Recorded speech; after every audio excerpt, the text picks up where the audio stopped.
my water, cure. Go and wash 7 times in the Jordan. And thy flesh shall recover health, and thou shalt be clean, Kneipp, my water, cure, as tested through more than 30 years, and described for the healing of diseases and the preservation of health. Translator's Preface. The little German volume, of which this is a translation, is the record of a system of water cure practiced for over 16 years by Sebastian Kneipp, the parish priest of Warishofen in Bavaria, with such remarkable success that it has attracted notice all over Europe and drawn thither invalids from the remotest corners of the continent, as well as from England. In this work, Pfarrer Kneipp relates how gradually he reduced his own experiences with cold water to a settled system, the one by means of which he has cured and is daily curing thousands of patients. Not all at once did his knowledge come, for long he groped about in the dark, and as he himself confesses, had to remodel his system completely, no less than 3 times.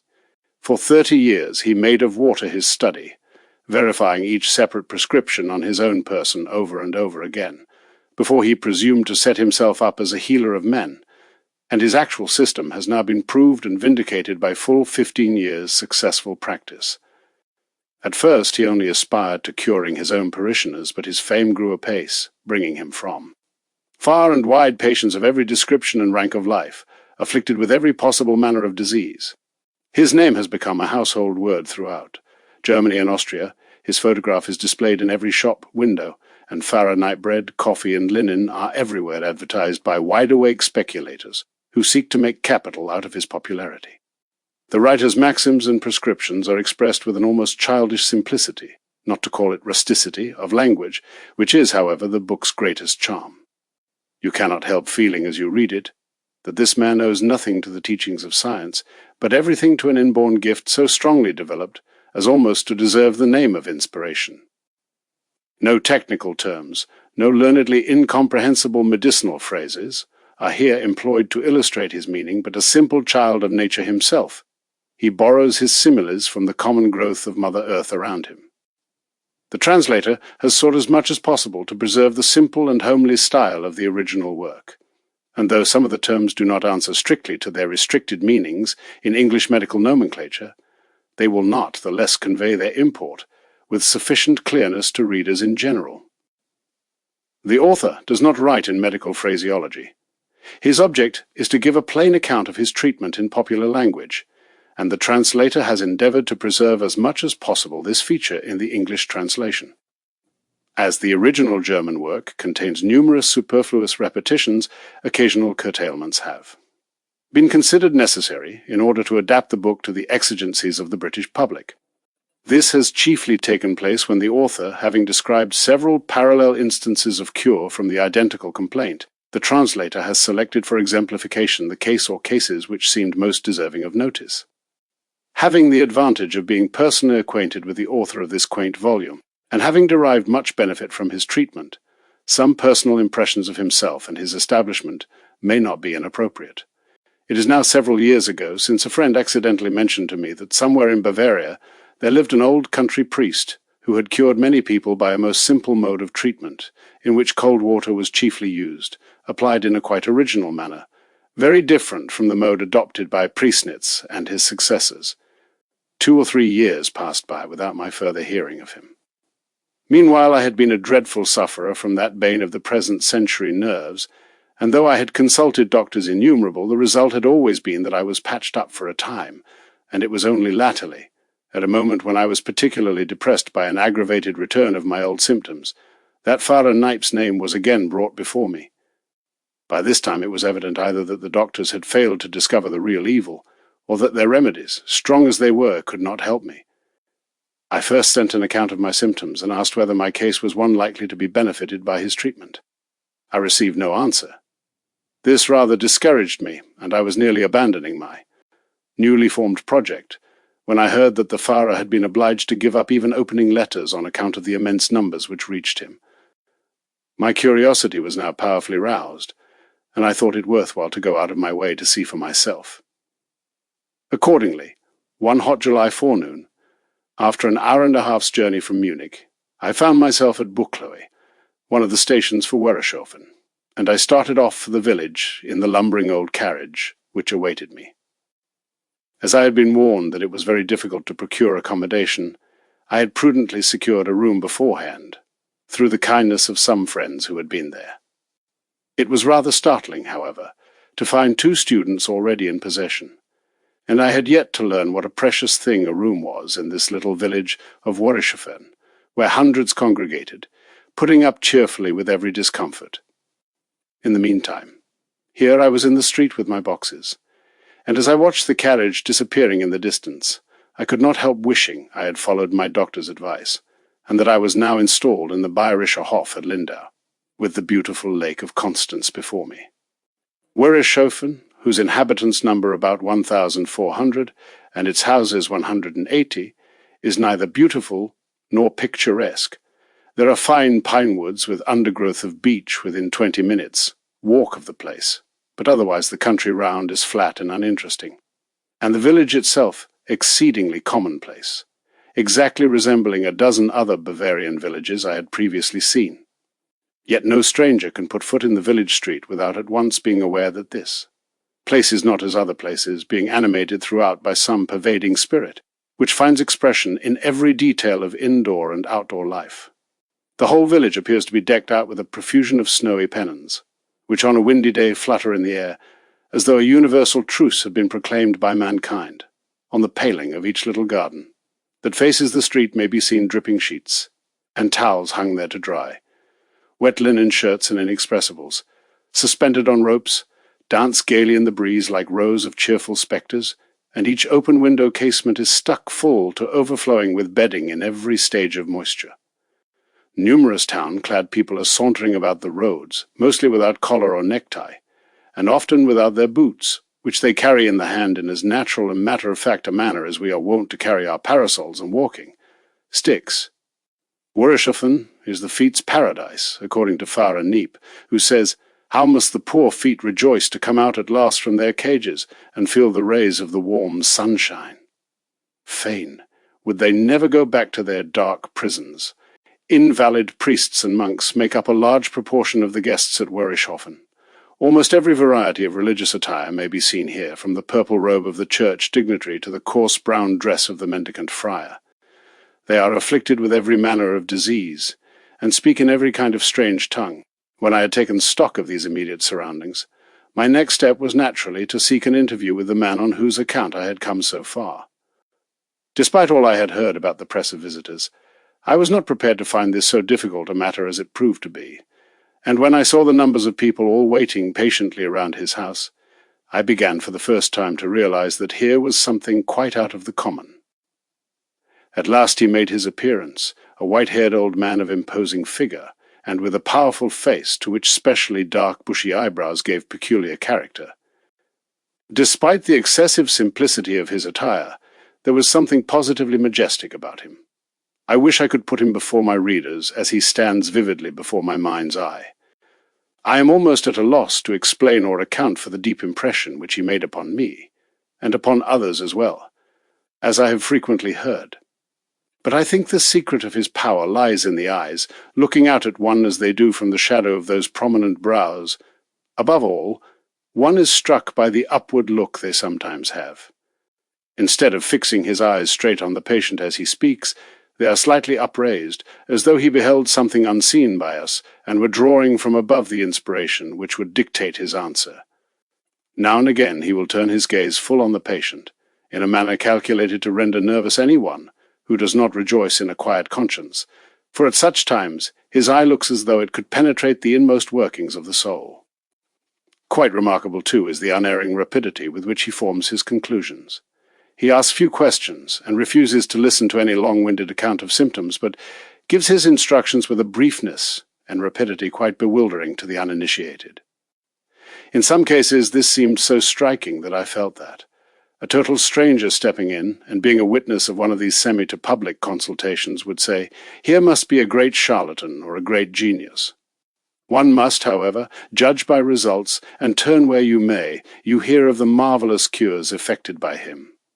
What seemed to me so marvelous and admirable was the perfect and fearless confidence which inspired every word he said, and at the same time the utter absence of all self-consciousness, as if he considered this wonderful power, which lay in him, to be something independent of himself, something of which he was merely the keeper and dispenser.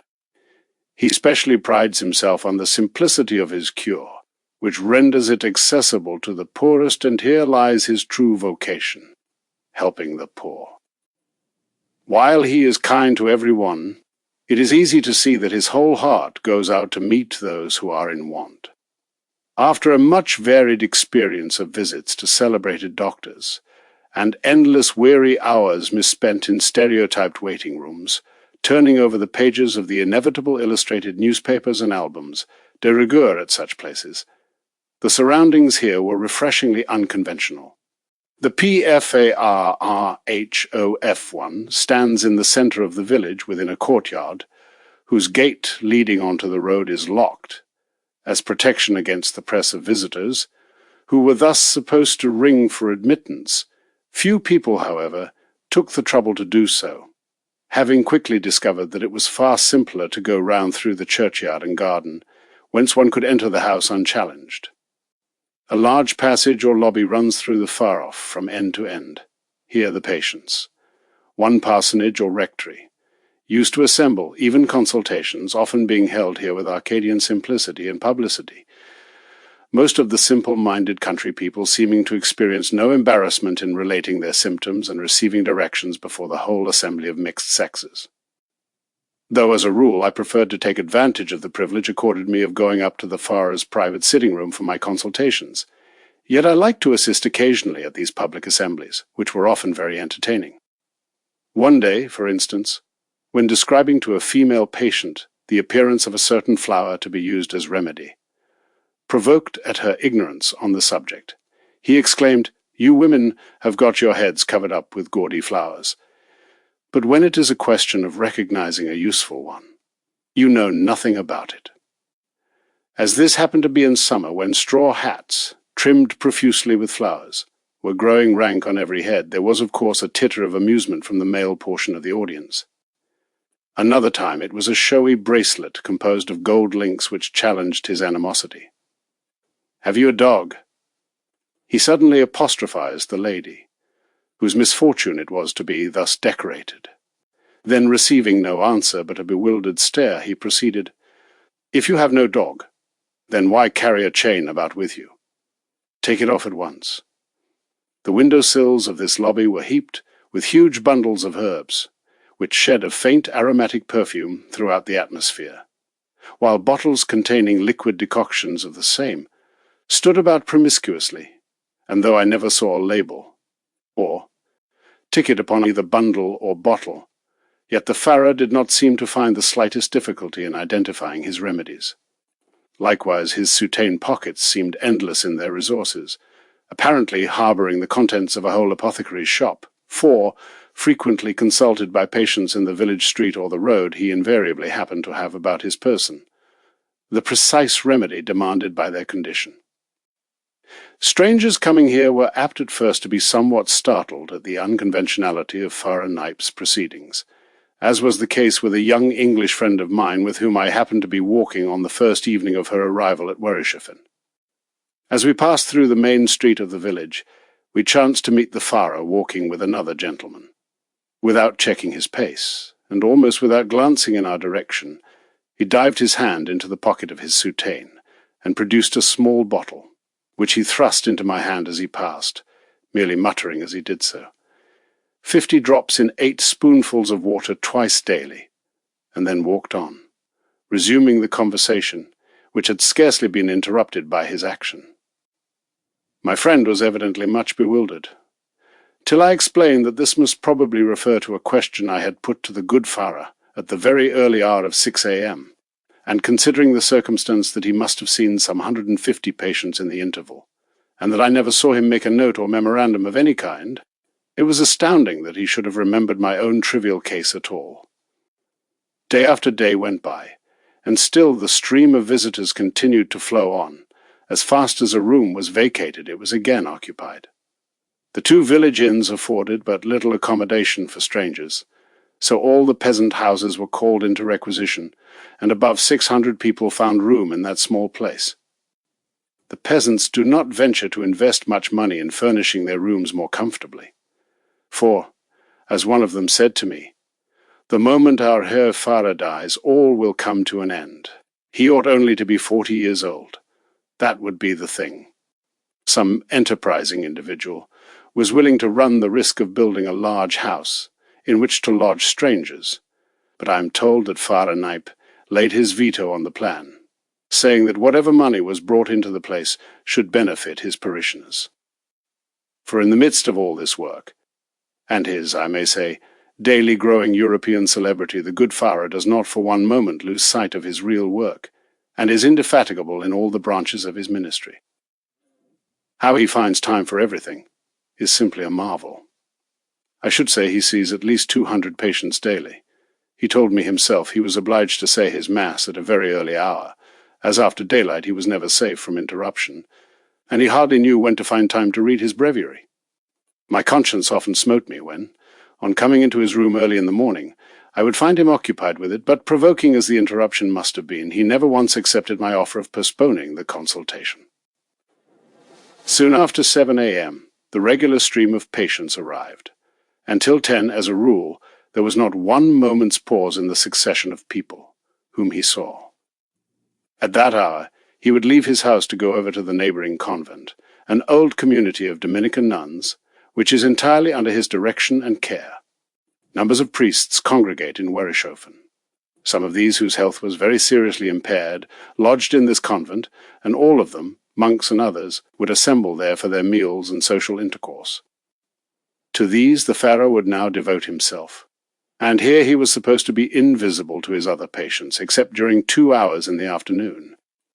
His kind heart, however, cannot resist any appeal made to it, and more than one interview in the cloisters count amongst my most agreeable recollections of him. The priests dined at the primitive hour of 11:30, and the Pfarrer was supposed to share their meal, but even for this he barely allowed himself a quarter of an hour. A written notice was put up in the Pfarrhof that after 3 o'clock no more visitors were received.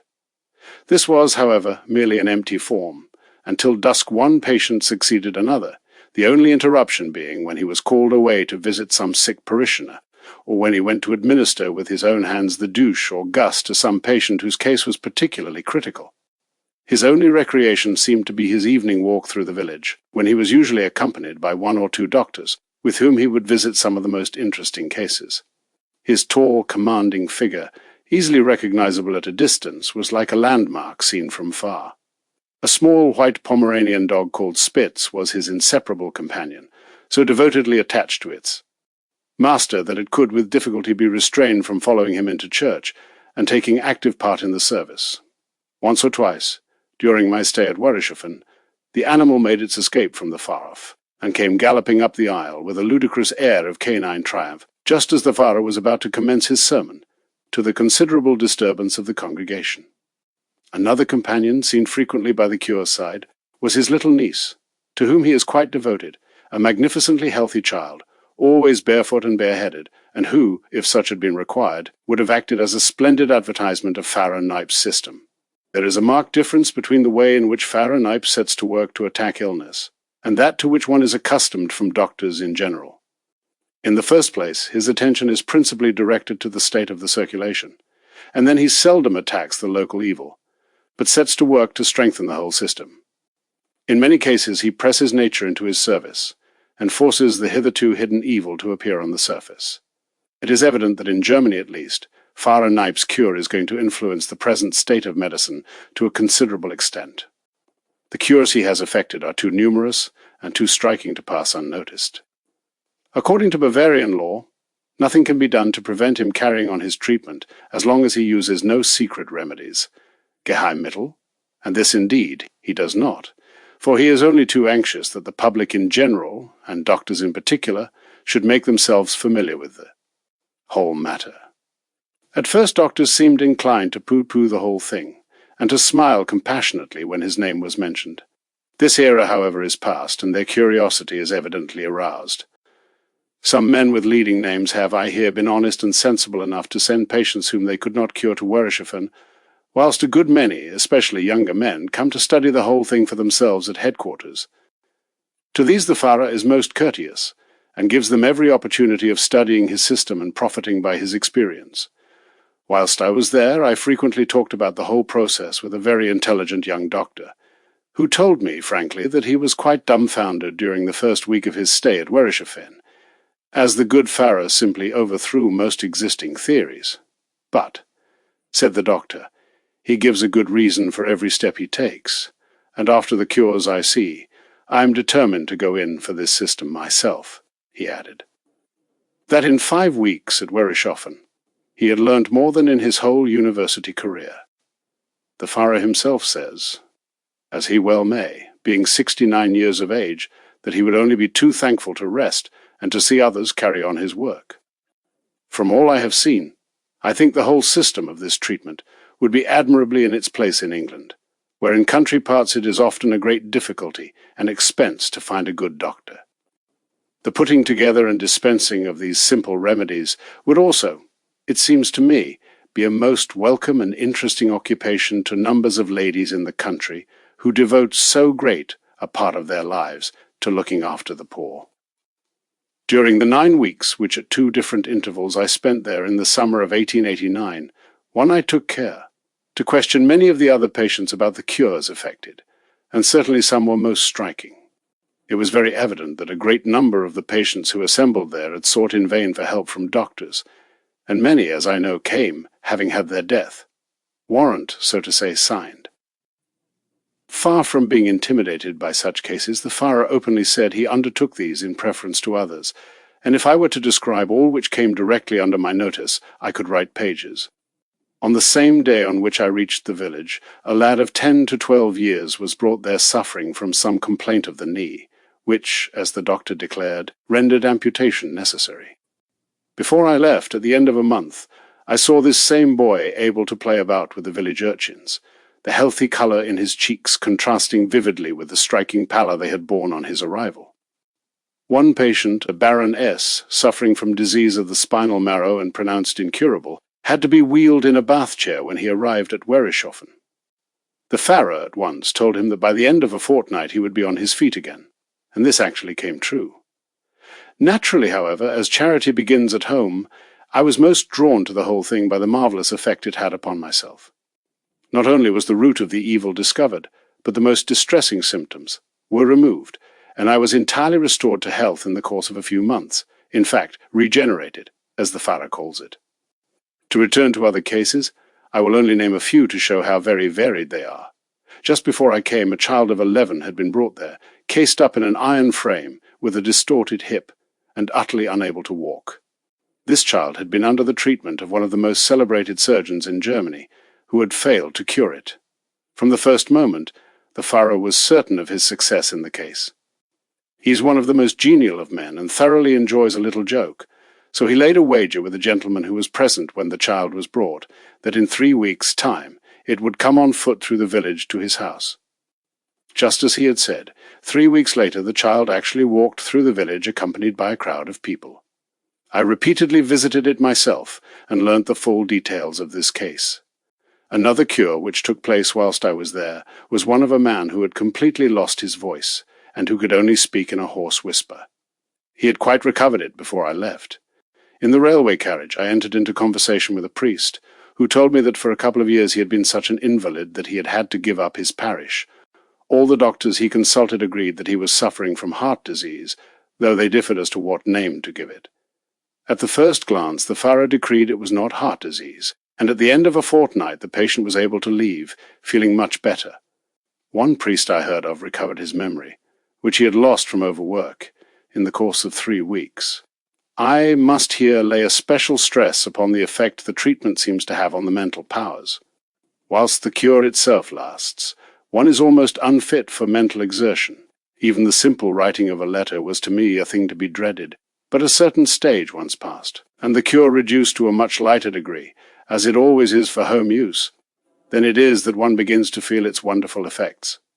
I am perfectly sure that this cure, consistently carried out in fresh surroundings, might well mean a new lease of working capacity to many a man working hard and straining his mental powers to the utmost. Farah Kneipp, as he himself says, might be a very rich man by this time if he had chosen to accept what is offered to him, instead of which we find him living in the utmost simplicity of surroundings, deriving no personal benefit from the exercise of his powers. He regards the matter from a higher point of view, as even his enemies are forced to concede, considering his gift as one which he is bound to employ to his best ability for the relief of humanity. In business matters he is innocent, as a child, the fees he accepts being barely sufficient to keep him from being an actual loser by his charity. My own bill for his medical advice during a period of 5 weeks amounted to the gigantic sum of 10 marks, while a gentleman of my acquaintance was charged only 6 marks for a course of treatment extending over 2 months. It is now 2 years since I last visited Werishofen, and even this short time has, I am told, wrought considerable changes there. The press of visitors has now become so great that Farah Kneipp has been forced to introduce a certain amount of method into his arrangements in place of the pleasant haphazard manner in which business was formerly conducted. At his mid-to-day consultations, which take place at the Dominican convent, numbered tickets are now distributed to establish the order of precedence, according to which people are then admitted to his presence in batches of from 5 to 10 simultaneously. It is becoming more and more difficult, I hear, to secure a tete-a-tete interview. A further innovation is the little recipe books now sold at Werishofen, containing accurate directions as to the rules and system of the establishment. Numerous selling booths are beginning to start up, in order to meet some of the requirements of the daily increasing visitors, bearing such signboards as the following: honey and swimming trousers, Farah Kneipp coffee and cigars, Farah Kneipp bread and linen. Nor is now wanting at Werishofen the inevitable photographer, never tardy in making his appearance upon the scene of any new curort, and patients are thus now enabled to gratify their friends at a distance by a gift of their portrait, taken in the fascinating attitude demanded by the obergus, or else walking barefoot in wet grass with a pair of boots held carelessly in the hand. Miniature facsimiles of the humble tin watering can with which the ablutions are mostly performed are now fabricated in gold or silver to be worn as brooches or suspended as breloques to the watch chain, an invention due to the genius of an enterprising goldsmith in the neighbouring town of Nindhu. Not long since led to the altar a niece and former assistant of Farah Kneipp. Over 1,000 strangers have been simultaneously at Werishofen throughout this summer, many of them being forced to seek quarters at neighbouring villages. The trains bring likewise scores of daily visitors from Munich or elsewhere, come hither merely for the purpose of a few minutes' consultation, to depart as soon again. The most remarkable of the guests who have recently visited Werishofen is Baron Nathaniel Rothschild, who arrived there in the first week of October 1890, accompanied by a cook, a secretary, and 2 servants. Not finding suitable quarters at Werishofen, Baron Rothschild lived and slept in his own private saloon carriage at the railway station of Turkheim, about 4 English miles distant from Werishofen. He daily repaired to the village for the purpose of taking his goose, administered by Farah Kneipp himself, who surely must have reckoned among the proudest moments of his sacerdotal ministry these unprecedented opportunities of pouring water over such a distinguished son of Israel.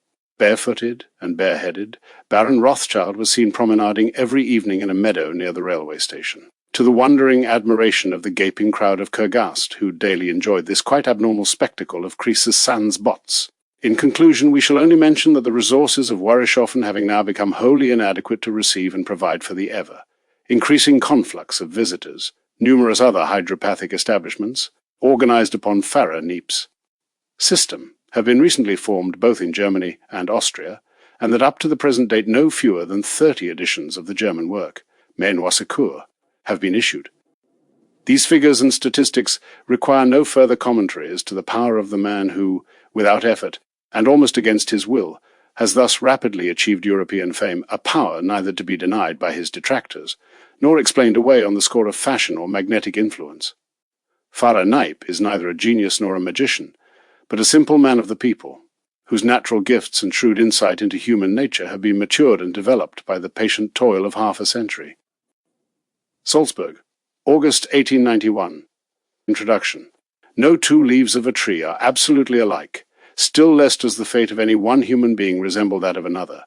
And were each of us before death to write down the history of our life, there would be as many different biographies as there are individuals. Intricate and involved are the paths which in life cross and recross each other, sometimes resembling an inextricable tangle, of which the threads are interwoven seemingly without plan or purpose. So at least it appears to our short-sighted vision. But it is not so in reality. The beacon of faith throws its illuminating rays into this dark chaos, showing how all these intricate paths have been designed from the outset by an all-wise Creator to lead us to a fixed and determined goal. Wonderful indeed are the ways of providence.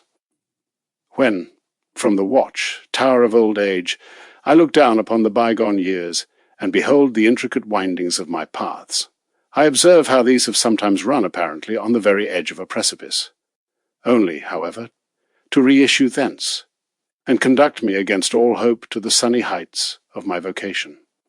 And I have every reason to extol the wise and loving dispensation of Providence, the more so as the road which, judged by human lights alone, seemed destined to lead me to a pernicious and certain death, has proved to be a source of renewed life to myself as to countless others. I was over 21 years of age, when with my wander book in my pocket I left my home. This document described me as a weaver apprentice, but since my childhood something very different had been inscribed on the leaves of my heart. With unspeakable pain and longing for the realization of my ideal, I had waited long, long years for this discharge. I wished to become a priest. So I went forth into the world, not as my friends desired and hoped, to wield the shuttle, but to hurry from place to place, seeking for some one willing and able to assist me in my studies. At this juncture I was befriended by a prelate, now deceased, Matthias Merkel by name, then chaplain at Gronenbach. For 2 years he instructed and prepared me with such assiduous zeal that at the end of that time I was able to enter the gymnasium. The work was not easy, and to all appearance fruitless. After 5 years of the greatest efforts and privations, I was morally and physically broken down. On one occasion, when my father came to fetch me honey from the town for my vacations, we halted at an inn, and there still ring in my ears the words spoken to him by the landlord. "Weaver," he said to him, "you're fetching the student for the last time." Nor was the landlord the only man who spoke thus. At that time we had in our town a military doctor of considerable repute, and well known for his kindness towards poor invalids. In the last 2 years of my school time he visited me about 200 times. Gladly would he have helped me, but his medical art and self-sacrificing charity were baffled by the steadily increasing disease. I myself had long since abandoned all hope, and awaited my end with mute resignation. I was fond of dipping into books to amuse and distract my thoughts. Chance, I make use of this common expression, vague and unmeaning though it be, for there is no such thing as chance, threw an insignificant little volume in my way. I opened it. It was a treatise on cold water cure. I turned over its leaves and read their incredible things. Who knows, shot through my brain, who knows whether you will not find your own case within these pages? I searched on and on, till at last every symptom there described tallied and agreed with mine. What joy, what consolation! New hope electrified the exhausted body and the yet more exhausted mind. This little book was the first straw at which I grasped. Soon it became the staff on which the patient could lean. Today I regard it as the lifeboat sent by a merciful Providence in the hour of my greatest need. This little book, treating of the healing power of cold water, is written by a doctor. Its prescriptions are mostly exceedingly violent and severe. I tried them for a quarter of a year. For half a year I experienced no perceptible improvement, but also no bad effects. This gave me courage. Then came the winter of the year 1849. I was again at Dillingen. 2 or 3 times a week I sought out a lonely spot and bathed for some minutes in the Danube. Rapidly I hurried to the bathing place, more rapidly, yet I hurried home to the warm room. I never derived any harm from these cold exercises, but also, as I deemed, small benefit. In the year 1850 I entered the Georgianum at Munich. There I found a poor student whose plight was even worse than my own. The doctor of the establishment refused him the health certificate indispensable for his admission to holy orders, because, so ran the verdict, he had not much longer to live. I had now a dear companion. I initiated him into the mysteries of my little book, whose maxims we set about practicing with cheerful rivalry. Before long my friend received the coveted certificate, and is still alive. I myself grew daily stronger, became a priest, and have now exercised my holy functions for over 30 years. My friends are good enough to flatter me by saying that even now, at the age of over 68, they admire the strength of my voice and the vigor of my body. Water remained my best friend, who can wonder, therefore, if on my side I feel for it the truest friendship. Those only who have been in want and misery themselves can appreciate the misery of others. The number of suffering people I met with, and the yet greater number and variety of their complaints, incited me to extend my cold water experiments and to perfect my system of cure. To my first counselor in the science of cold water cure, the aforementioned little volume, I owe much heartfelt thanks. Soon, however, I recognized that the system, such as it was here recommended, required modification. The applications it enjoined were often too rough, too violent for the human constitution. Such exaggerated treatment only serves to bring the cold water cure into discredit, and to reinforce the ranks of those who blindly condemn whatever they do not, or but imperfectly, understand. I must here observe that I do not approve of all the modes of cold water application at present in use in hydropathic establishments. Many of them, in fact, I decidedly condemn, partly on account of their violence, partly because of their one-sidedness. Patients are too often treated in a stereotyped general fashion, and far too little stress is laid on the peculiarities of each separate case. To discriminate, therefore, which applications are adapted to the disease in question, and furthermore to determine how these are to be varied according to the constitution of the patient, is the touchstone of the true physician. Most emphatically I warn all against too violent, or too frequent, application of cold water, which can only have the result of transforming this healing element into an agent of destruction, and changing the patient's confidence into terror and disgust. During 30 years I have studied and tested every single application upon my own person. I frankly acknowledge that at 3 repeated intervals I was obliged to remodel my system and relax the treatment from severity to mildness, and thence to greater mildness still. The first and third parts of this little work treat of the form in which I make use of water as a healing power. Whilst the former explains and describes the different modes of application, the latter details some special cases to serve as examples. In the second part, I have endeavored to collect, for the benefit of country people, the directions for forming a small household pharmacy. To each new patient who comes to consult me, I address certain questions in order to avoid the danger of prescribing hastily and without sufficient knowledge. To answer the following questions is likewise the object of this book, 1.1. What is illness, and from what common source do all illnesses proceed? The marvelous harmony in the construction of the human frame must be admitted by all, even the most unbelieving physician, whose lancet and dissecting knife have failed to detect the seat of the soul, cannot refuse his admiration to the Creator's masterpiece. Man external and internal sings but one song of glorification. Let everything on me and in me praise the name of the Lord. This beautiful harmony and order, which we call health, may be upset and disturbed by various interruptions, which we designate by the name of illness. Illnesses, external and internal, belong to man's daily bread, of which he must partake, whether he will or no. All these diseases, whatever be their name, have, we maintain, their origin, their root in the blood, or rather in the derangement of the blood, whether this be owing to irregular and imperfect circulation, or else to the presence of poisonous and vicious elements. The network of veins traversing the human frame can be compared to a well-organized system of irrigation. They conduct the sap of life throughout the body, and nourish each part, each organ, in the manner most suitable to its functions. Perfect order, however, can only lie in the right measure and pace. Whatever is too much or too little in the process of circulation disturbs the equilibrium, the harmony of the whole, causes dissension in the parts, puts sickness in the place of health. 2. How is the cure effected? By the tracks left in the snow, the practiced hunter recognizes the nature of the game he follows. These tracks he pursues would he hunt the stag, chamois, or fox. The experienced doctor quickly perceives where the illness lies, its origin and extension. The disease is recognized by its symptoms, and points out to him the course of remedies to be selected. A simple enough process, many will say. This is sometimes so, but not always. If a person comes to me with frostbitten ears, without difficulty I recognize this to have been caused by cold, and if a man sitting by a millstone suddenly cries out in pain because of his bruised finger, I shall not require to ask him what is the matter.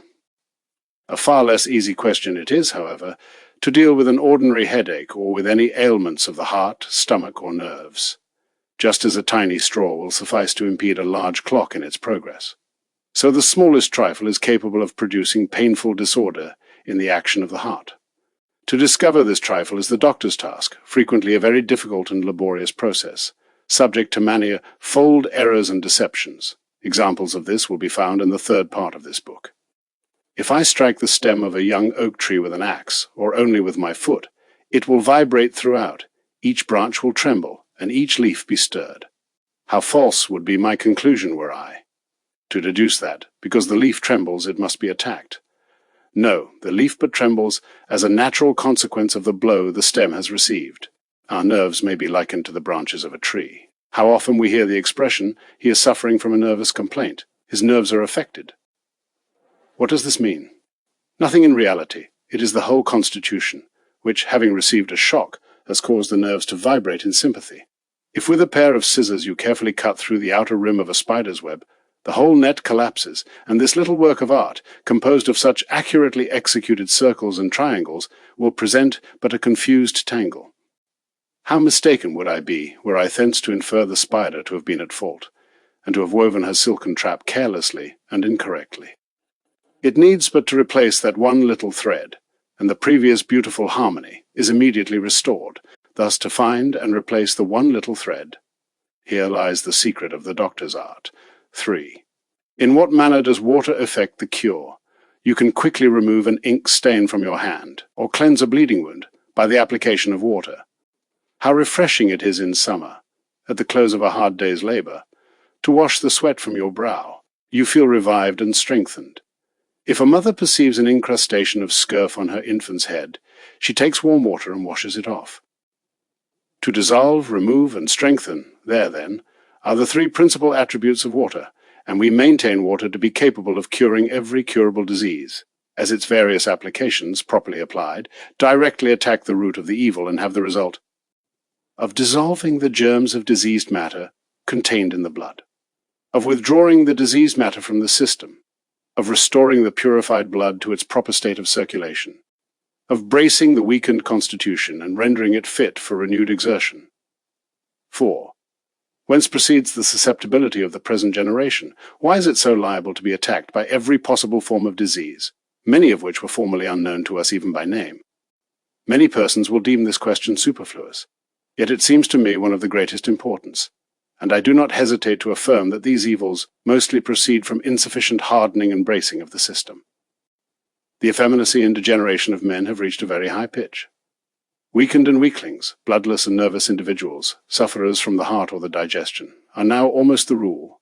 The strong and vigorous have become the exception. We are keenly susceptible to every change of weather. The transition from one season to another cannot be accomplished without the accompaniment of colds and catarrhs. In many cases, the mere rapid passage from the open air into a warm room cannot be braved with impunity. The state of things was very different 40 or 50 years ago.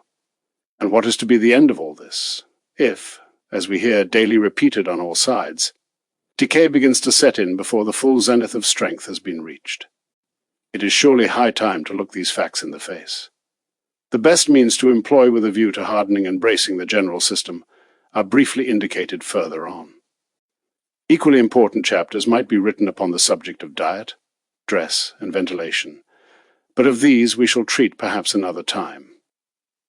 I am well aware that my peculiar views will meet with great opposition, yet I cling to them steadfastly, for they have been ripened and developed by long years of experience and practice. These are no mushroom thoughts which have sprung up overnight in my brain, but true fruits whose savour may be acid or bitter at first taste, but whose beneficial effects will be recognized by all who have tried them. I will merely here indicate, with regard to food, that what I principally advocate is a dry, simple, nourishing diet, free from all spices and condiments, and as beverage the pure crystal element which the Creator has so lavishly provided for his creatures.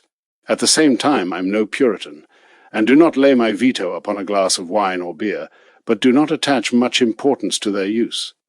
From a medicinal point of view, as for instance for convalescents, these stimulating beverages may sometimes be useful. For those in health, I consider ripe fruit to be far more advantageous.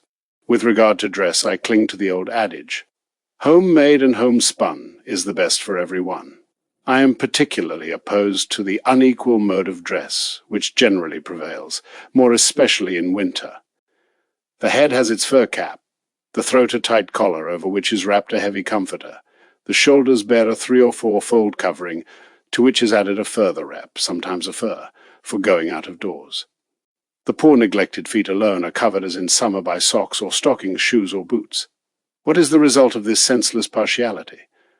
As a pump draws up the water, so the blood rises to the head, the lower extremities become bloodless and cold.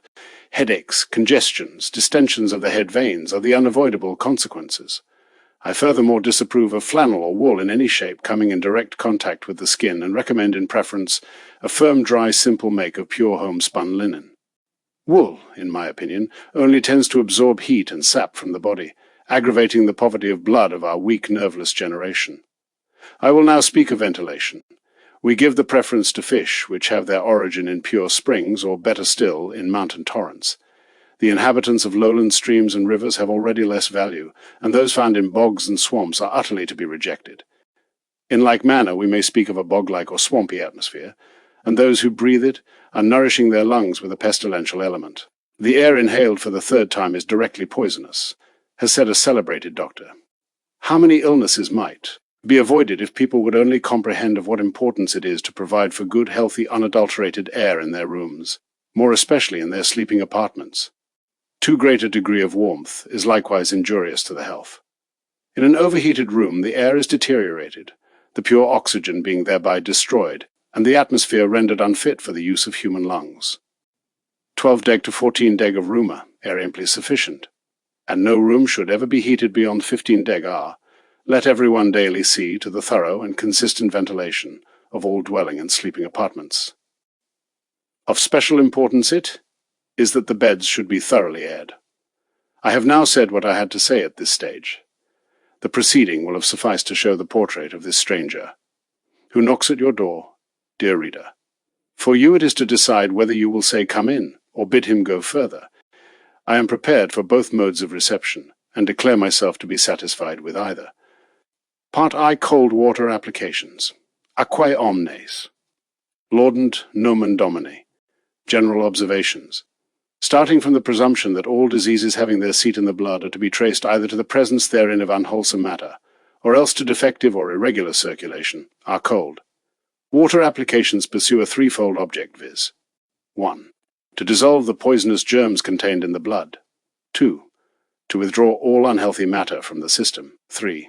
To strengthen and brace the constitution. In a general way, it may be assumed that the first result is to be achieved by means of fermentations and warm baths infused with herbs. For the second, it will be necessary chiefly to employ various wrappers, assisted, according to expediency, by compresses and effusions, while the third condition of hardening and bracing the system will best be accomplished by means of cold baths, effusions, lavations, and other means to be indicated hereafter. The true and rational water-lover, such as I understand him to be, will never fall into the error of seeking for personal satisfaction in the choice of his remedies. Neither will he make a boast of having undergone a certain number of fomentations, effusions, and compresses, nor obstinately cling to any particular application which happens to be congenial. Whenever a result can be obtained with slight means, it were folly to employ stronger ones. This remark is no casual one, for nothing brings cold water into such discredit as a sanitary and healing power, as the indiscreet, exaggerated, and senseless manipulation of some people. A few more general observations with regard to the manner in which the cold water applications are to be employed may here find place. Most of these are accomplished by means of cold water, and unless it be directly specified to the contrary, the expression water throughout this work is to be taken to signify cold water. The colder the better is the motto which experience has taught me to cling to, and for healthy persons, an admixture of snow in the water employed for their effusions in winter is highly to be recommended. To beginners in the water, cure, more especially the aged and the very young, weak and nervous persons who shrink from the cold, as well as those who from nature possess but little latent heat. I frequently permit the use of water which has been warmed to 64° to 66°F, until they can be gradually accustomed to a lower temperature. The warm applications are in each case minutely described, accurate direction being given with regard to temperature and duration. With regard to the cold water applications, we have still a few words to say in order to regulate the patient's conduct before, during, and after these exercises. No one who feels chilly should attempt to make use of a cold water application, unless this be directly specified. The application must be performed as rapidly as possible, and no unnecessary time should be lost in dressing and undressing. Practical persons will understand so to arrange their costume as to dispense as much as possible with buttons, strings, and sea. A cold plunge bath, for instance, may be accomplished inclusive of undressing and dressing in the space of 5 minutes. A very little practice will enable anyone to do this. Whenever an application is directed to be used for the space of 1 minute, this indicates the shortest term. When, however, it is marked from 2 to 3 minutes, the latter space should never be exceeded. To country people who either possess no pocket watch or else are upon distant terms with their timepieces, I usually prescribe the simpler method of counting each minute by means of reciting 2 paternosters. In no case, the head and hands alone excepted, is it permissible to dry the body after an application. The dry clothes are to be replaced on the wet body as quickly as possible, after which the patient is to walk or take other active exercise until the body be completely dry and has regained its normal temperature. The movement should at first be faster, then slackened gradually. Overheating should, however, be avoided, and those persons whose nature inclines to profuse perspiration should walk slower and for a longer period than less plethoric ones. As a general rule, it may be assumed that a quarter of an hour's exercise after each application is the minimum, which should never be curtailed. Neither friction nor rubbing has any place in my system, their first object, that of restoring warmth to the body, being far better and more equally achieved by the simpler plan of not drying, while the action of the coarse linen shirt upon the damp skin fulfills the second condition of opening the pores and restoring activity to the epidermis, having, moreover, the further advantage of keeping up a constant gentle friction by night and by day, without waste of time or trouble. As a final observation, I must call attention to the fact that cold water applications taken in the evening are apt to disagree with some people by unduly exciting the nervous system and causing restless or disturbed sleep. With others, on the contrary, the effect is a diametrically opposite one. It is therefore of great importance that each person should carefully study and ascertain their individualities on this, as on other points. Appliances for hardening and bracing the system. These may be enumerated as follows. 1. Walking barefoot in wet grass, on wet stones, in fresh fallen snow, in cold water. 2. Foot, baths and arm baths. 3. Knee effusions, either with or without the accompaniment of upper and lower effusions. 1. The simplest and most natural practice for bracing the system is walking barefoot. This can be practiced and varied in manifold ways so as to meet the requirements of age, sex, and condition. Quite little children, who are still dependent on the help of others and mostly confined to the room or to swaddling clothes, should never wear any foot covering of whatever kind. If only I could sufficiently impress this important rule on the minds of all parents. Instinct usually comes to the help of those children who are able to stand or move about. Gleefully they tear off their heavy, uncomfortable feet coverings, happy to be able to disport themselves unshackled and free. The children of the poor are rarely interfered with in this self-assertion of nature, but the offspring of wealthy parents are less fortunate, and even when the parents are sufficiently sensible to perceive the advantages of this mode of bringing up, there are many impediments. In large towns, people cannot walk about barefoot without attracting attention, and not everyone is lucky enough to possess a secluded garden, where such exercises may be practiced unnoticed. In default of this, however, it will not be difficult for parents to organize that at certain hours of the day the children should be made to take regular barefooted exercise in a room or corridor. Particularly effective is the barefooted walking in wet grass, whether the moisture be produced by dew, rain, or artificial means. The wetter the grass, and the more this exercise be prolonged and repeated, the greater will be its results. As a rule, the grass walking may extend from 1 to 3/4 of an hour.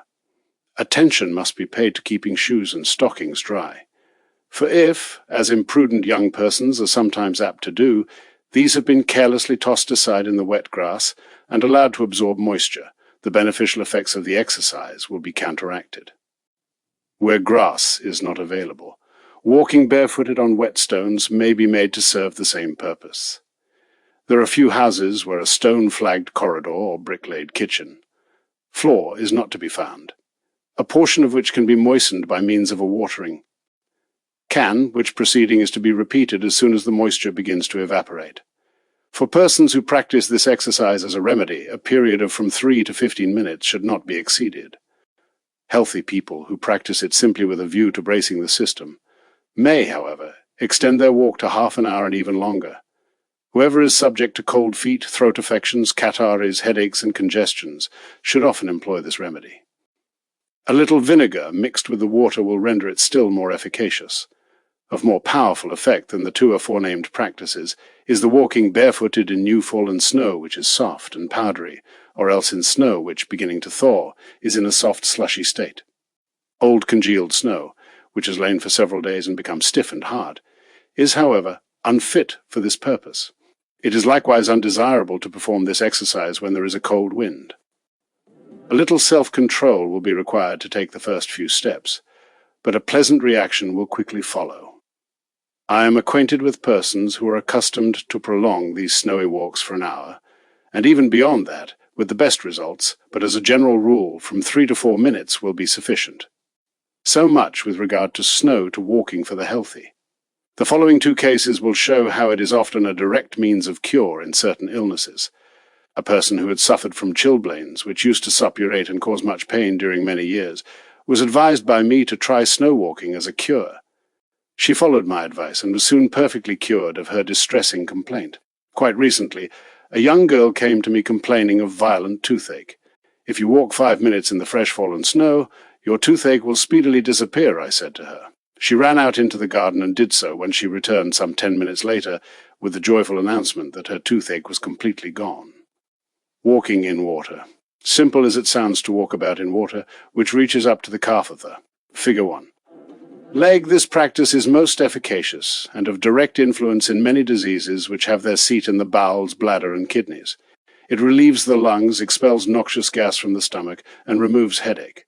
It can be practiced in any sort of bath or tub, which should at first contain only sufficient water to reach to the ankle, the quantity to be increased by degrees, until after a time the whole calf up to the knee is covered, 1 minute to begin with, which later on may be extended to 5 or 6 minutes.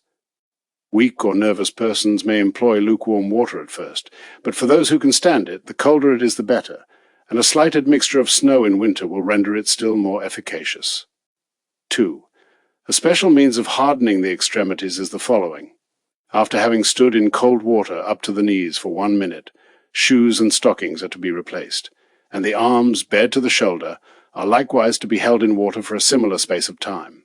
Still better it is to perform both these acts simultaneously, which can either be done in one large bath or in 2 smaller ones, the tub for the arms to be placed on a chair to facilitate the process. This proceeding is of great use for convalescence after certain illnesses, where it is necessary to increase the circulation of blood at the extremities. The arons alone may be bathed with advantage by persons suffering from chilblains and cold hands. 3. A last recipe for bracing the system is the knee effusion, of which a description will be found later on in this work. The knee effusion is the feet's best friend, as it lures and entices the reluctant blood down into the imperfectly filled veins. This practice may be varied and modified in manifold ways to be explained hereafter. The knee effusion should never be employed when the body is cold or shivering, but cold feet only are no impediment to its use. I must also premise that the knee effusion alone, that is, when not made use of in conjunction with other cold water applications, should never be continued for more than 3 to 4 consecutive days at a time. Those who employ it for a longer period do so mostly in combination and alternation with the upper effusion, or with the arm bath just described. All these various practices for strengthening and bracing the system may, with slight variations and modifications, be made use of at any season. In winter some of these may require to be shortened, in contradistinction to which the span of exercise to be taken after each application may be proportionally increased. Novices would do well not to begin their course of hardening in winter, but should rather defer it to a more genial season. Water applications. The cold water applications of which I make use may be catalogued under the following heads: compresses, baths, vapor baths or steamings, effusions, lavations, swathings, water drinking. Compresses. 1. The upper compress, a large piece of coarse linen which, when laid together from 3 to 10-fold, should be long and broad enough to cover the entire body from the throat to below the abdomen, is steeped in cold water, well wrung out, and applied to the reclining patient. Over this is drawn a second 3 or 4-fold piece of dry linen, or else a woolen blanket, which has the object of excluding the outer air. A cloth or woolen scarf should likewise be placed round the neck. The compress, which is to be applied from 45 minutes to an hour, must in many cases be renewed from time to time. That is to say, the linen is to be taken off and dipped again in fresh cold water. When the prescribed time has elapsed and the compress been removed, the patient should either rise from bed and, quickly dressing, take exercise, or else remain lying until the body has regained its normal temperature. The upper compress has specially the effect of expelling unwholesome gases from the stomach and bowels. 2. The lower compress. The lower compress is often used alternately with the upper one, and, like it, is to be taken in bed. To avoid wetting the mattress, a thick woolen rug or blanket should first be spread, and above this the 3 or 4-fold wet linen sheet, long enough to cover the whole back from the nape of the neck to the end of the spine. The woolen rug should then be folded upwards over the patient, who is furthermore covered with other blankets or quilts. Like the upper compress, the lower one may also be applied for 3/4 of an hour to an hour, and is to be renewed in like fashion. Its functions are to strengthen the spine and spine marrow, to cure pains in the back, and acute rheumatic affections. Also, in cases of fever, it is highly efficacious. 3. Upper and lower compress conjointly employed. The 2 compresses can be applied not only alternately, but likewise simultaneously, and for the same length of time as previously indicated. In cases of high fever, gases, congestion, and hypochondriasis, these 2 compresses taken together will be found useful. 4. Compress on the abdomen, a 4 to 6-fold linen cloth, previously dipped in water and well wrung out, is applied to the lower part of the patient's body, which must be carefully covered up as in the foregoing applications. It may remain from 3/4 of an hour to 2 hours, but should be renewed at the end of an hour. This compress will render good service in cases of indigestion, stomach cramp, and whenever it is desirable to draw away the blood from heart or chest. According to expediency, as hereafter indicated, the water may be mixed with vinegar or various herb decoctions. Foot baths may be taken cold or warm. Consists in putting the feet up to or above the calves from 1 to 3 minutes. Its chief effect is to draw down the blood from head and chest.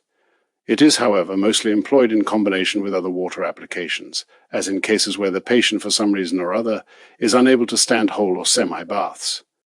For healthy people, it achieves the result of curing fatigue and producing sound, wholesome sleep. It cannot be too strongly recommended to country people, especially in summer after a hard day's work. 2. The warm foot bath can be taken in various ways. Put a handful of salt and twice that quantity of wood, ashes into a pail of water, whose temperature should be from 86° to 91 degrees Fahrenheit. Duration of foot bath, from 12 to 15 minutes. Occasionally I prescribe a foot bath with a temperature as high as 100 degrees Fahrenheit. In which case, however, the warm foot bath is invariably followed by a cold one of half a minute. Warm foot baths are chiefly to be recommended to weak, nervous, bloodless individuals, to the very young or very old, and to those of the weaker sex. They will be found effective in case of congestion, head and throat affections, cramps, and C. The hayflower foot bath is specially strengthening in its effects. Pour boiling water over a small apronful of hayflowers, viz., refuse of hay containing leaves, flowers, grass seed, A and C. Cover up the jar or pot, and use as foot bath as soon as it has sunk to a temperature of 88° to 91 degrees Fahrenheit. Of indifference whether the flowers are, it is a matter allowed to remain in the water, or have been previously strained away. These foot baths are of great and valuable service in many foot complaints, open wounds, bruises, boils, putrefaction of the toes, and suppuration of the nails, likewise in cases where the feet have suffered from tight shoes. The oat straw foot bath is closely related to the foregoing one. The straw is boiled for half an hour, and then used as a foot bath from 20 to 30 minutes at a temperature of from 88 deg to 91 degrees Fahrenheit. Experience has taught me that these foot baths are invaluable for corns, serous tumours, and such like growths. Sometimes they are to be employed in combination with cold foot baths. Foot bath of malt husks. The feet to be placed in a pail containing warm malt husks without admixture of water, and kept there from 15 to 30 minutes. Very efficacious in all cases of gout and rheumatism. An observation to which special importance must be attached is that persons suffering from varicose veins should never take a foot bath in which the water rises above the ankles. They should also never go beyond a temperature of 88 degrees Fahrenheit. Foot baths of simple warm water, that is to say, without other admixture, I never employ nor prescribe. Second semi-baths. By semi-bath I understand those in which the water reaches only to the center or lower part of the abdomen. They can be made use of in threefold fashion, viz. By standing in the water, so that this reaches above the calves or above the knees, by kneeling in the water so that the thighs are likewise covered, sitting in the water, which reaches to the pit of the stomach. All three modes of semi-baths, which are invariably taken with cold water, are chiefly to be classified among the means for hardening and bracing the system, and are therefore more often to be used by the healthy than by invalids. When made use of as a remedy for certain diseases, their application must always be directly specified and explained. Made use of at hazard, they frequently do more harm than good. Whether for the healthy or the sick, they never are used except in conjunction with other applications, nor should their duration ever exceed the space of 3 minutes. The two first modes of semi-baths, namely standing and kneeling in the water, are of great use in cases of debility, especially when the patient from various causes is unable to endure the pressure of a complete bath. Taken in combination with the arm bath, they are most valuable for strengthening and bracing the system. The third semi-bath is to be recommended to all healthy people without exception, as well as in the manifold diseases of the lower part of the body, whose name is legion. Third, sitz baths. The sitz baths are to be employed either cold or warm. The cold sitz bath is taken in the following manner, in default of the regular sitz bath, whose shape is familiar to us. A common low wooden tub can be employed. In this bath or tub the patient is seated in such manner that the water covers the upper part of the thigh, and reaches to the middle of the abdomen, the legs from the thigh downwards remaining free. The duration of the cold sitz bath is from half a minute to 3 minutes. The sitz bath, like the semi-bath, is one of the most valuable and useful among the water applications, second to none. Figure 3. In its effects upon the digestion and intestines. It serves to regulate the circulation, to expel unhealthy gases, and is particularly efficacious in cases of chlorosis, blood efflux, and many other like complaints. To ward off catarrhs and render the system impervious to catching cold, this bath should be frequently employed by all. It is best taken at night, direct from bed, to which the patient then returns without having dried himself. It will not even be necessary to remove the shirt for this operation. It is an invaluable cure for sleeplessness, and may also be taken with advantage after a bad night's rest when we awake feeling tired and unrefreshed. The warm sitz bath is never prepared of warm water alone, but according to my system is always mixed with some other ingredient. The following three are the principal preparations of which I make use in this form, viz. The shave grass sitz bath, the oat, straw sitz bath, the hay flower sitz bath. The preparation of these 3 baths is identical. The herb is infused in boiling water, after which it is allowed to cool down to a temperature of 86 deg to 91 degrees Fahrenheit, and then, without straining, employed as sitz bath. 15 minutes is the usual duration of such a bath. In order not to waste the infusion, I sometimes permit it to be made use of again cold for 1 or 2 minutes, 3 or 4 hours after the first bath. I seldom prescribe these baths oftener than from 2 to 3 times weekly, and mostly in conjunction with other applications. The shave, grass sitz, bath is of great service in diseases of the bladder and kidneys, in gravel and stone complaints. The oat straw sitz bath is excellent for all gouty and rheumatic affections. The hay flower sitz bath is more of general effect, and may be used instead of the 2 foregoing when these are not to be procured. It has always rendered me good service in cases of boils, constipation, piles, and colic. 4th full baths. These baths may also be divided into warm and cold baths. Both kinds are made use of for the healthy, as well as the sick. 1. The cold full bath can be used in 2-fold fashion. Either you recline in the bath in such manner that the whole body is covered by the water, or else, in order to avoid the pressure on the lungs for those who dislike it, you sit in the bath with the water reaching only to the armpits. In this latter case, the upper chest and neck must be rapidly washed over with a rough towel.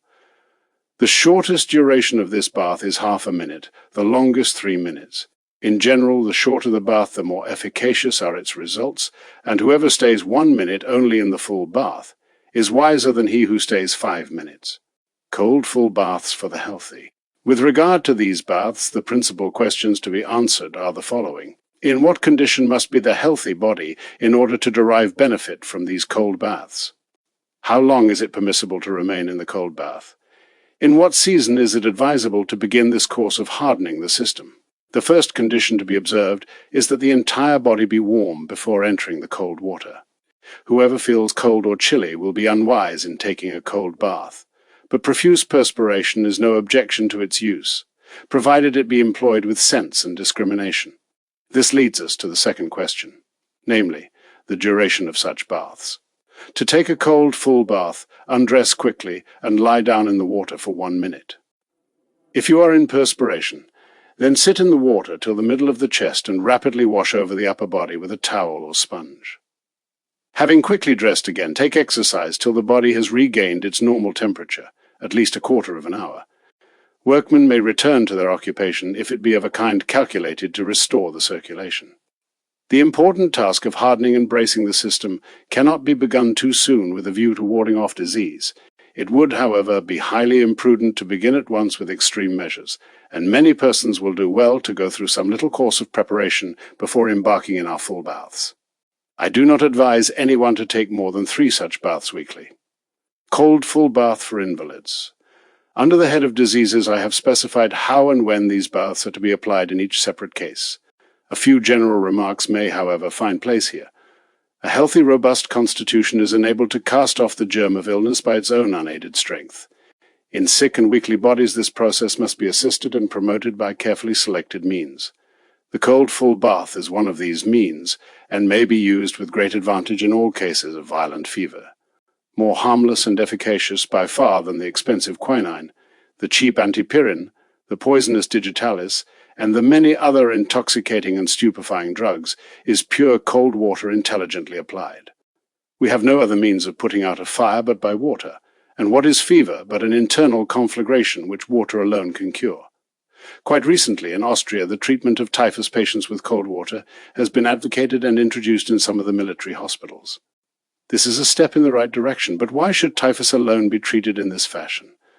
Who says A must also be prepared to say B, and the same course equally applies to all diseases in which the temperature is raised to fever heat. 2. The warm full bath, like the cold, may be used by sick and healthy. It can be used in twofold fashion. The bather reclines in a bath or tub sufficiently filled with water to cover the entire body, from 25 to 30 minutes.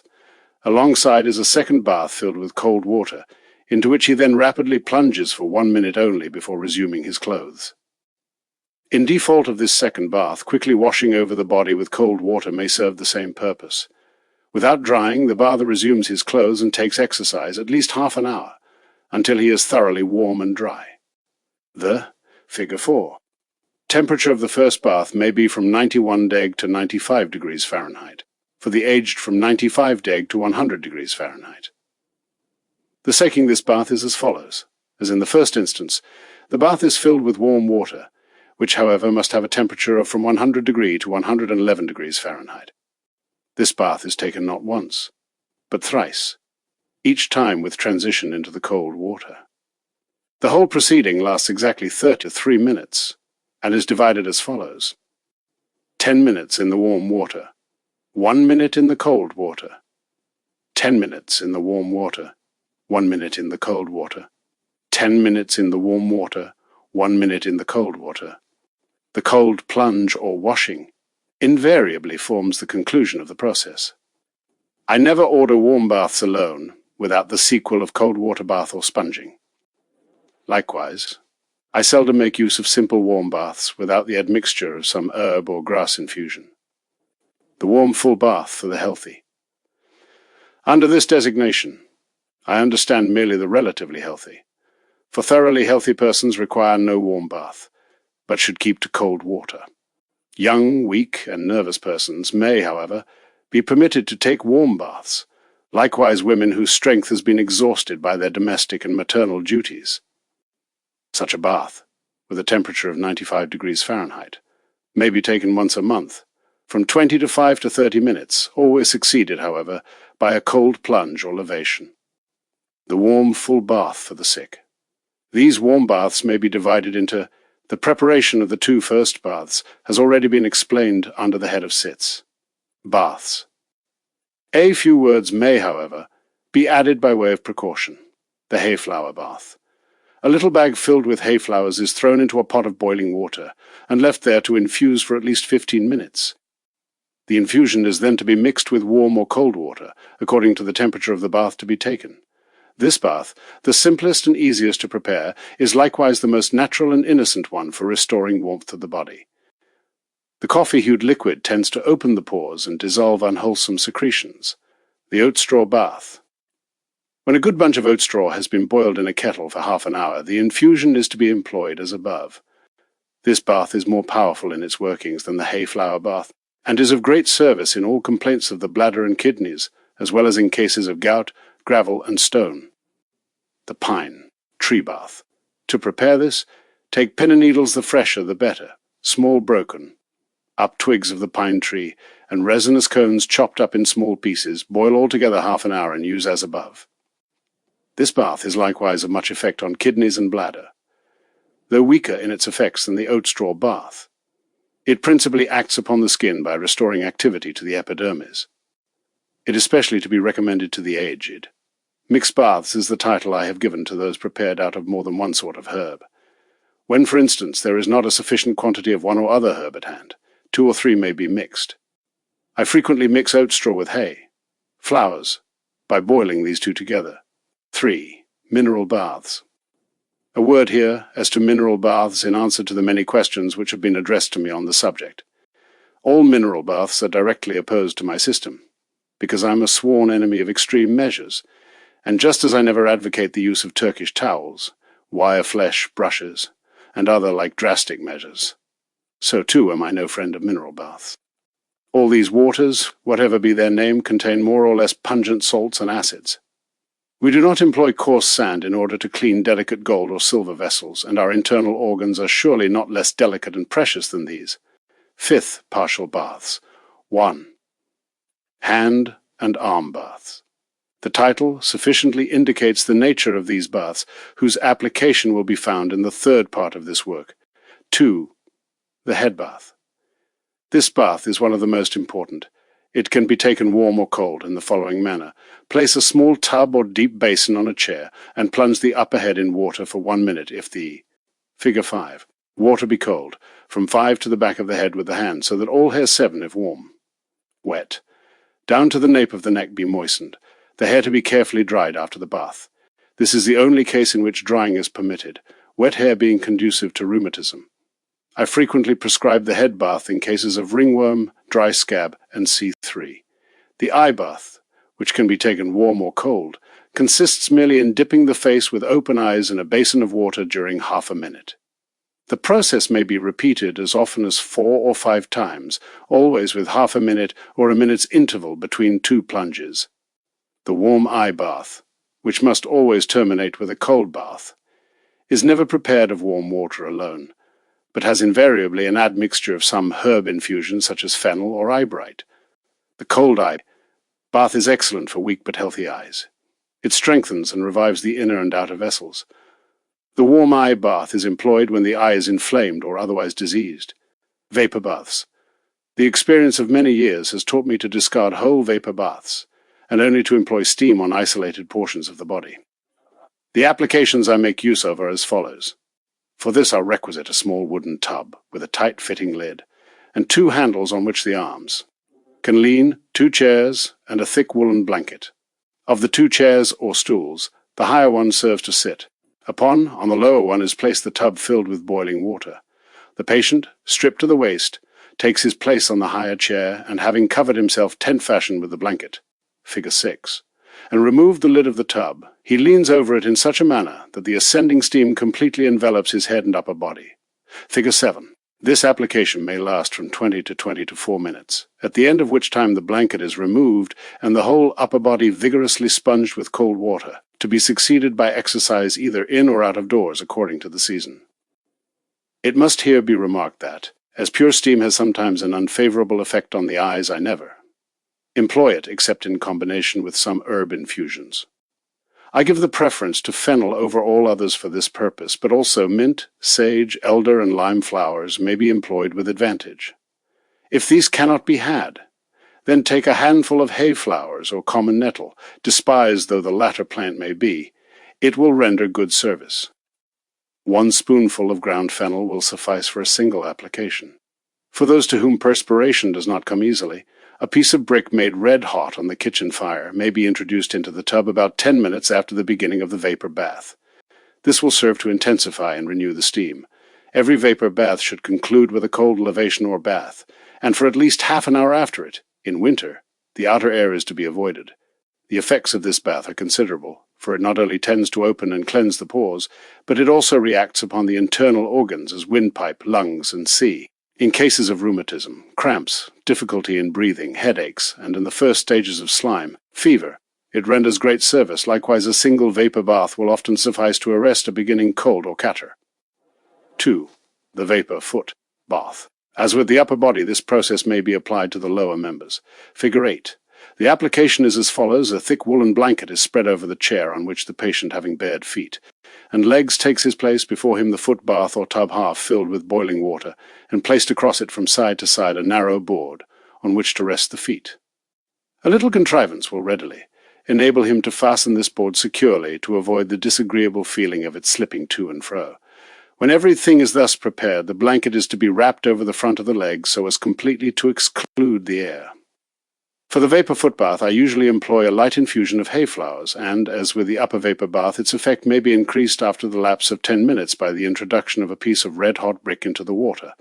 The duration of the foot bath depends entirely upon the nature of the complaint and the result to be. Figure 10. Achieved. From 15 to 20 minutes, with 1 piece of red-hot brick, is the mildest form of foot bath, which may, however, be extended from 25 to 30 minutes, while the red-hot brick may be renewed at intervals of from 5 to 10 minutes. As in the foregoing, the vapor foot bath must invariably be concluded with a cold ablution. This bath is employed in many foot complaints also in case of profuse and offensive perspiration. Where there is a threatening of blood poisoning, it is likewise useful, as well as for cramps and congestions of blood to the head. Weak, bloodless individuals who are not yet sufficiently braced to make use of cold water applications have often derived great benefit from these foot baths. The vapor foot bath must not be employed too frequently. 1 or 2 weekly of these will usually be sufficient, and I seldom prescribe them as often as thrice. 3. The close stool vapor bathia. This vapor bath is easy to prepare and excellent in its effects. The patient seats himself on the chair or metal vase which the stool contains. The ascending steam rapidly envelops the whole body, so as often to produce a general perspiration. The duration of this bath is from 15 to 20 minutes. If it be desirable to prolong the process of perspiration, the patient may then be brought to bed and warmly covered up for a time before the cold ablution be performed. The action of this bath is eminently to dissolve and secrete unhealthy matter, which is thus removed by sweating. As in other cases, I never here use warm water alone, but always the aforementioned admixtures of oat straw, hay flour, or best of all shaved grass. Oat straw vapor is employed for diseases of the kidneys and for stone. For rheumatism and for cramps in the abdomen, I make use of hay, flowers, as also for complaints of the bladder, and in the first stages of dropsy. 4. Special vapor applications on isolated spots, such as on the eyes, ears, mouth, fingers, are useful in many cases. A few examples will explain this. A venomous insect stings us in the hand. Straightway the place swells up, and the inflammation threatens to spread. In conjunction with compresses, a vapor application to the affected spot will bring help and relief. Whenever there is danger of blood poisoning from a neglected wound or other cause, a vapor application speedily applied will often arrest the evil. Sometimes we are attacked with violent cramp at some particular spot of the hand or foot, which may be instantaneously relieved by a vapor application. Or else you have been bitten by a suspicious-looking dog. Before you have had time to procure a doctor, it will be wise to apply vapor to the wound. Hayflower infusion is the one I most frequently make use of for outward applications. For the eyes, an infusion of fennel powder, or else eyebright or milfoil, is serviceable. For the ears, nettle or milfoil. For gathering in the throat, decoction of milfoil, ribwort or nettle. The duration of these applications is from 10 to 20 minutes. All such vapor applications as are made use of for the internal organs, or for eyes and ears, must be employed with caution and never too hot. Effusions. 1. The knee effusion. The legs being bared to the knee, and the trousers rolled back as far as possible, the patient seated on a figure 11. Chair puts his feet into the tub or foot. Pail. The effusion is performed by means of a small watering can from which the rose has been removed, and is light enough to be easily managed with one hand. The contents of the first watering can, which must be, poured faster and stronger than the succeeding ones, moisten both feet from the toes to above the knee. The following cans, which are held alternately high and low, must be directed in such manner as to administer gentle gushes to particular spots, especially the knee pans and the calves, must be watered until the water flows down equally over both feet. The contents of the last watering can are not poured through the spout, but simply emptied over the feet by way of ablution. For a knee effusion, from 2 to 10 watering cans full of water may be employed. Invalids and weak persons can seldom stand the shock of the first effusion, and to no beginner is the sensation a pleasant one. I have seen strong men who beforehand had treated the idea with derision turn pale and tremble like aspen. Leaves in vain endeavour to disguise the pain occasioned by the cold to water gush. This potent effect speaks volumes in favour of its invigorating and bracing effects. Convalescents, and in general all such persons as suffer from weakness and poverty of blood, should never attempt more than 2 to 3 watering cans at a time. Novices should begin with 2, and then day by day increase the number by 2 cans more, until they have reached the number of 10. By the 8th watering can, all sense of pain or discomfort will have disappeared. The knee effusion is invariably employed in conjunction with the upper effusion, whose description here follows. 2. The upper effusion, the patient strips to the waist, and in order to hinder the water from moistening his undergarments, he will do well to protect himself with a towel or sheet wound about the body. The tub, or basin, which is to receive the downpouring water, is placed on a stool or low chair. The patient leans both hands on the floor of the tub, in such manner that the body assumes a horizontal position, and that the water in descending may flow over the body into the vessel. The contents of the first can, starting from the right arm and right shoulder, descend alongside of the spine to the right, ascending again to the left as far as the shoulder and arm. This first effusion serves to moisten the whole line of action. The contents of the second and of the third are intended to come in contact with the whole network of nerves which extend to both sides of the spine, and, like the first effusion, they must invariably terminate at the left shoulder. The Figure 12. Whole line must be effused 3 or 4 times, as equally as possible, so that the water pours down, over the chest into the basin. Let the head be spared, especially if the patient have long hair, the neck, on the contrary, to be well effused. With nervous persons, great care must be taken not to effuse the spine itself for long, or with too great violence, as the contact of water sometimes causes a pain like that of a sharp stab. The more rapidly and equally this effusion is performed, the easier it will be to endure, and the faster will warmth be restored to the system. With corpulent persons and those who are inclined to stoutness, reaction is sometimes slow. In such cases I frequently assist the process by rubbing the back gently with the hand after the first effusion. This accelerates the circulation and restores activity to the epidermis. For the weak, the contents of 1 watering can will. Figure 14 be sufficient. For novices 1 or 2, adepts may indulge in from 2 to 3, and the very strong and healthy from 5 to 6 watering cans. After the effusion, let the chest be rapidly washed over and the clothes resumed without drying the body, whereupon active exercise or work till heat is restored. The upper effusion must invariably succeed the head vapor bath, but is oftenest used in combination with the knee effusion. Both effusions take a pre-eminent place among the means of hardening and bracing the system, and may be used with advantage by both sexes. I know persons who, having no one to perform these offices for them, are accustomed to administer to themselves every morning the 2 applications. They first undertake the upper effusion, either by means of a little watering can or, better still, by simply placing themselves beneath an open water cock or pump, and then allowing the gush to descend on the back. A little practice will enable the performer to shift his position to and fro in order to let the water play where most desirable. This process, once accomplished, the knees can have their turn. 3.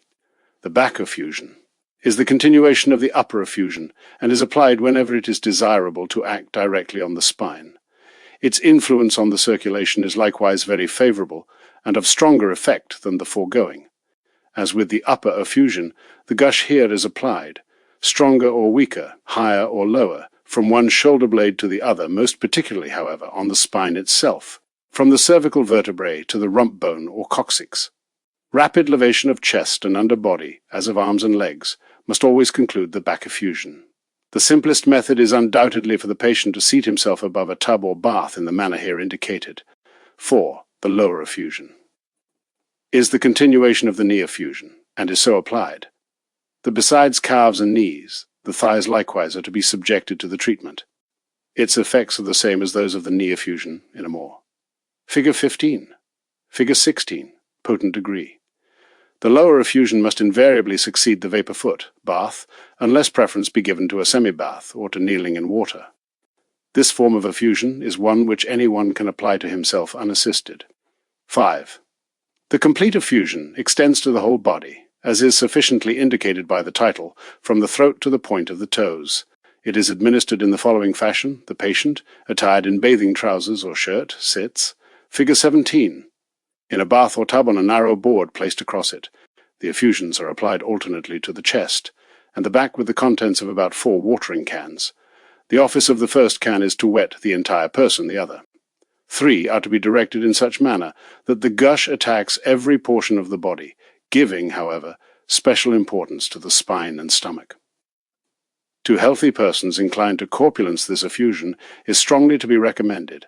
It braces the system, promotes circulation, and strengthens weak and over-sensitive individuals. For the weak and sickly, the water may be tempered to about 66 deg to 73 degrees Fahrenheit. One last observation before concluding the chapter on effusions. I am directly opposed to the ultra-violent doses employed in some establishments, not seeing what advantage is to be reaped from such excessive measures. For cleansing the body, why should a fire engine be required? Healthy persons do not require it, and still less the sick. Lavations. These are divided into whole and partial lavations. The principal point to be observed with regard to these is that the water should be applied uniformly and as much as possible equally over the surface of the body or member to be treated. Drying and rubbing are alike prohibited, as in the foregoing applications, and when in describing some particular process I make use of the term a vigorous lavation, this expression is to be taken as signifying rapidity, not violence of action. 1. Complete lavation. Complete lavation for the healthy. The complete lavation is a rapid ablution applied to the entire body. The simplest manner of performing it is to dip a coarse linen towel in water, and to begin operations on chest and lower body, proceeding to the back, which each one must approach in the manner he finds most convenient. Arms and legs come last on the program. Care should be taken not to perform this operation in a cold or draughty spot, and the general repeated rule of quickly dressing and taking exercise after the application holds likewise good here. The whole process should not occupy above 2 minutes. The early morning is the most favorable time for this lavation. It should be undertaken straight away. From the warm bed on rising, and if possible be succeeded by a walk in the fresh morning air. Those who have tried it cannot fail to recognize its bracing and invigorating effect. It is not everyone who can with impunity indulge in a cold lavation at night, for with many it has the effect of unduly exciting the nervous system. Those, however, who are able to stand it, will probably find bedtime the most convenient for the process. Persons suffering from sleeplessness have frequently been relieved by this means. Complete lavation for invalids. The principal point to be observed with regard to the washing of sick people is that no portion of the body, not even the foot soles, should remain untouched by the water, which must be rapidly and equally applied over the whole surface. The patient sits up in bed or is supported, while back and shoulders are quickly sponged over. Having resumed a horizontal position, chest and body are next attacked, then the arms, and lastly the legs. From 3 to 4 minutes at the outside will suffice for the whole operation, which affords speedy and inexpressible relief. Should, however, this complete lavation be too lengthy and fatiguing for very sick persons, it may be divided into 2 or even 3 partial lavations. Thus, chest, body, and arms may be washed in the morning, the back and legs in the afternoon. The individual application of these lavations is indicated under the chapter of diseases. Let me only here observe that these complete ablutions are of paramount importance in all cases of high fever, more particularly typhus and smallpox. For the weakly I often prescribe an admixture of vinegar and water, which tends to open and strengthen the pores, and more perfectly to cleanse the body. 2. The partial lavation, as indicated by its name, is applied to one portion merely of the body, and is performed with a coarse linen towel dipped in water. All previous remarks concerning the complete lavation apply equally to the partial lavation. Swathings.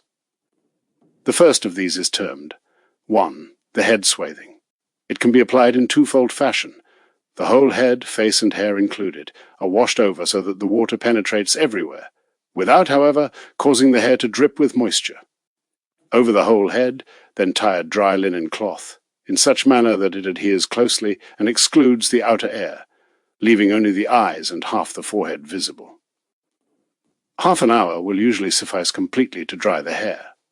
The washing and swathing may be repeated as often as 3 to 4 times. After the last swathing, the head and neck should be once more quickly washed over. A still more effective manner of performing this operation, in cases where it is desirable to promote secretion of unhealthy matter, is to wrap a light flannel or woolen shawl above the linen cloth. Likewise, if the head be very hot, it will be advantageous to moisten the linen cloth. Rheumatic headaches, scurf, and various dry eruptions are readily cured by this swathing. 2. The throat swathing. The milder form of throat swathing consists in sponging over the whole throat and neck, and then enveloping it in a long narrow linen strip which must be wound 3 to 4 times round the neck. A second and more effective mode is to dip a soft linen towel in water and wind it round the neck, over this a dry towel, and both together to be enveloped in a strip of flannel or a woolen comforter. My whole experience leads me to reject the over-prolonged application of such swathings and compresses, which mostly defeat their own end by intensifying the heat and disturbing the circulation instead of relieving it. An hour and a half is the utmost stretch I ever prescribe for the application of a swathing, which must always be renewed at intervals of from 20 minutes to half an hour. For inflammation of the throat, difficulty in swallowing, and this swathing is employed mostly, however, in conjunction with some other water application as complete lavation or wet socks. 3. The shawl. The shawl is a special form of application for the chest and upper back. It consists in a piece of coarse linen about 1.5 yards square, which, figure 18, figure 19, dipped in cold water and well wrung out, is folded together to form a triangle and applied to the patient in guise of a shawl or fichu. A second dry linen cloth, or better still, a flannel or figure 20, figure 21.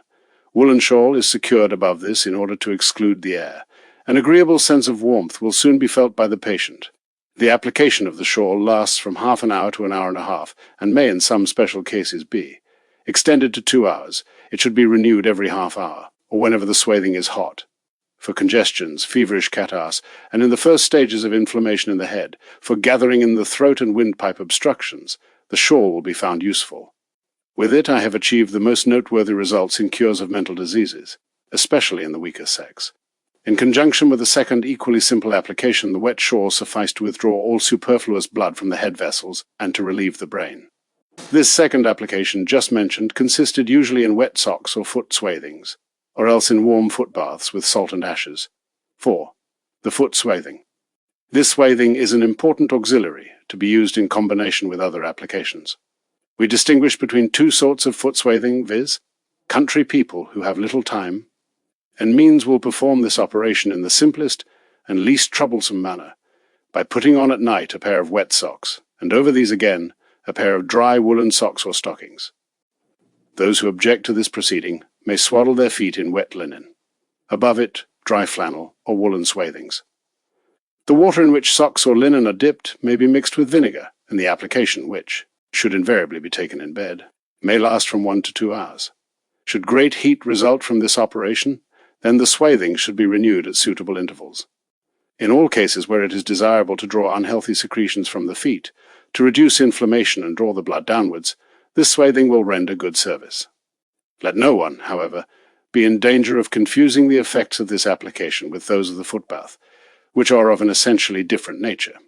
The foot bath is more rapid and transitory in its effects. It serves to draw down the blood from the head, but is powerless to cleanse or secrete unhealthy matter from the body. Country people returning home at night after a hard day's labor will do well to sleep in wet socks.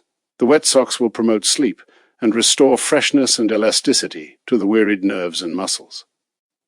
Should you chance, however, to wake up during the night, the socks must be instantly removed. If not, they should be taken off the first thing in the morning.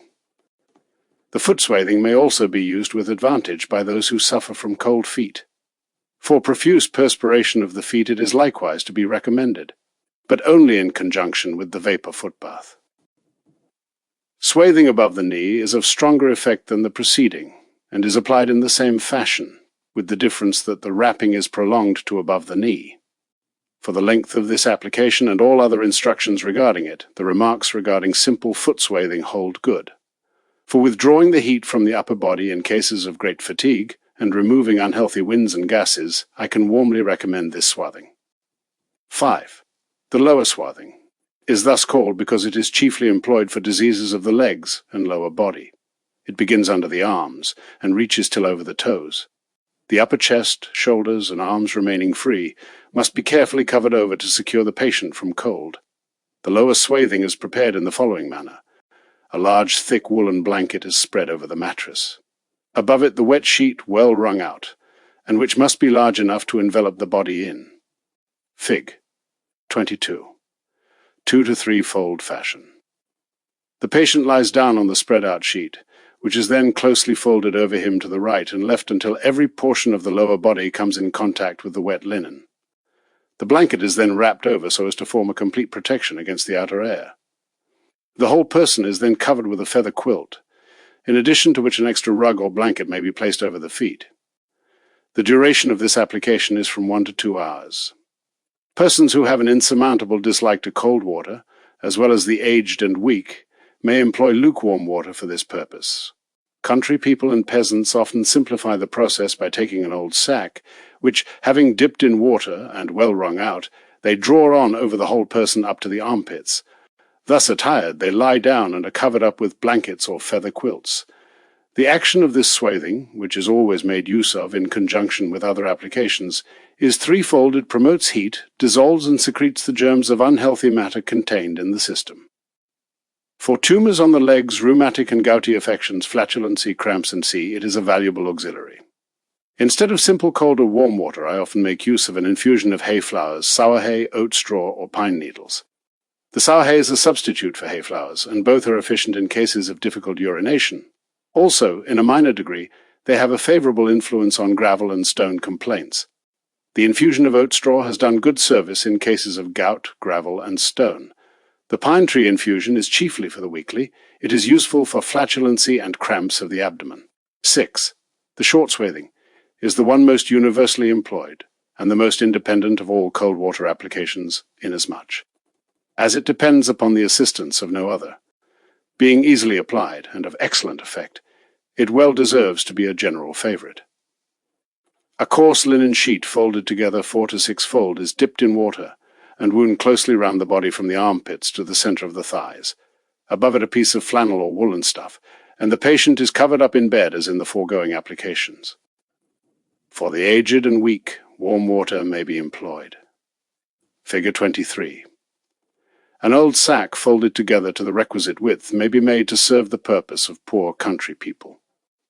If healthy people would, but make use of this short swathing once a week, or even once a fortnight, how many illnesses might not thereby be averted?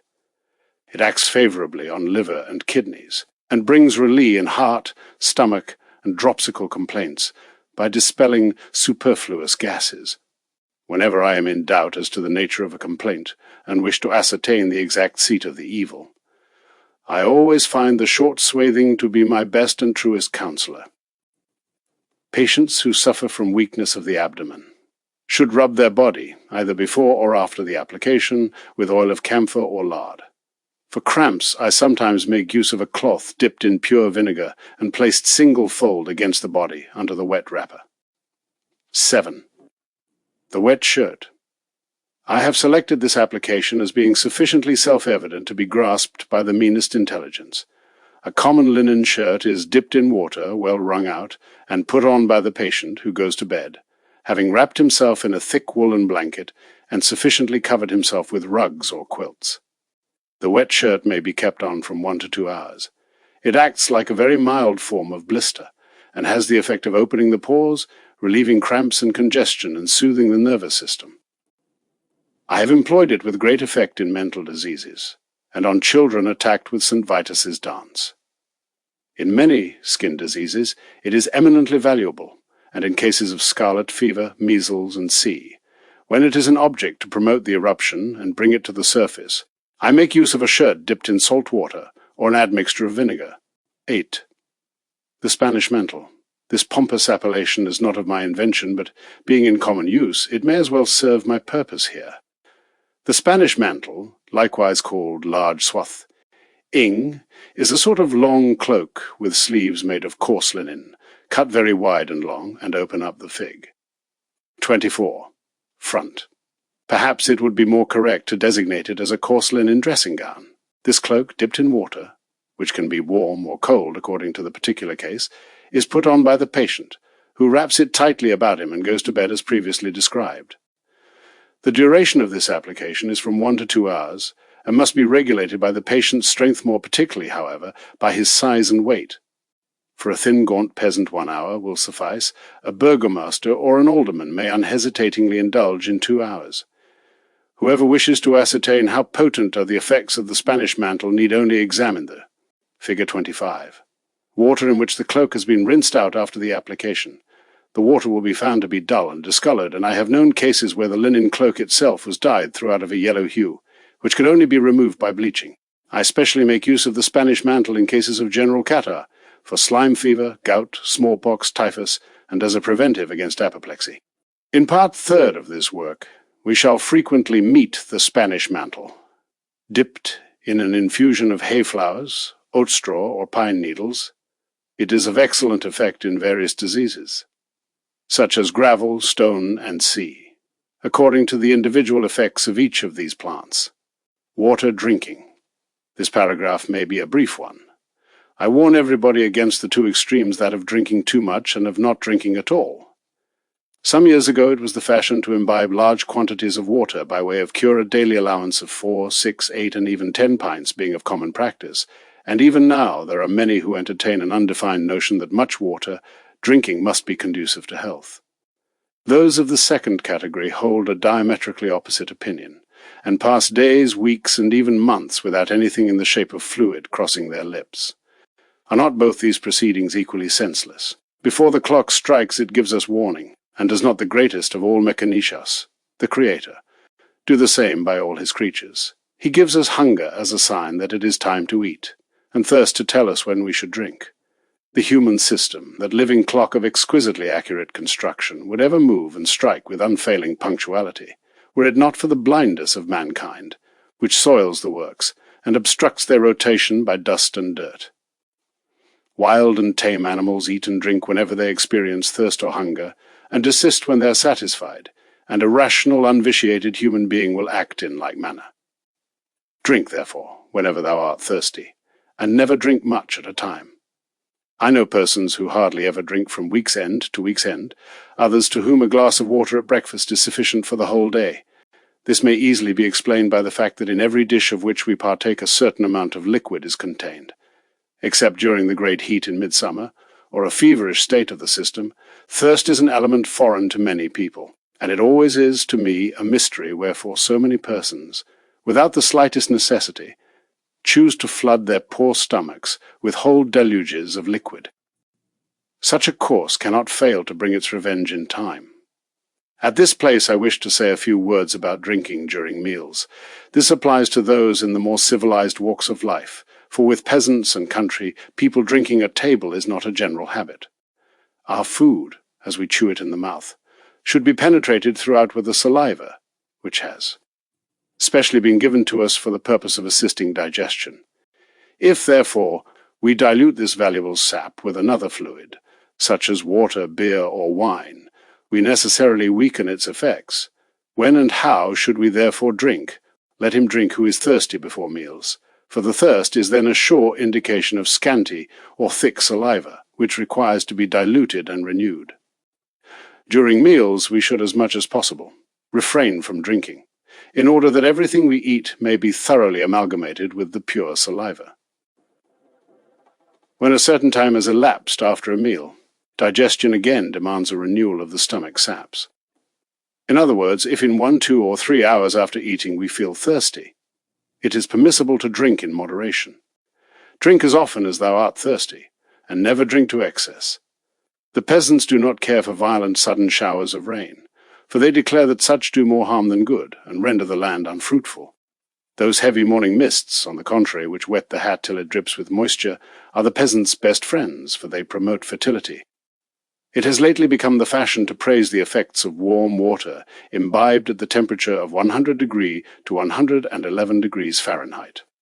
For certain chronic diseases, I have myself employed this remedy in former years, and not without success. Let honor be given to whomsoever honor is due, and far be it from me to condemn those who prefer hot water to the pure cold element. My experience, however, is all in favor of cold water, which I consider to be capable of achieving equal, if not superior, results to those obtainable with warm. This question is entirely one of individual taste.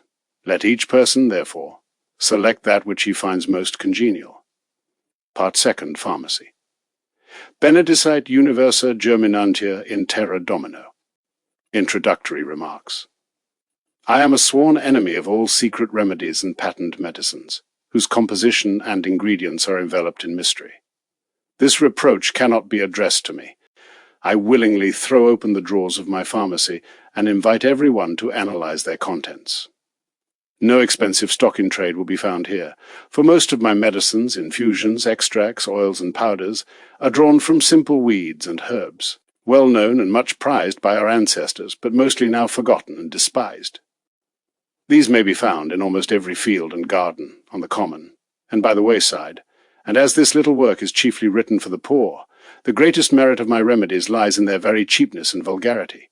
It is for the sake of the poor that I have devoted long years to this study, seeking out and renewing acquaintance with each obscure and insignificant herb, with a view to raising it anew to well-deserved honor and consideration. I have examined and analyzed, dried and dissected, boiled and tasted each over and over again. There is no herb, no powder, whose effects have not been previously tried on myself before giving it to the world. I was long in doubt as to whether or not I should publish the result of these botanical experiments as appendix to my cold water cure, being, as I am, fully persuaded that cold water alone is sufficient to cure all complaints. There are, however, many persons who shrink from the prospect of a prolonged cold water cure, and for these this portion of the book is written. By help of the remedies here indicated, the water applications may be curtailed and simplified. To those plants whose action appeared to me doubtful, such as marshmallow or licorice, I have accorded little attention. Poisonous plants have been completely omitted from my pharmacy. How good is God towards us! My heart impels me to exclaim here. Not only that which we require for sustaining life, our daily bread, does he cause to grow for us. In unerring wisdom he has created everything in perfect measure and harmony, and his paternal love makes countless little herbs spring up from the earth in order to bring solace and consolation to suffering mankind. How good is God, if only we had sense to recognize it! Let us pursue attentively the little plants to which the Creator has given scent, as a tiny perfume flask, by which to proclaim their qualities and attract our attention, and as we pluck them, let us render thanks to our Father in heaven, who provides so bountifully for his children. Our household pharmacy should contain 4 principal partitions, and several smaller side partitions. The 4 principal partitions consist of tinctures or extracts, tea, infusions, powders, oils. Into the side partitions, properly sorted and arranged, comes everything else which cannot be classified under the foregoing 4 heads. Also, linen rags and cotton wool for dressing wounds should find here a place. The tinctures and oils must be kept in glasses or bottles, teas and powders in close paper bags, or better still in wooden boxes. If these are ordered new for this purpose, they should be oval, shaped, and of different sizes. If they are all made of a uniform pattern, this will give the household pharmacy a business-like, neat appearance, and it will be a pleasure to look at them ranged upon the shelves like a well-disciplined army of soldiers. Everything to be kept in a dry, cool, and easily accessible place. The contents of each glass bottle, bag, or box should be distinctly marked on a label affixed to it, and it will save both time and trouble if these are arranged alphabetically. Great order, method, and cleanliness are the principal conditions for organizing and keeping up this household pharmacy. It should be presided over by the mother of the family, or else by her most tidy and industrious son or daughter.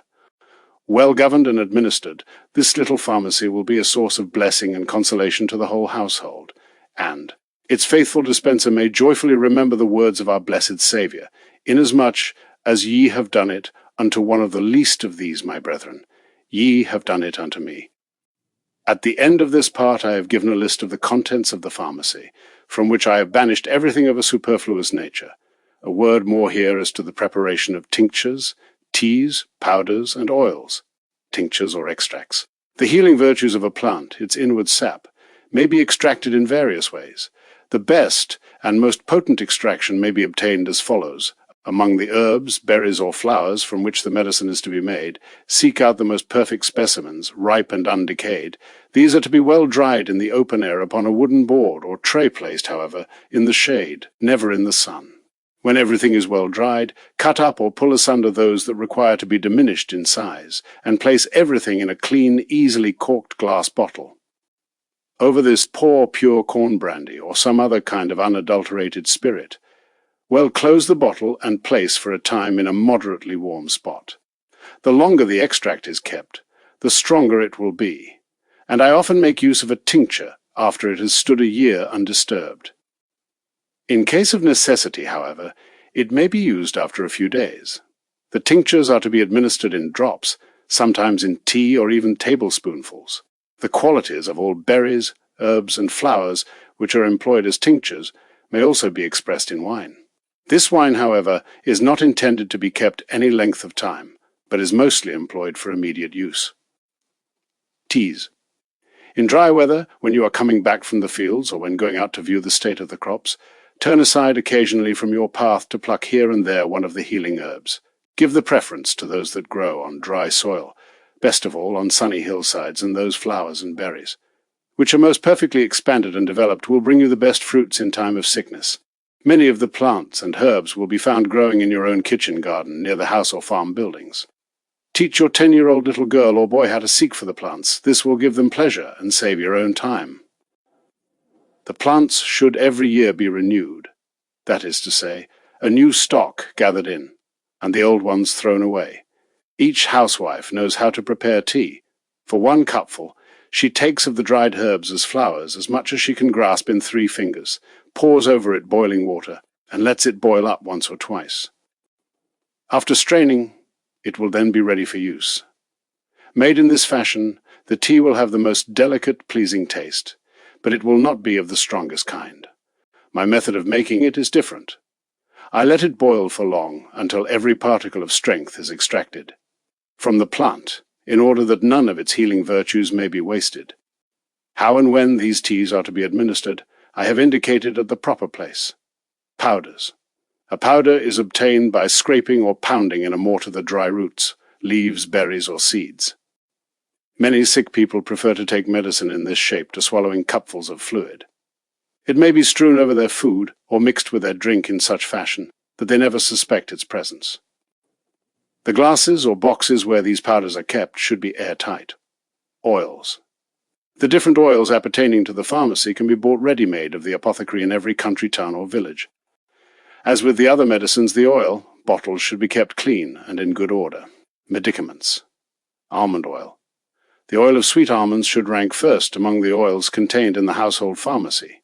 It is useful in cases of conglutination of the stomach and windpipe, dissolving the slime and restoring appetite. It cools inflammation, especially the redoubtable inflammation of the lungs. Patients attacked with this illness should daily take 3 to 4 teaspoonfuls of the oil internally. For earache, cramp, or wind in the ear, and other like complaints, 6 to 8 drops may be poured into the suffering ear, which must then be carefully closed with cotton wool. Those who suffer from deafness in consequence of catching cold, or from a rheumatic affection, should employ 7 to 8 drops daily on each ear in alternation. After continuing this practice for several days, the ear should be washed out with lukewarm water, or better still, syringed by a proficient hand. Boils which are attended by much heat may be gently rubbed over with almond oil. It is also a good thing with which to rub the skin when you are saddle sick, or to apply to any part of the body which is chafed or sore. In default of almond, olive oil may be employed. Aloe. This powder is of good effect for both inward and outward use. 1 to 2 pinches of aloe powder mixed with a teaspoonful of honey will serve to cleanse the stomach without producing irritation. Combined with other herbs and infused as tea, it is of yet greater effect. The mixture is usually as follows: 1 pinch of aloe, sufficient elder, flowers for 2 cups of tea, 2 pinches of fenugreek, a teaspoonful of fennel. The 2 cups of tea are to be taken in the course of 2 days. Their action in promoting stools does not take place till from 12 to 30 hours later. Outwardly applied, it is good for weak, red, and suppurated eyes. A good pinch of aloe infused in boiling water will make an excellent eye water, which can be used from 3 to 4 times daily. It may also be applied to old wounds, proud flesh, and deep scars which have suppurated, by dipping a linen in this water and placing it on the affected part. Aloe. This plant, which many people keep in their rooms by way of ornament, has got thick, long leaves which are covered with prickly spikes. If everyone knew the value of these leaves, no home would be without at least one such plant. A leaf of the aloe boiled in water will produce a medicine, a cupful of which will cleanse stomach and bowels. Reduced to powder, 2 pinches daily will act beneficially in liver complaints and jaundice. A spoonful of honey boiled with an aloe leaf in a pint of water will, if taken in small doses, remove internal heat and heal sore gums, especially if these be the result of whooping cough. Mixed with wormwood, it serves to secrete watery saps which might otherwise have turned to dropsy. Alum. Alum is of corrosive action and is suitable for indolent tumors and wounds. I have seen cases when an early stage of cancer was averted by means of alum. The application is as follows. The alum is either reduced to powder and then sprinkled over the wound, or else dissolved in water. It is applied to the affected part by means of linen rags dipped in the solution. A weak solution of alum water is good for sore and diseased gums. It may likewise be used for gargling. Angelica.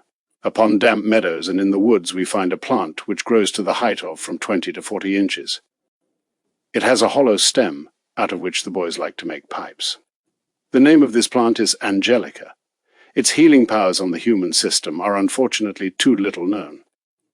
If anyone has partaken of poisonous or unwholesome food, a tea made of the roots, seeds, and leaves of this plant will be found an excellent remedy, as it tends to remove and secrete the unhealthy matter.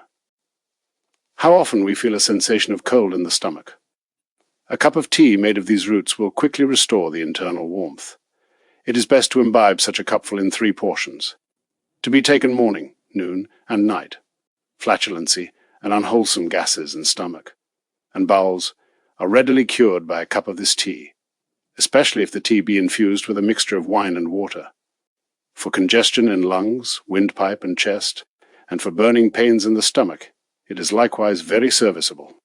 The dried roots, leaves, and seeds may be reduced to powder, and thus employed instead of the tea. Aniseed.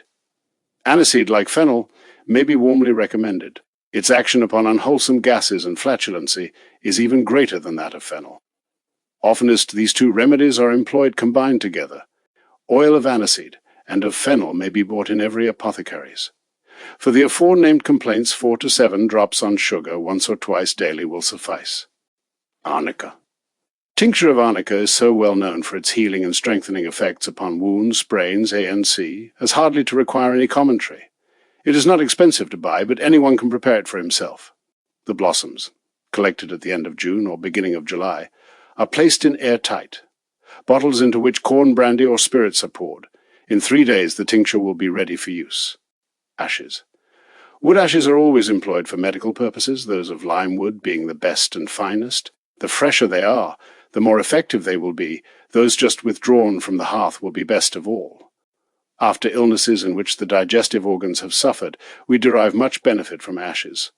This may sound peculiar, but is true nevertheless. Powdered ashes are easiest taken mixed in milk with a little sugar, and the daily portion, which should not exceed 1 table. Spoonful may be taken all at once, or divided into 2 doses. Consumptive patients may daily drink 2 pints of milk, each pint containing a spoonful of ground ashes.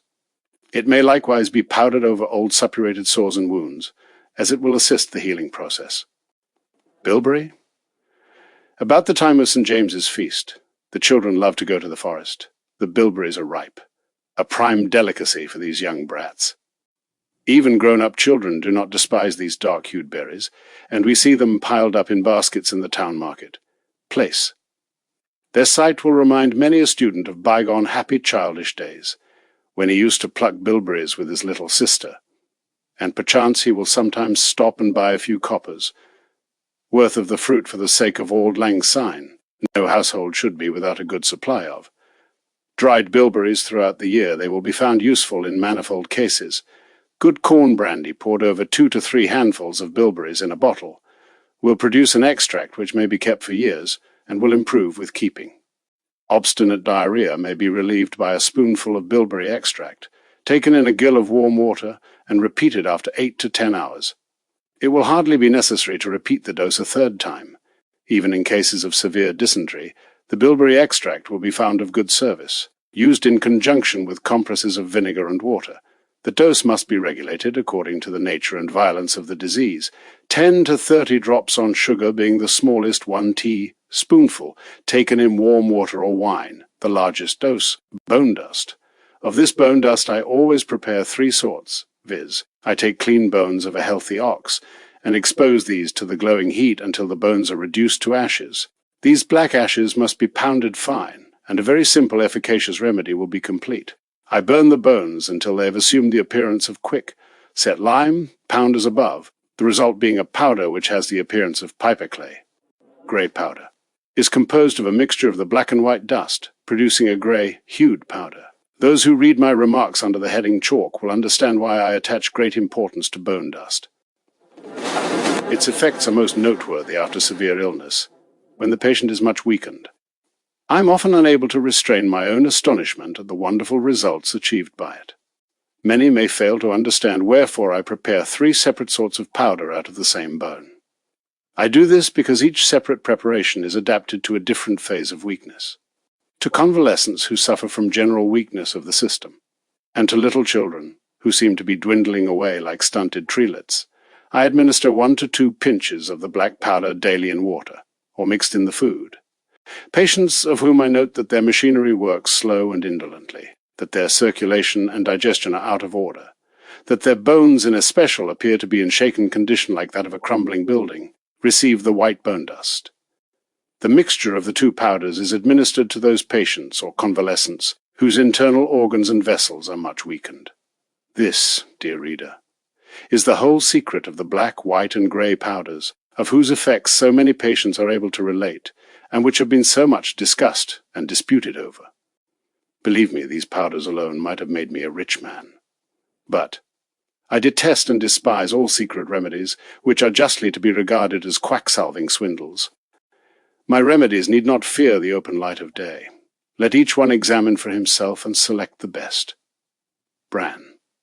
Instead of throwing this into the pig's trough, as so many senseless people are in the habit of doing, they should rather save this noble, nutritious, and wholesome substance for their own weak and suffering children.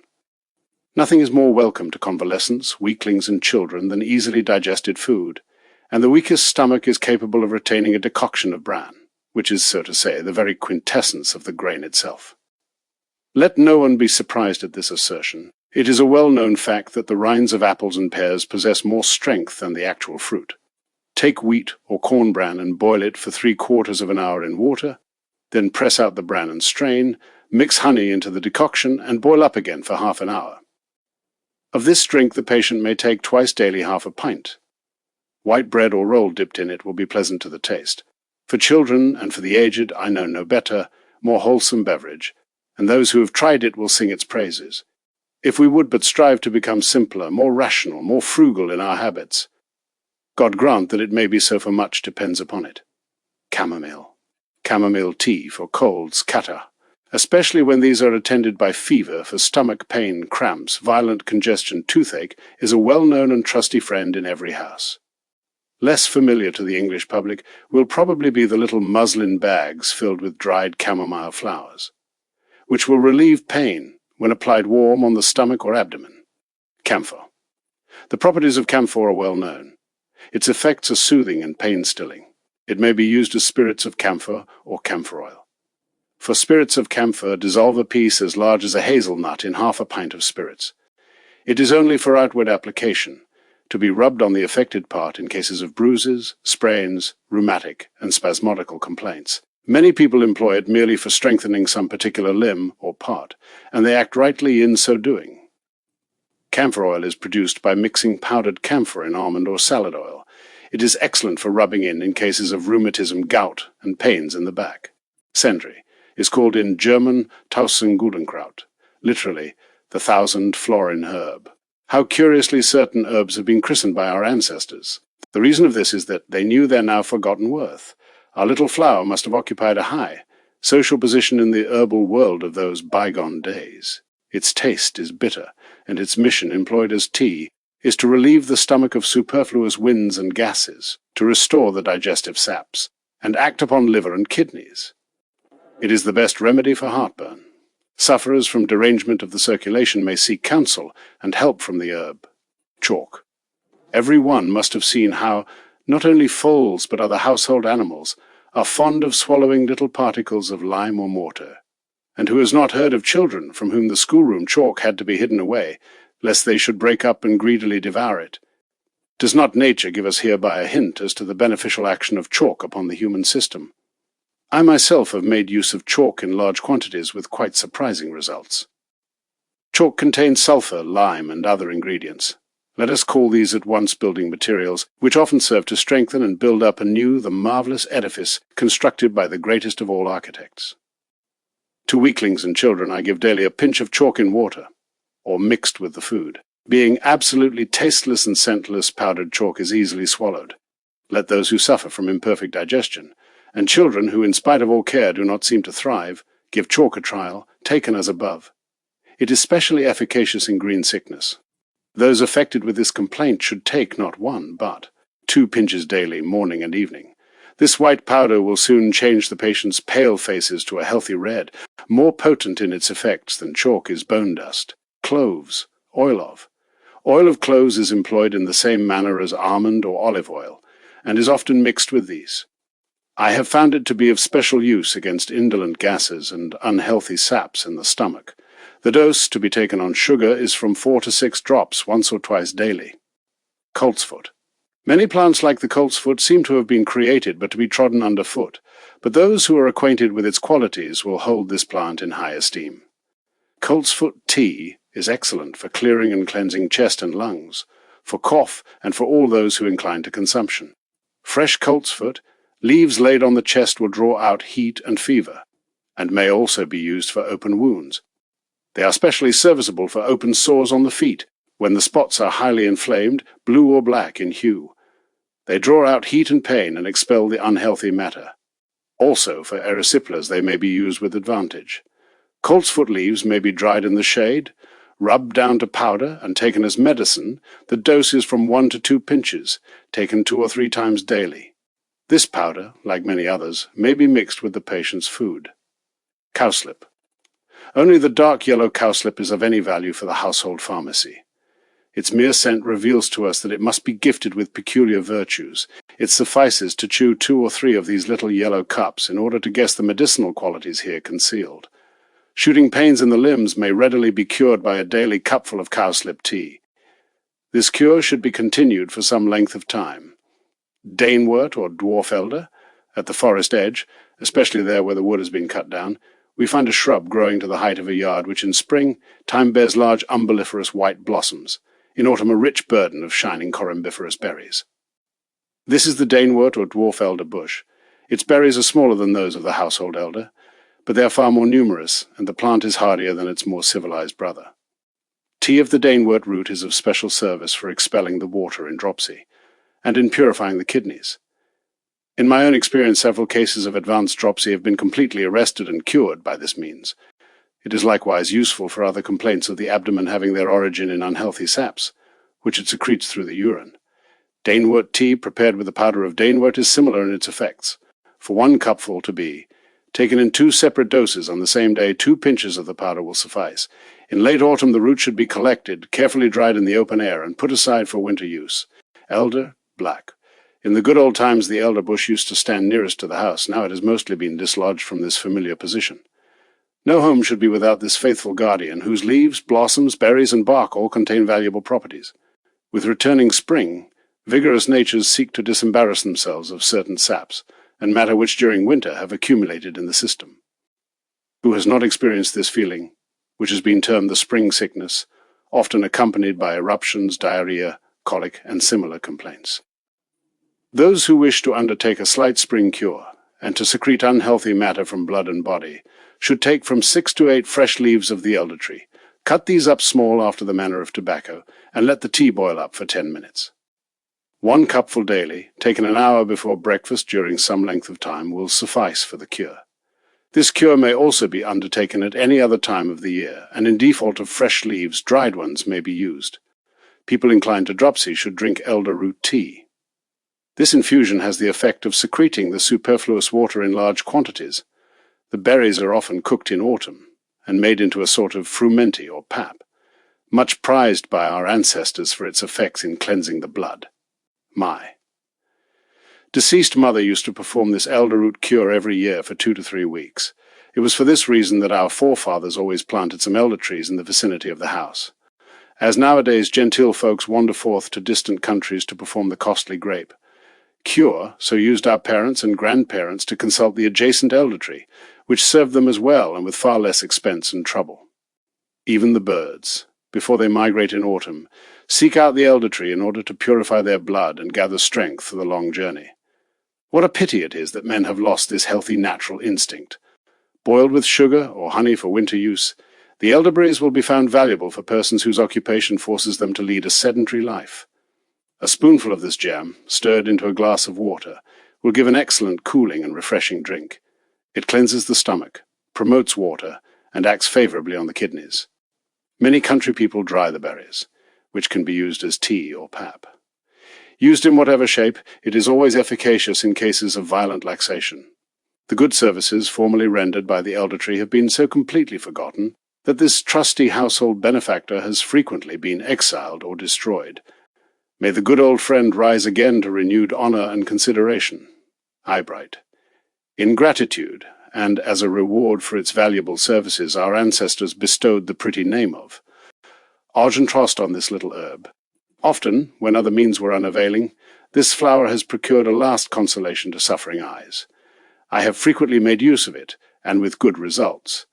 When the aftermath is half grown, about August, you will find this medicinal herb on almost every meadow, where it sometimes sprouts so profusely to the detriment of the actual crop as to arouse the peasant's ire. Both dried and grated leaves are respectively employed for making tea and powder. With the tea, daily wash out the eyes 2 to 3 times, or else with it moisten linen rags, which are laid on the eyes overnight and secured by a bandage. The eye will be purified, cleared, and the vision strengthened. Experience has taught me to employ the Eyebright powder simultaneously as an internal remedy. 1 pinch daily, administered in water or soup, is the proper dose. We have not yet exhausted the list of the Eyebright's virtues. It might well deserve also to be called consolation of the stomach. Eyebright tea is an excellent stomachic. By reason of its innate bitterness, it promotes digestion and improves the stomach saps. Give it a trial, dear reader. This little herb will freely dispense to you likewise its beneficent consolation. Fennel. Fennel seeds should never be wanting in the household pharmacy, the complaints which they serve to cure being of common occurrence. By this I mean colic, with all its attendant cramps and spasms. Let the mother quickly boil 1 tablespoonful of fennel in a cup of milk from 5 to 10 minutes, and give the healing beverage to the patient as hot as can conveniently be swallowed. Its action is good, and mostly very rapid. Fennel powder, strewed upon, or mixed with the food, expels unhealthy gases from the stomach and other regions. It is made by roasting the seeds in the oven and grinding them in a common coffee mill. Fennel oil can be bought of the apothecary. Fennel employed as eye water will be familiar to many. It is produced by boiling half a teaspoonful of fennel powder in water and washing the eyes thrice daily with the decoction. Of more potent effect is the fennel vapor eye bath, which has been already explained. Aniseed and caraway have much the same effect as fennel. Sometimes all these three kinds of seeds are employed together. Fenugreek. Powder made of fenugreek seeds gives a valuable tea of cooling effect in fever. For sore throat attended with much heat, it is an excellent gargle. 1 teaspoonful of this powder suffices for an average-sized cup of tea, of which a tablespoonful may be taken every hour either as drink or as gargle. Employed externally, fenugreek is the best remedy I know to use for boils and swellings, with a view to bringing these to a head. Its action is slow and painless, but thorough in its effects. The seeds are boiled down to a sort of pap, as in the case of linseed, and applied as poultice to the affected spot. These poultices are of great service for open sores on the feet. They hinder decomposition of the blood and putrid flesh. Phonem graecum can be bought of any apothecary. Gentian, yellow. The gentian grows by preference on the mountains. Reliable persons may be sent to gather this inexpensive and excellent medicinal herb for you.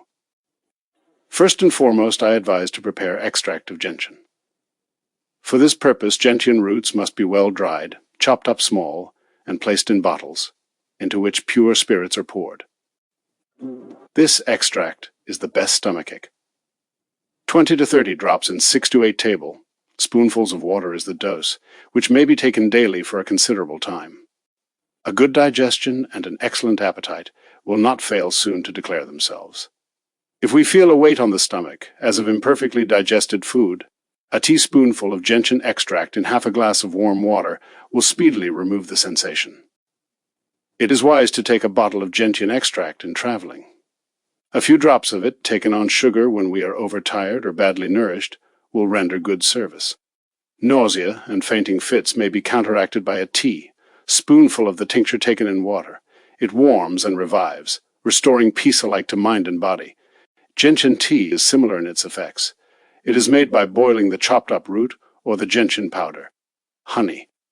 There used to be a prejudice against allowing young people to eat honey. It was only good for the old, we were told by a former generation.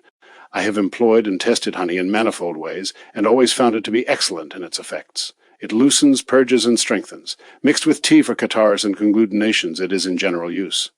The country people often make use of a honey ointment for healing boils. Whoever does not possess the proper knowledge for treating boils with cold water should have recourse to honey, rather than attempt to smear with any doubtful sort of grease.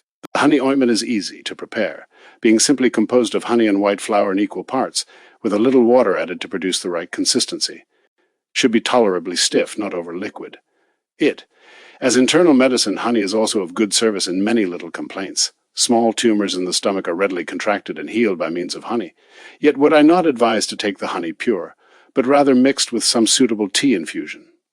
For painful swallowing in consequence of catarrh or sore throat, a teaspoonful of honey boiled up in half a pint of water is the best and safest remedy.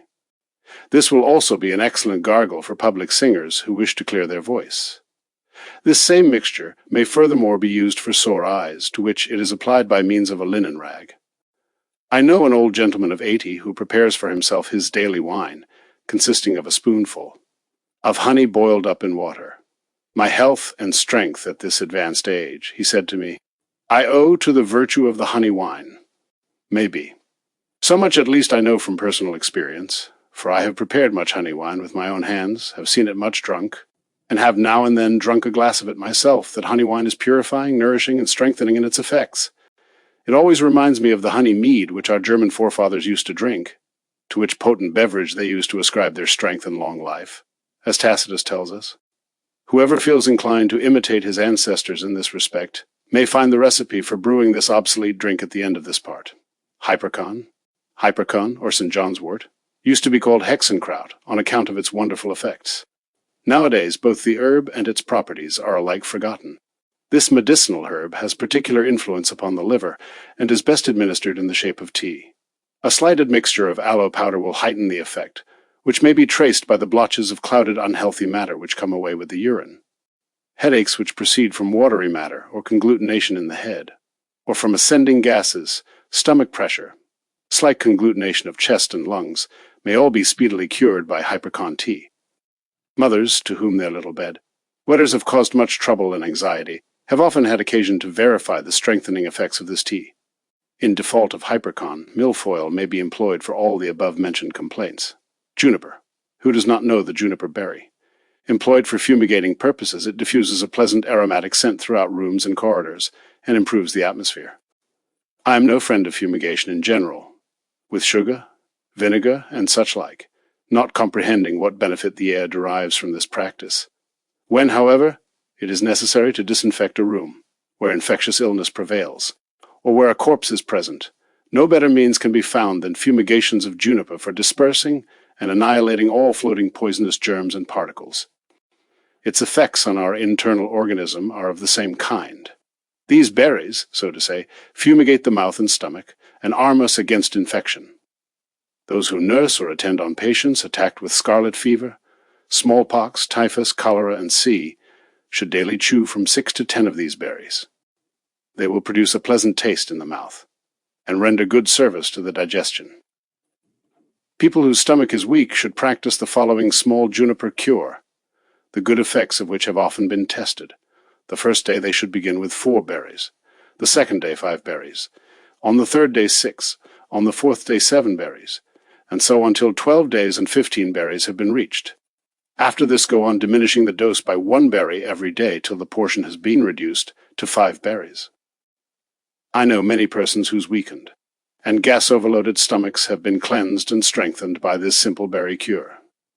For stone and gravel, kidney and liver complaints, the juniper berry has always stood in good repute since olden times, also in cases where it is necessary to secrete indolent gases, watery and slimy matter from the system. Besides the berries, young sprouts of juniper may be employed for tea in the first stages of dropsy, likewise for purifying the blood. Oil of juniper is best purchased in the apothecaries. The tincture of juniper anyone can make for himself, preparing it with wine, brandy, or other spirits. Not grass. This plant, which does not seem to have been originally included in Kneipp's pharmacy, has, however, quite recently been employed by the author, with marked success in gravel and stone complaints. It is drunk as tea, which is infused in the manner repeatedly described. Translator's note. Lavender, oil of. Lavender oil can be procured at any apothecaries. It should never be wanting in the household pharmacy. 5 drops on sugar taken twice daily will improve the digestion and promote appetite. Flatulency, headache occasioned by ascending gases and nausea, may be relieved by this medicament. For mental affections I have frequently employed oil of lavender with success, and I maintain that the cure of such complaints is often effected by the removal of unhealthy gases in the brain region.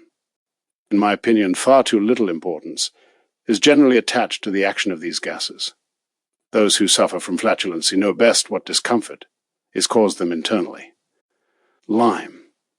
Only old people collect the once favored blossoms of the lime tree nowadays.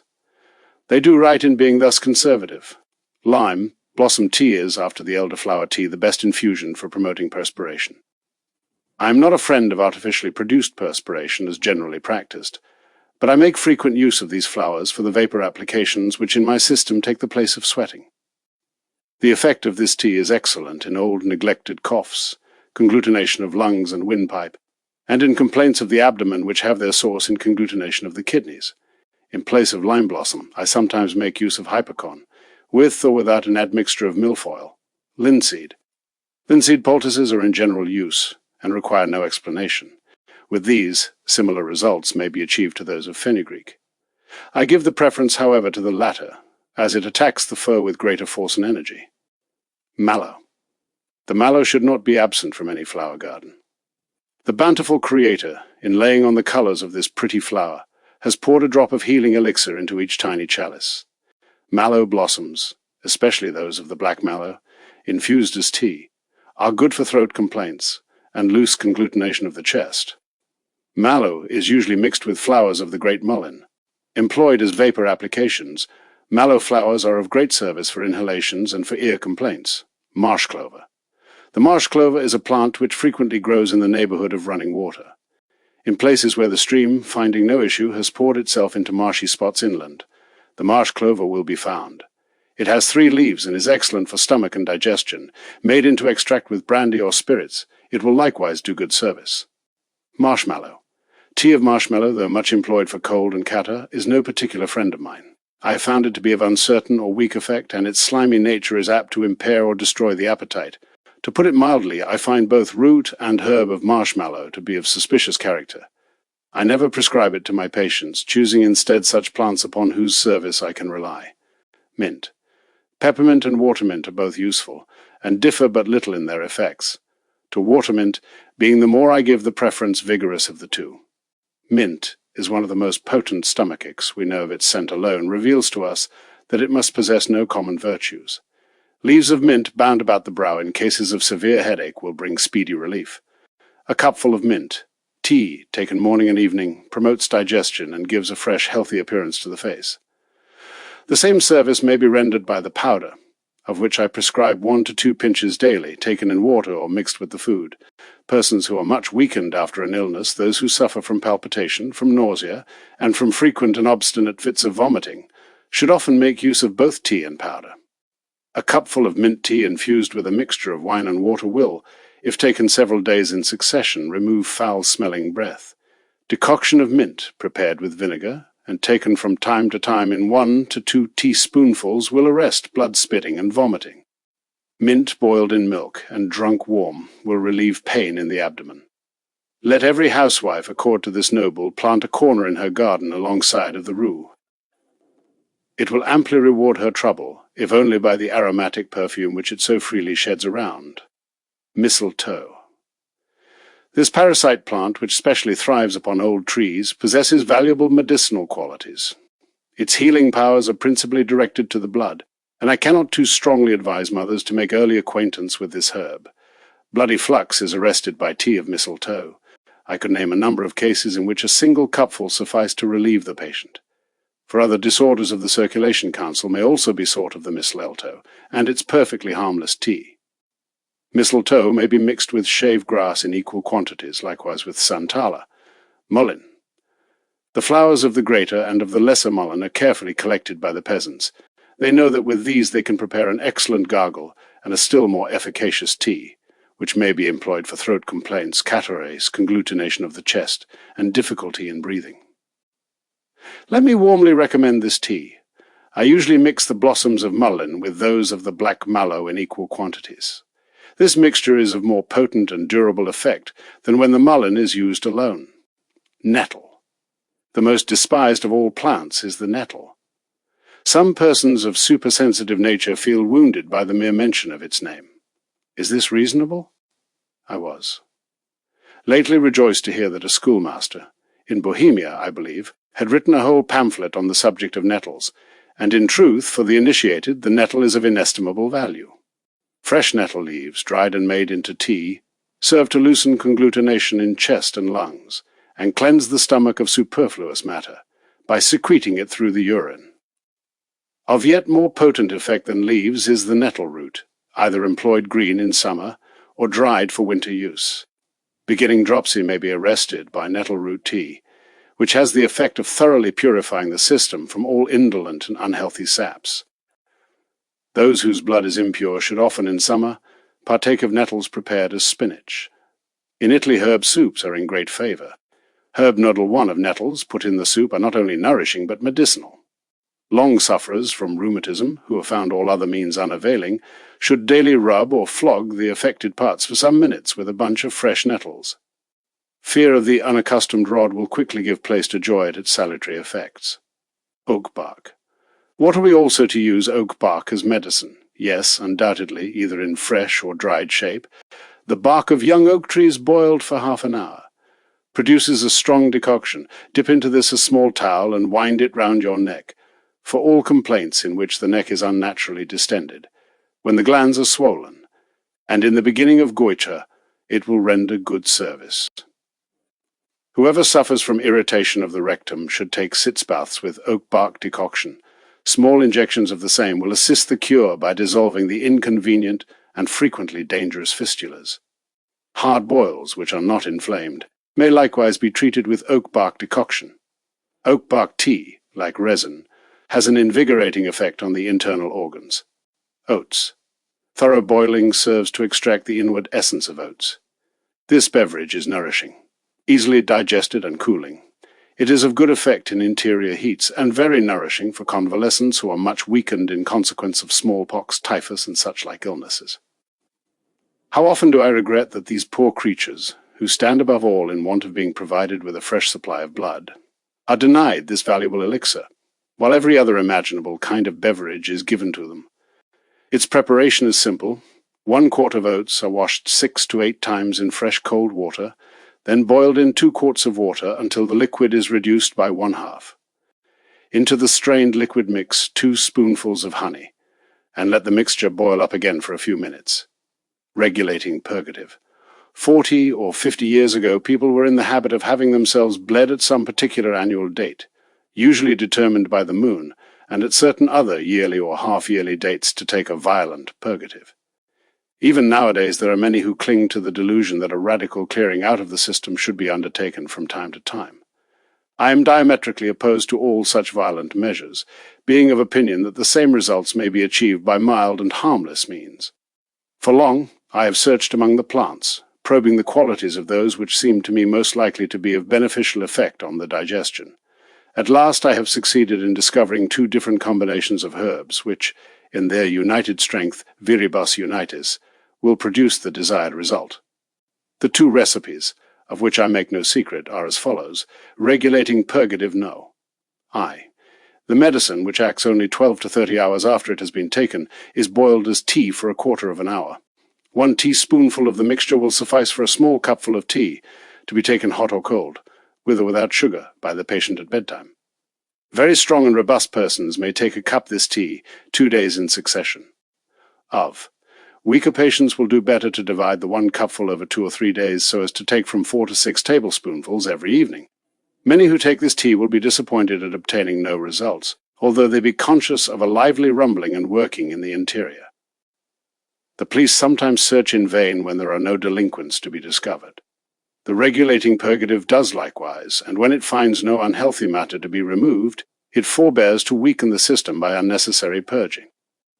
This tea is also of particular effect on the urine, and has often served to remove considerable conglutinations on the chest.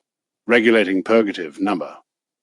The second recipe for the preparation of the purgative is as follows. 2 tablespoonfuls ground fennel, 3 tablespoonfuls crushed juniper berries, 3 tablespoonfuls Danewort root powder, 1 tablespoonful powder of aloe.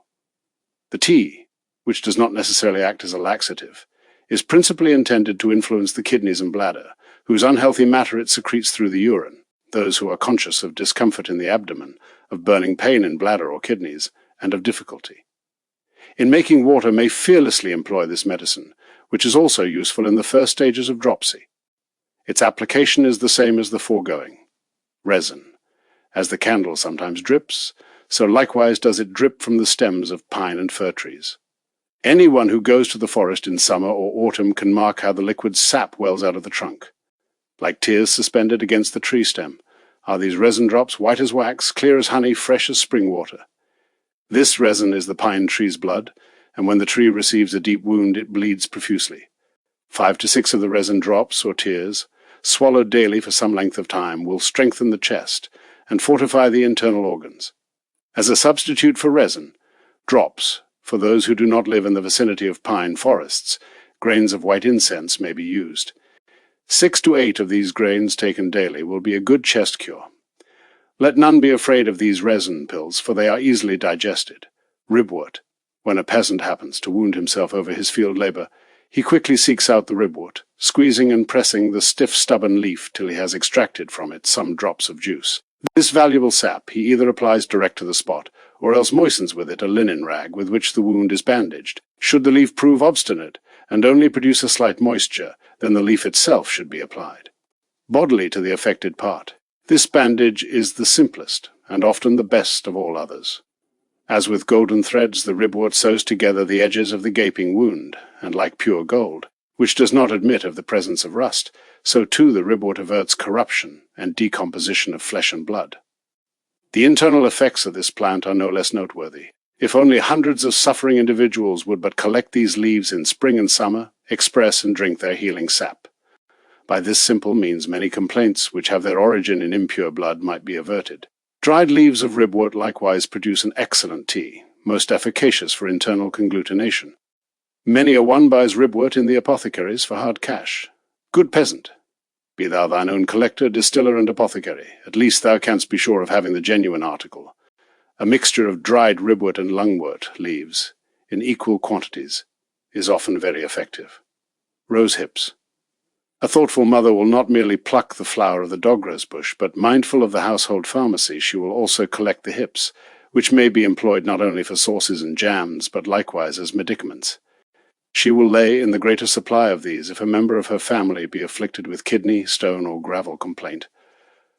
Rosehip tea serves to purify both kidneys and bladder.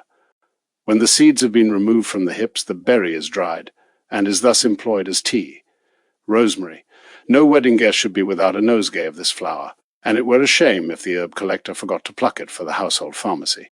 Rosemary is an excellent stomachic. Prepared and drunk as tea, it cleanses the stomach from slime and conglutination, restores appetite and digestion. The dose is from 2 to 4 tablespoonfuls taken morning and evening. Rosemary wine taken in small portions is useful in heart complaints. It acts as a sedative, and when dropsy of the heart exists, secretes the water through the urine. For dropsy in general, rosemary wine may be taken with good effect. In either case, 3 to 4 tablespoonfuls of this wine, which is a very pleasant taste, taken morning and evening, will be the proper dose. Rosemary wine is prepared by chopping up small a handful of rosemary and placing it in a bottle, into which is then poured pure white wine, which should not be too new. Red wine may also be used, but white is preferable. Half a day will suffice to render this rosemary wine ready for use. It should be strained clear of the leaves, which can be used a second time by pouring fresh wine over them. Rue. The properties of this noble medicinal herb are unfortunately too little known or appreciated. Scent is the language of plants. How distinctly and impressively does not the rue declare its goodwill to help us, to relieve our pain and suffering? It speaks as eloquently as though each tiny leaf were a little tongue. Would that we always understood this language. However and wherever the rue is applied, it is of strengthening and invigorating effect. If we only chew one little leaf, we quickly recognize its virtues. A refreshing aromatic taste will pervade the mouth like incense perfume throughout a house. For congestions, headache, giddiness, the tea of rue is excellent, and no less so in all cases of hysteria, palpitations, difficulty in breathing, and all cramp-like complaints of the abdomen. Expressed in brandy or spirits, extract of rue may be taken instead of tea, the dose which should on no account be exceeded, being from 10 to 12 drops. On sugar twice daily. Oil of rue is taken in the same fashion. It is prepared by putting dried rue leaves in a glass and pouring over them fine salad. Oil, after which the glass must be allowed to stand in a warm place for a considerable length of time. Afterwards, when strained, it will be ready for use. Sage. In laying out a new garden, do not forget the sage. It is a pretty ornamental plant. I have often seen how a passer-by will pluck a sage leaf to rub with it his black or discolored teeth. This sufficiently demonstrates the cleansing power of this plant. Old suppurated wounds, washed and poulticed with a decoction of sage, will quickly heal. Conglutination in the gums, stomach, or throat are cured by sage tea. Sage, prepared as tea, with a mixture of wine and water, purifies the kidneys and liver. More potent effects may be achieved if sage be mixed in equal proportions with wormwood. Reduced to powder and strewn over the food like salt or pepper, sage will render the same services as when it is infused as tea. Salad oil. Read the remarks under the heading of almond oil, for only in default of, or in conjunction with, the former is salad, oil to be employed. By salad, oil I understand pure olive oil, or at the very least unadulterated oil of reps. Saunders. Saunders is a red powder usually employed for dyeing purposes, which can be purchased of any apothecary. I invariably mix this perfectly harmless medicament with mistletoe, tea in the proportion of 1 tablespoonful of mistletoe, leaves to 2 pinches of santala. The tea thus prepared is of stronger effect than tea of mistletoe alone, sauerkraut or pickled cabbage. This well-known domestic remedy deserves to be mentioned here. For wounds, burns, and similar accidents, in great heats, for dissolving and secreting ancient evils, A and C, fresh plucked cabbage leaves applied to the affected spot or limb will render excellent service. It is of inestimable value for country people, the more so for being always close at hand and easily procured. In the third part of this book, the reader will be able to see for himself how and where the sauerkraut is employed. Secretive oil. There are cases in which so much unhealthy matter is contained in the body that it is very difficult to dissolve and secrete these poisonous germs. This difficulty does not consist in the water's insufficient action, but is rather to be ascribed to the patient himself, whose debility and infirmity of purpose often causes him to shrink from the prospect of a prolonged course of treatment. I pondered long over this question, when it occurred to me that outward eruptions have frequently had the effect of expelling unhealthy matter from the interior. My researches were therefore directed to the discovery of some means of artificially producing an outward rash or eruption, which would assist and curtail the cold water's operation. After long seeking, I hit upon an oil which fulfills these conditions. Its effect is perfectly harmless but thorough, and it is only used as an external medicine.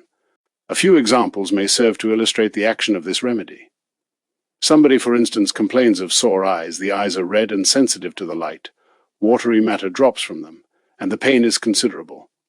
In such cases, I first rub the skin behind the ear gently, to produce slight warmth, and then apply 3 or 4 drops of oil to the spot. In half an hour, the patient will be conscious of the effect by a feeling of distension and burning.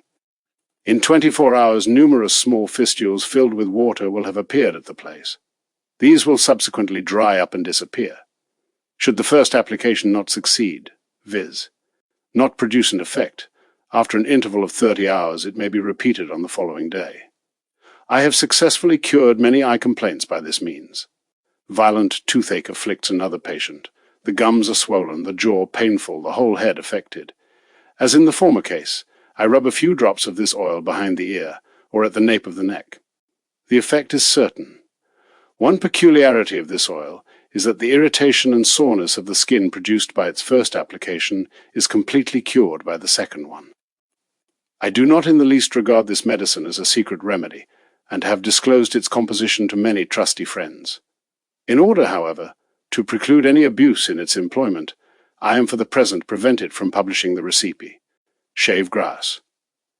I cannot sufficiently praise the manifold and excellent qualities of this herb.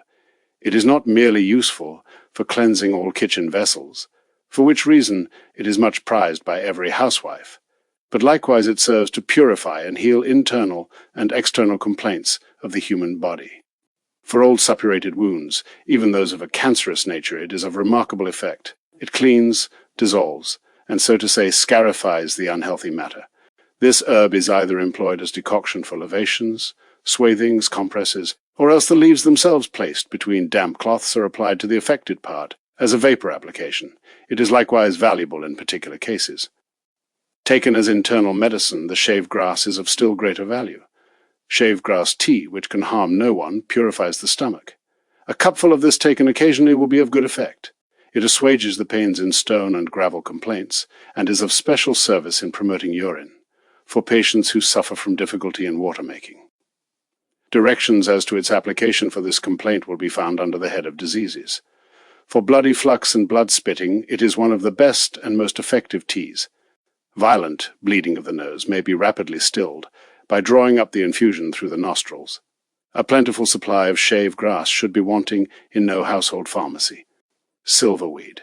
This plant, as indicated by its Latin name, grows oftenest where flocks of geese are wont to feed. It may likewise be found near cottages, in the fields, or by the side of the brook. Many people call it the cramp herb because of its effects. Tea of silverweed is an excellent remedy for fits of cramp, whether in the stomach or abdomen. Even in cases of spasm and tetanus, it has frequently been of good service. When the fits begin to appear, or better still, when the first approaching symptoms have been detected, let the patient take thrice daily boiled milk, in which a large pinch as much as can be grasped with 3 fingers of this herb has been cooked. To intensify the effect, compresses dipped in an infusion of the herb may simultaneously be applied to the affected parts. Slow. Slow. Blossoms are the most harmless laxative, and should be wanting in no household pharmacy. Boil up slowly, blossoms for 1 minute, and daily drink a cupful of this tea during 3 to 4 days. It will act gently and painlessly, but at the same time thoroughly. As a cleansing and strengthening stomachic, I can also warmly recommend this tea. Strawberry. How delighted are the children when they can bring the first bunch of strawberries to their parents, pastor, or schoolmaster. With what rejoicing is the first dish of this refreshing fruit placed on the table as dessert in every house. Not only the fruit, but also the strawberry leaves are generally beloved. Many a mother returning homewards after a hard day's labour gathers these leaves for her sickly child, well knowing this strawberry leaf tea to be one of the cheapest, most wholesome and nourishing beverages. How is this tea prepared? Take of the strawberry leaves as much as you can grasp in 3 to 4 fingers, pour half a pint of boiling water upon them, and carefully cover the jar or pot. After 5 minutes, strain off the infusion and mix with a little milk and sugar. Woodruff mixed with the strawberry leaves in the proportion of 1/4 or 1/3 will give more body and flavour to the tea. Fresh, perfect strawberry leaves, collected in May or June at sunny spots, more especially on high hill slopes, will produce an excellent beverage. The medicinal qualities of the berries themselves are not to be despised. They should be given freely to all convalescents who are much debilitated after severe illness.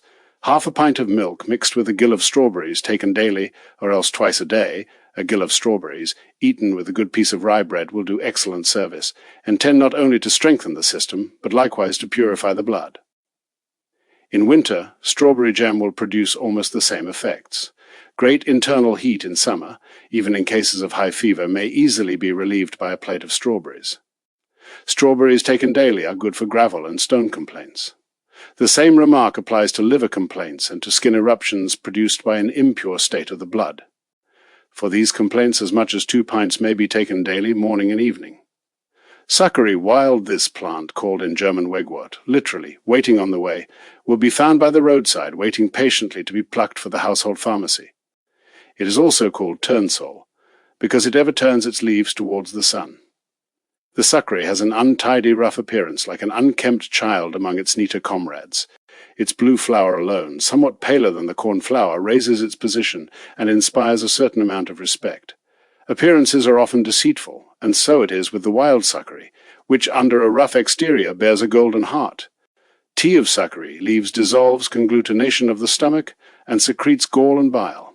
It purifies liver, kidneys, and milt, and secretes unhealthy matter through the urine. The dose is 2 cupfuls daily, taken morning and evening during 3 to 4 days. Pains and inflammation of the stomach may be relieved by compresses dipped in a hot infusion of succory leaves and flowers, renewed 2 to 3 times. Chicory leaves may be expressed in spirits, which will serve to rub consumptive or dwindling limbs 2 to 3 times daily. As leaves and blossoms, so also the roots may be employed for the same purposes. These are easiest dug up in rainy weather. Valerian. The innate strength of valerian is proved to us by its effect upon cats, which it stupefies to the extent of causing them to roll in it. We make use of the root only, which, chopped up and infused as tea or ground to powder, may be taken in small doses. Valerian root has much the same effect as rue in relieving headache and cramp-like complaints, by expelling unwholesome gases. Violet. The perfume of this sweet, scented spring flower should also pervade our household pharmacy. For spring coughs in children, let the anxious mother take a handful of green or dried violet leaves, and having boiled it as tea, administer it in doses of 2 to 3 spoonfuls, at intervals of from 2 to 3 hours. In consumption, it likewise relieves the cough, and assists the process of dissolving slime and conglutination. The dose in these cases is from 3 to 5 tablespoonfuls, at intervals of from 2 to 3 hours. This tea serves, furthermore, for headaches and great heat in the head. The head may either be completely washed with the violet tea, or else linen bandages dipped in the infusion may be bound about the patient's head. It is an excellent gargle for inflamed throat, and may also serve to moisten a linen compress, which should be wound tightly round the neck.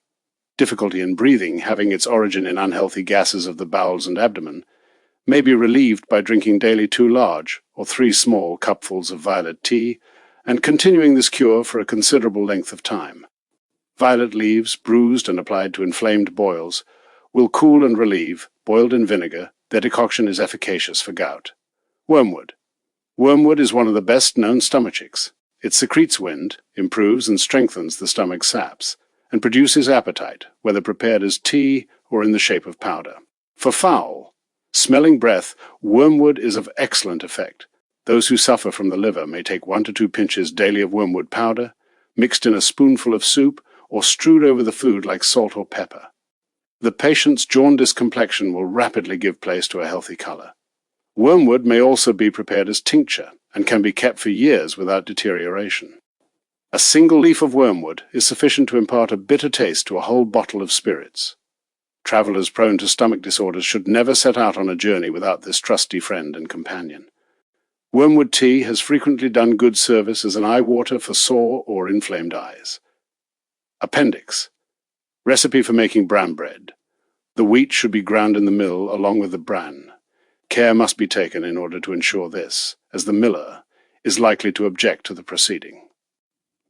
Of this bran flour take from 2 to 8 lb in a dish, and mix with warm water till the right consistency. Place overnight in a moderately warm spot. Neither yeast, salt, nor other seasoning should enter into its composition.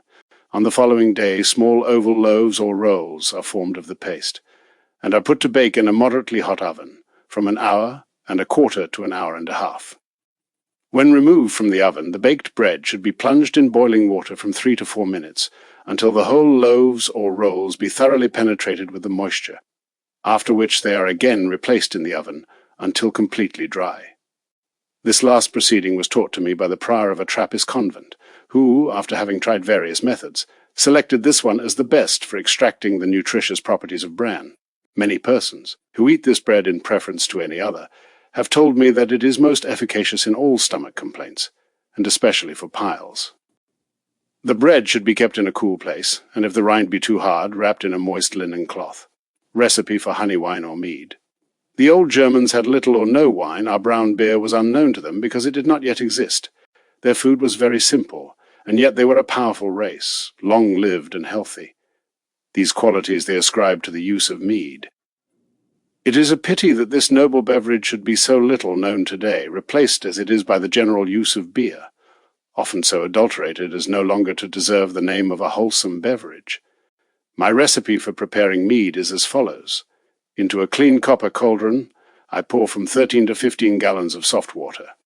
When this is pretty warm, about 5 quarts of honey are gradually stirred in.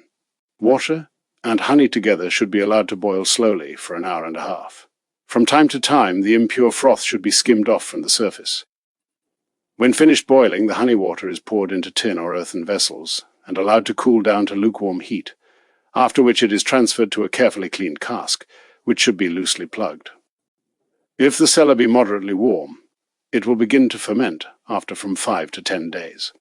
When 14 days have elapsed, the young honey wine, poured clear of the dregs, is removed to a second cask. The second process of fermentation lasts from 10 to 14 days, and only then, when the mead has finally settled and no further sounds are heard inside the cask, is the plug to be fixed in firmly. In 3 to 4 weeks, the mead will be clear and ready for use. Drawn off into bottles, well corked and buried in cool sand, it will in a few days be very frothy. This beverage is cooling and well adapted to fever patients who are unable to drink wine or beer. It is also a good drink for the healthy, but should only be imbibed in small portions, for taken in large quantities it is apt to produce disgust. Contents of a small household pharmacy: arnica, bilberry, gentian, juniper berries, rosemary, succory, wormwood, second tea of angelica, chamomile, centaury, coltsfoot, cowslip, danewort, elder, eyebright, hypercon, juniper berries, knotgrass, lime, mallow, marsh clover, marshmallow, third powder of aloe, alum, fourth oil of almond, aniseed, camphor, clove, fennel, juniper, lavender, rue, salad, part third diseases, introduction. The following cases are no imaginary or fictitious ones, they are one and all taken from life.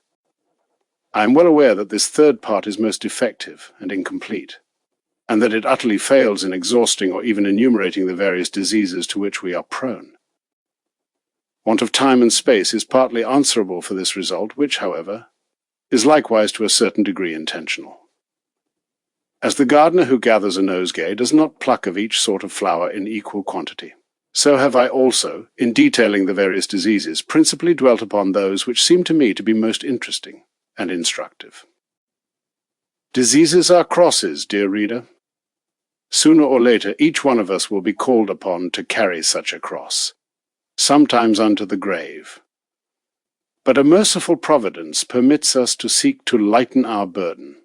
As already the prophet Elias, speaking to Naaman the Syrian leper prince, has said, "Go and wash 7 times in the Jordan, and thy flesh shall recover health, and thou shalt be clean."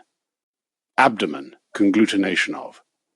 A gentleman came to me and related, "I have constantly great pains in the neighborhood of the kidneys, so violent as sometimes to be almost unbearable.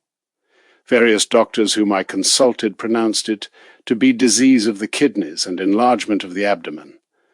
I suffer from nausea, headache, dizziness, acidity in the stomach. The urine is scanty. I am never without pains in the feet, and cannot stand for long. I have much perspiration and great weakness. My complexion is always unhealthy."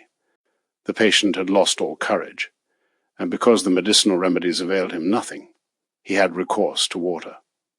The applications which I prescribed were as follows. 1. Daily 2 upper effusions and knee effusions 2. Daily 1 back effusion, and twice to 3 times daily walking in water or in wet grass.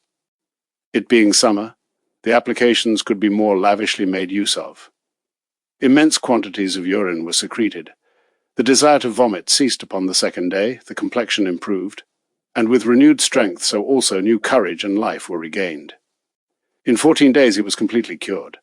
Had it not been summer, the course of treatment would perhaps have lasted 14 days more. Acidity. Crescentia relates, "I am 45 years old and suffer almost daily from pains in the stomach. It stops from time to time, but only for short intervals. I have frequently a sour and bitter taste in the mouth, and am almost always cold." This person's appearance was very painful, the body emaciated, the features drawn. Defective digestion had evidently produced a great poverty of blood. I prescribed as follows. Pour boiling water on hay flowers. Put these as hot as possible in a cloth or bag, which place on the stomach, as hot as you can bear it, and leave it there an hour and a half. Do this for 3 days. Take every evening a warm foot bath with ashes and salt, 14 minutes on 3 consecutive days, then every 3rd or 4th day rise from bed, and wash the body completely, returning to bed immediately. Do this also at night 3 or 4 times weekly. Then take twice daily from 4 to 6 spoonfuls of wormwood tea, and so on for 14 days. After this 1 foot, bath a week and 1 nightly washing will be sufficient. Asthma. A gentleman relates as follows. I am 46 years old. For 20 years I have suffered from asthma. I had recourse to various doctors, but they pronounced my disease to be incurable, and none of their remedies produced any effect. The difficulty in breathing was sometimes so great that even in winter I was obliged to stand by the open window in order not to choke. I had already given up all hope, and resigned myself to carry my cross into the grave. This condition sometimes lasted for several days consecutively, entailing great weakness and complete loss of appetite. At last God was merciful. The book Mayen Wasekur fell into my hands at the time of my greatest need. Within a week I was completely cured. It is scarcely credible that water alone should suffice to reform nature in so short a space. The applications of which I made use were 1. Upper effusion, followed by the knee effusion, walking in water. 2. Back effusion, lower effusion. 3. Sitz bath, upper effusion, semi-bath. 4. Upper effusion, back effusion. 5. Semi-bath, upper effusion, sitz bath. 6. Complete bath, upper effusion. 7. Lower effusion, upper effusion. In addition to this, for 1 to 2 hours walking barefoot in wet grass. This course of treatment I went through in summer, and day by day I felt relief, bedwetting. This complaint is of frequent occurrence among children of both sexes. Even among adults it is not uncommon.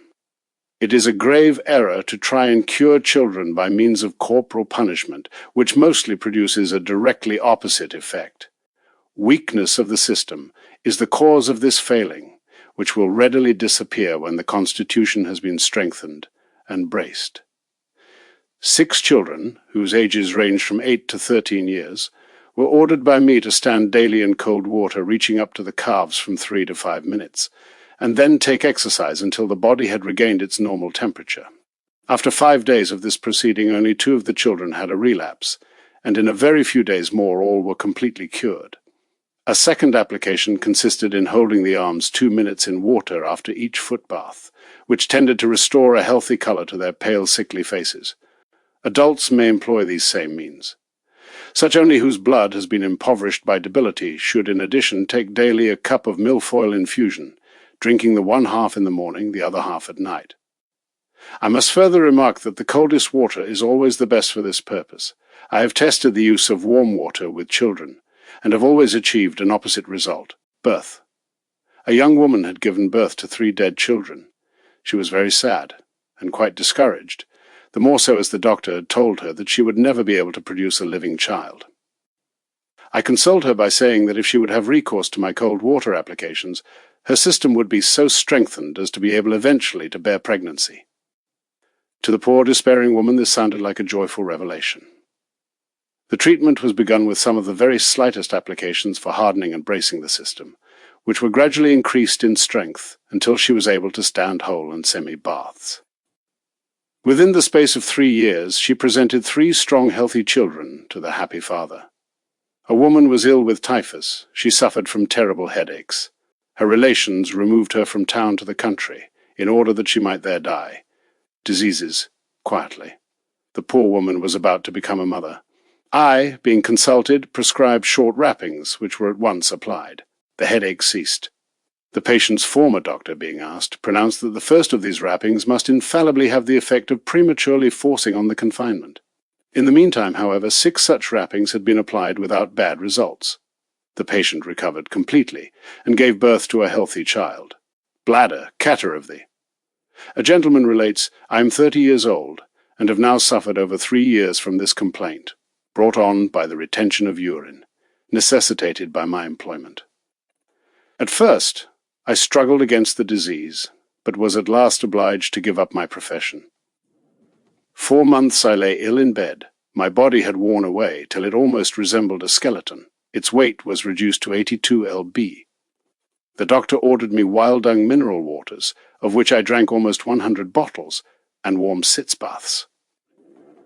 In addition to the first illness, I got a violent catarrh of the stomach and bowels. In spring my strength somewhat rallied, only, however, to collapse anew when winter came. The patient's appearance was most wretched and emaciated, but he had no cough. I gave him hopes of recovery. Already on the 3rd day his complexion had improved, the pains decreased day by day, urination became easier and more plentiful, and in 4 weeks, he declared, now I'm once more the strong, healthy, and cheerful man I used to be. The water has done this. The result, in his case, was indeed extraordinarily successful.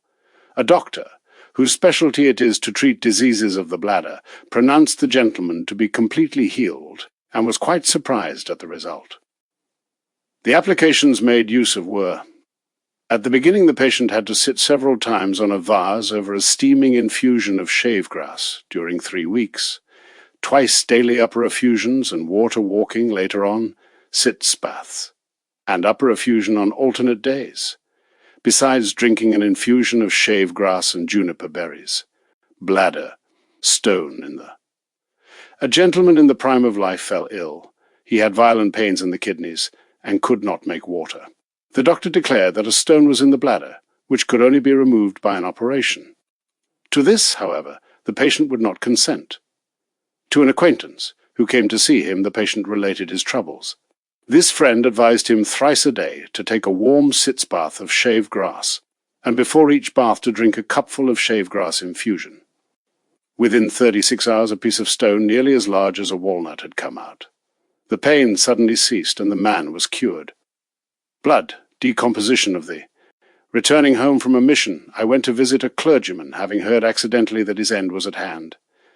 Entering, I found the reverend gentleman sitting in an armchair. He related, I have 25 holes and wounds in my body.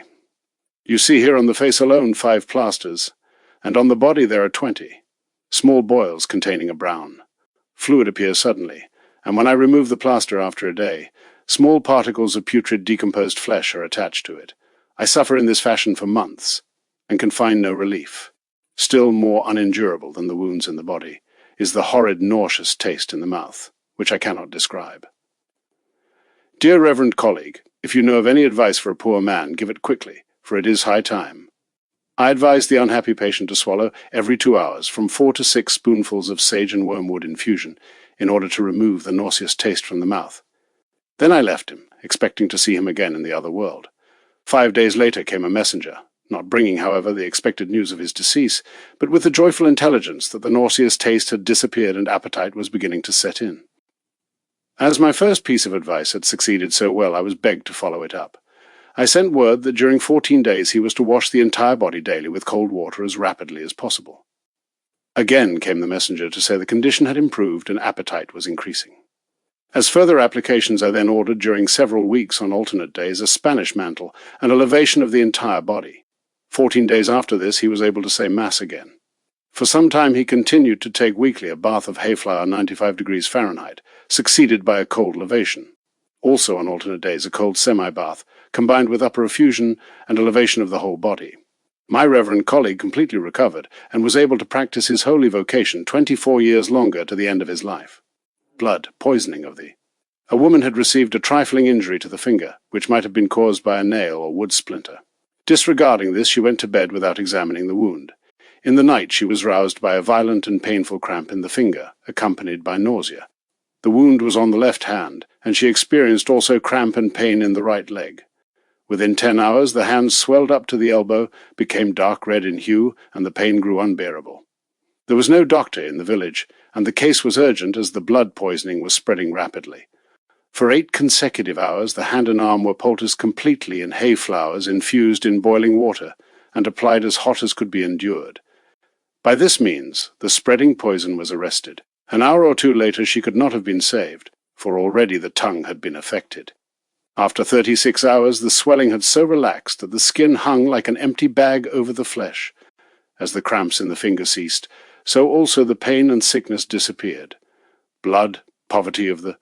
Good and sufficient blood is indispensable to perfect health. Air, light, exercise, and proper nourishment are the means by which this end is attained. When one or other of these conditions is wanting, then the blood deteriorates in quantity or in quality. Poverty of blood may also proceed from losing blood through wounds, leeches, or by the lancet. Those who suffer from green, sickness, as this malady is called, present a distressing picture. Their face is pale, sometimes yellow or brown, lips and gums especially are bloodless, the eyelids heavy, the carriage stooping and dejected, the body emaciated. Palpitation, difficulty in breathing, headache, pains in the back, impediments in the digestion, cramps and faintings are some of its frequent consequences. Such persons are often affected with a diseased craving for unwholesome and unnatural food. Fresh air and light clothing are the first rules to be observed in order to effect a cure, along with good, easily digestible food, milk, pure bread and bread soup, along with simple farinaceous preparations. Not much should be eaten at a time, 2 to 4 tables. Spoonfuls of milk taken frequently will have the best results, for the stomach saps being weakened, digestion acts but slowly. Moderate exercise in the open air should be taken without, however, overtaxing the powers. The water applications are as follows: 3 to 4 times weekly, let the patient rise from bed, and having washed the whole body, return there quickly, standing in water up to the calves for 1 minute, succeeded by holding the arms in water 2 to 3 times weekly. If the patient be much weakened and possessed of little latent heat, the water should at first be applied warm and mixed with salt or vinegar. To incite the appetite, 2 to 3 tablespoonfuls of wormwood infusion, taken thrice daily, will be found useful. An excellent remedy against green. Sickness is likewise a pinch of powdered chalk in 4 to 6 spoonfuls of water twice daily. When the general tone of the system has been raised, then the foot bath and lavations can be replaced by baths 2 to 3 times weekly, and these again ultimately exchanged for upper and knee effusions applied in moderation. Blood, spitting or vomiting. When blood appears, it is important to ascertain whether this proceeds from the stomach or the lungs. Blood from the lungs may be mostly recognized by being thrown up with cough, and by its frothy pallid appearance, while blood from the stomach is usually dark red or coffee, brown, and hangs together in clumps and masses. Blood spitting is always alarming, and requires caution, as it may be attended with more or less danger. If the blood proceed from the stomach, who can tell which little vein has suffered, and when the bleeding may not be repeated, neglect of these symptoms may bring about poverty of blood or other severe complaints. If the cause be speedily ascertained and cured, then the stomach bleeding will entail no further consequences. More important and ominous by far is bleeding from the lungs. No time should be lost in setting this to rights. Infusion of shave. Grass is useful in both cases because of its astringent properties. If blood has come through the nose, let the patient frequently draw up the infusion through the nostrils. If it comes from the mouth, the same infusion taken in spoonfuls every few minutes will be efficacious. This remedy sometimes acts very quickly in arresting the bleeding, but even after this has completely ceased, the proceeding should be continued for some time. In my personal experience, this infusion of shave grass has never failed to bring about the desired result. Should, however, the bleeding prove obstinate and of frequent recurrence, then its cause must be carefully examined into. Either the lung itself is directly affected, or else there is excessive determination of blood to the head, or it may have its origin in tumors of the stomach. I do not speak here of hemorrhage, which, resulting from injury to some important artery, is often fatal. All help is mostly here of no avail. A word here is to nose bleeding.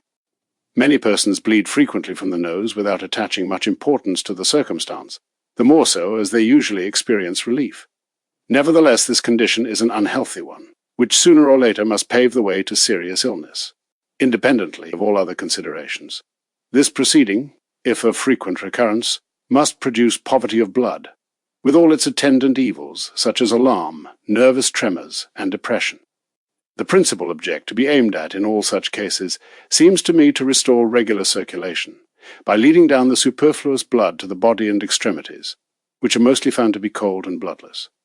A warm foot, bath mixed with salt and ashes, employed 2 to 3 times a week for 15 minutes, will prove an excellent medium, accompanied by walking 2 to 3 times weekly on wet stones, and as often as short swathing. When nature has partially regained her strength, the upper and lower effusions, along with semi-baths and lavations of the upper body, may be resorted to. One sort of nose bleeding there is, which is not only ominous, but sometimes directly fatal.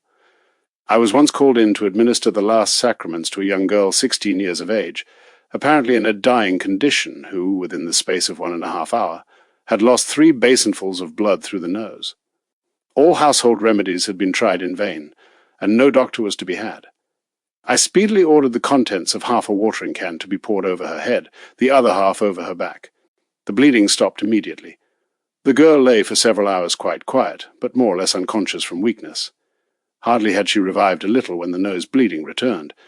The proceeding with the watering can repeated had the same effect as before, and the patient's strength was kept up by means of milk administered in spoonfuls, half-hourly. In 2 days she was able to swallow soup, and within a few days a healthy appetite had returned. The upper effusion was daily performed with great regularity.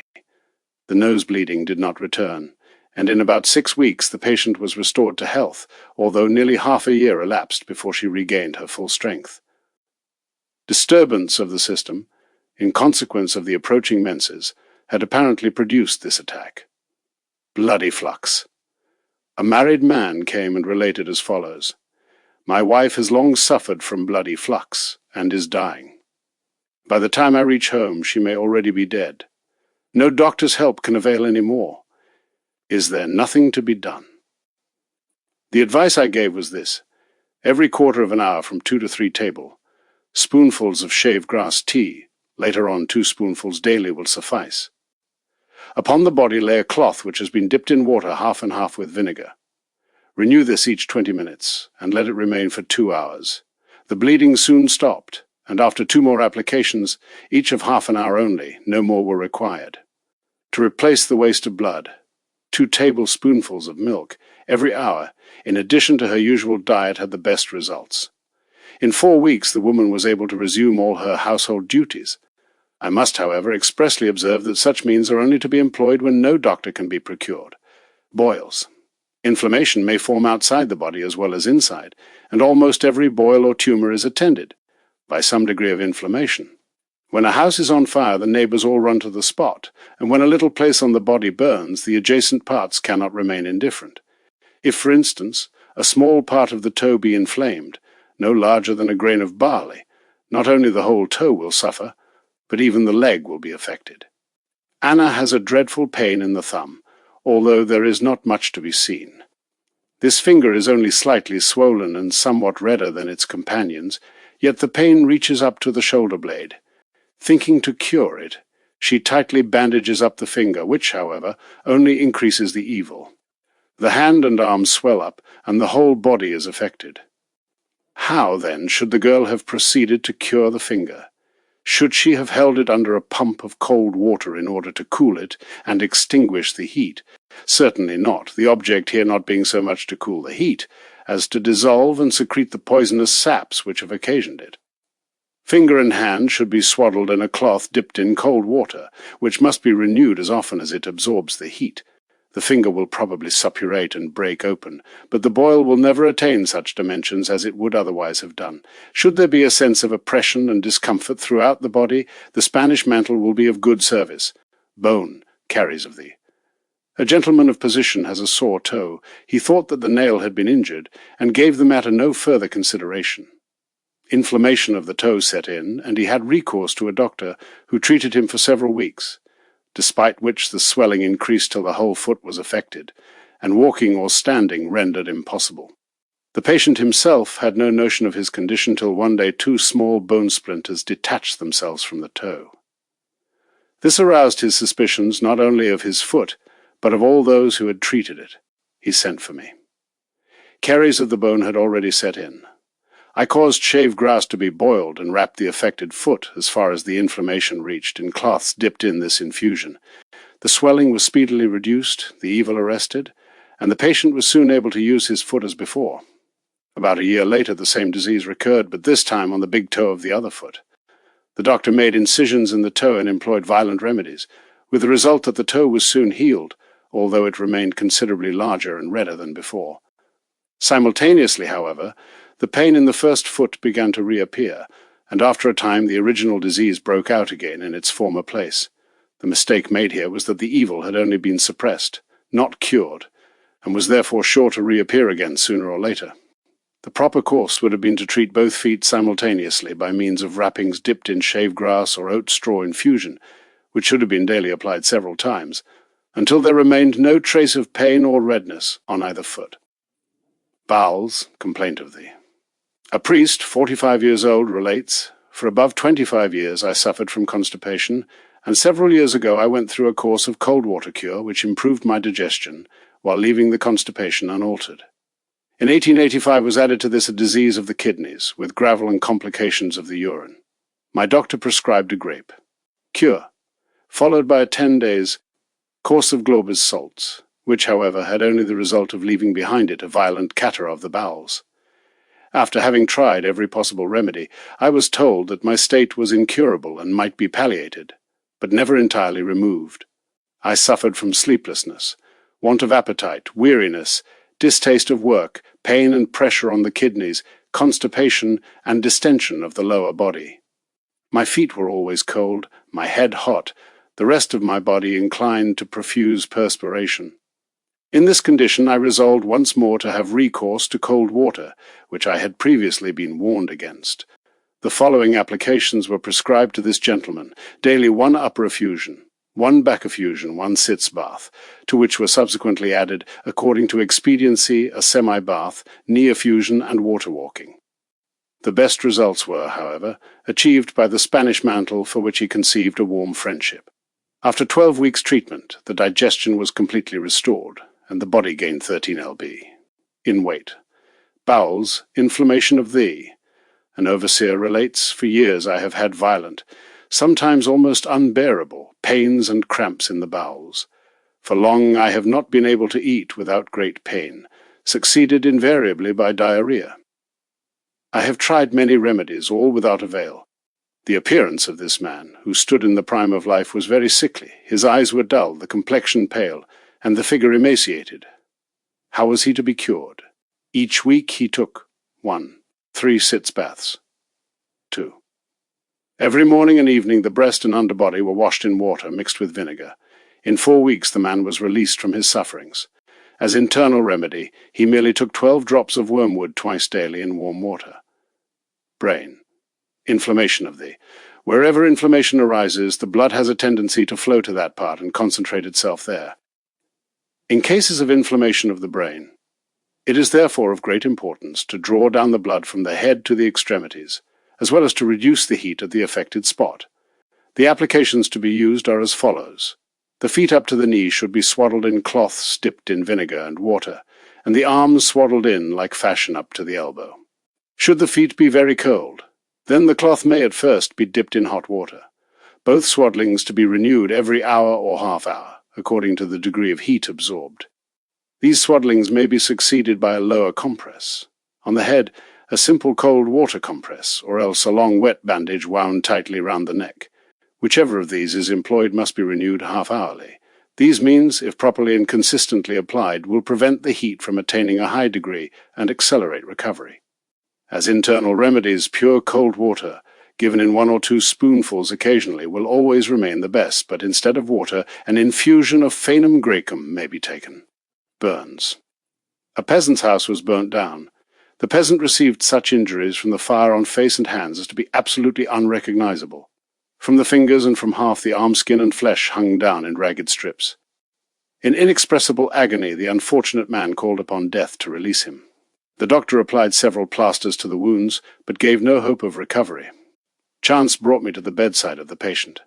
I could not bear to witness this suffering, and tried to think of some means of relieving his pain, so as at least to enable him to die quietly.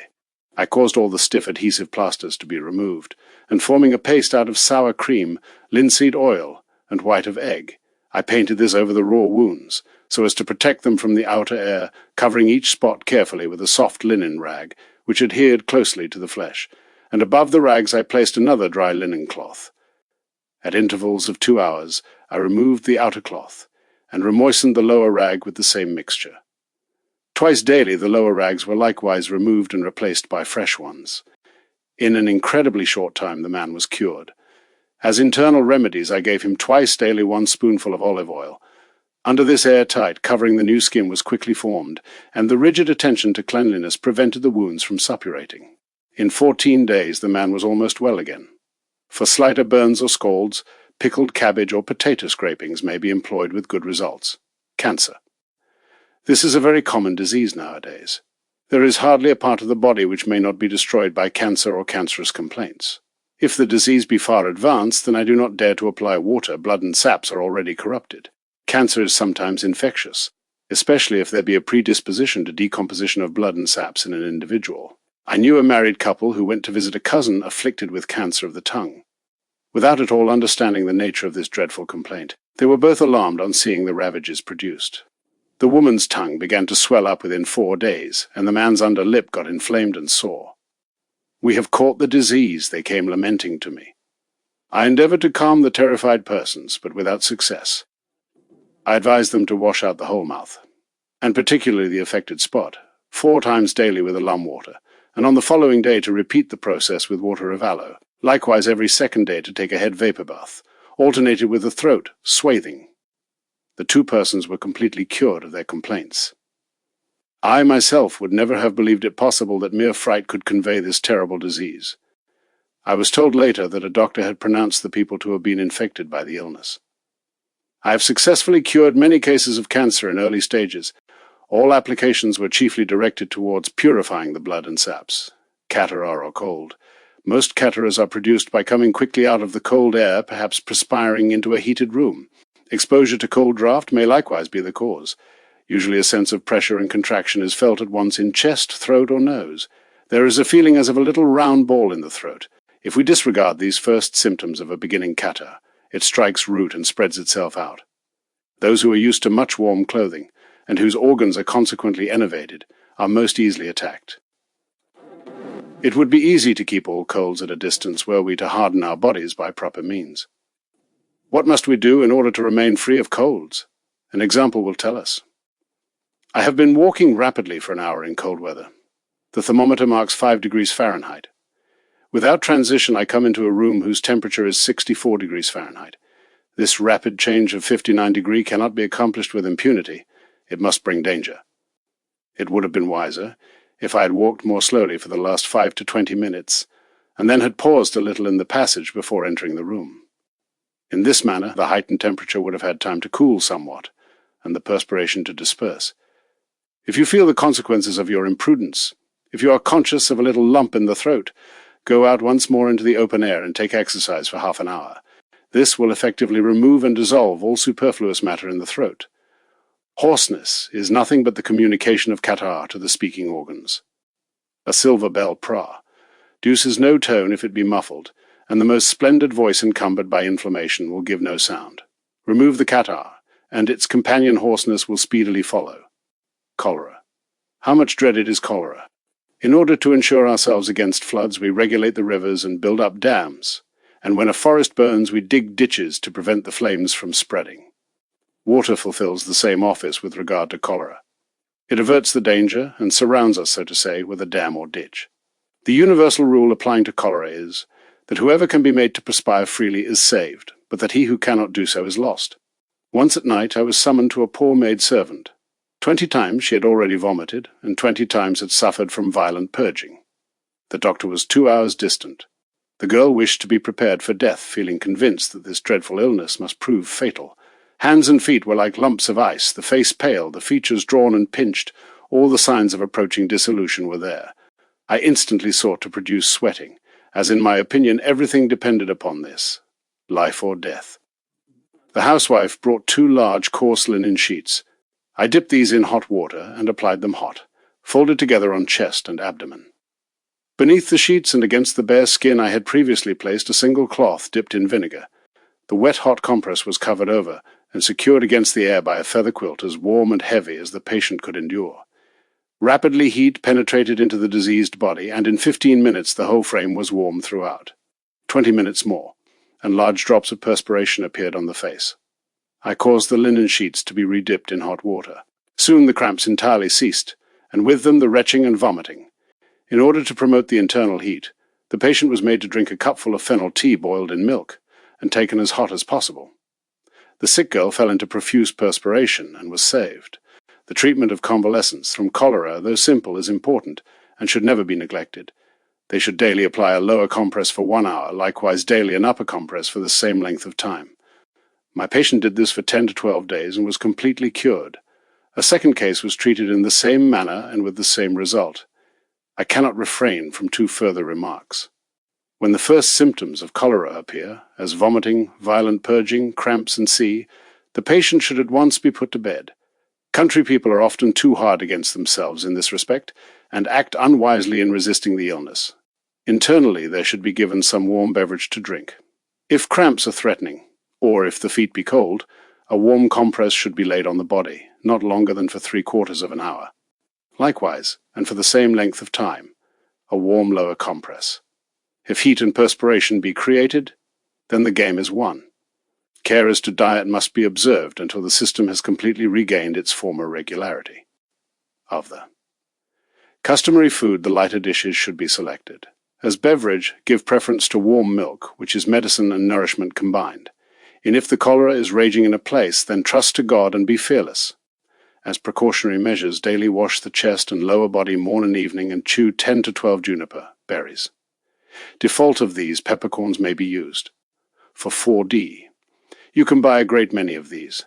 5 peppercorns taken twice a day will warm the stomach, assist digestion, and dispel unwholesome gases. Cholerin. In most places, some cases of cholerin occur every year, and I myself have had many such patients. Cholerin is a small edition of cholera, a very unwelcome, though far less dreaded visitor. Vomiting, violent purging, sometimes cramps, more or less severe, follow in its train.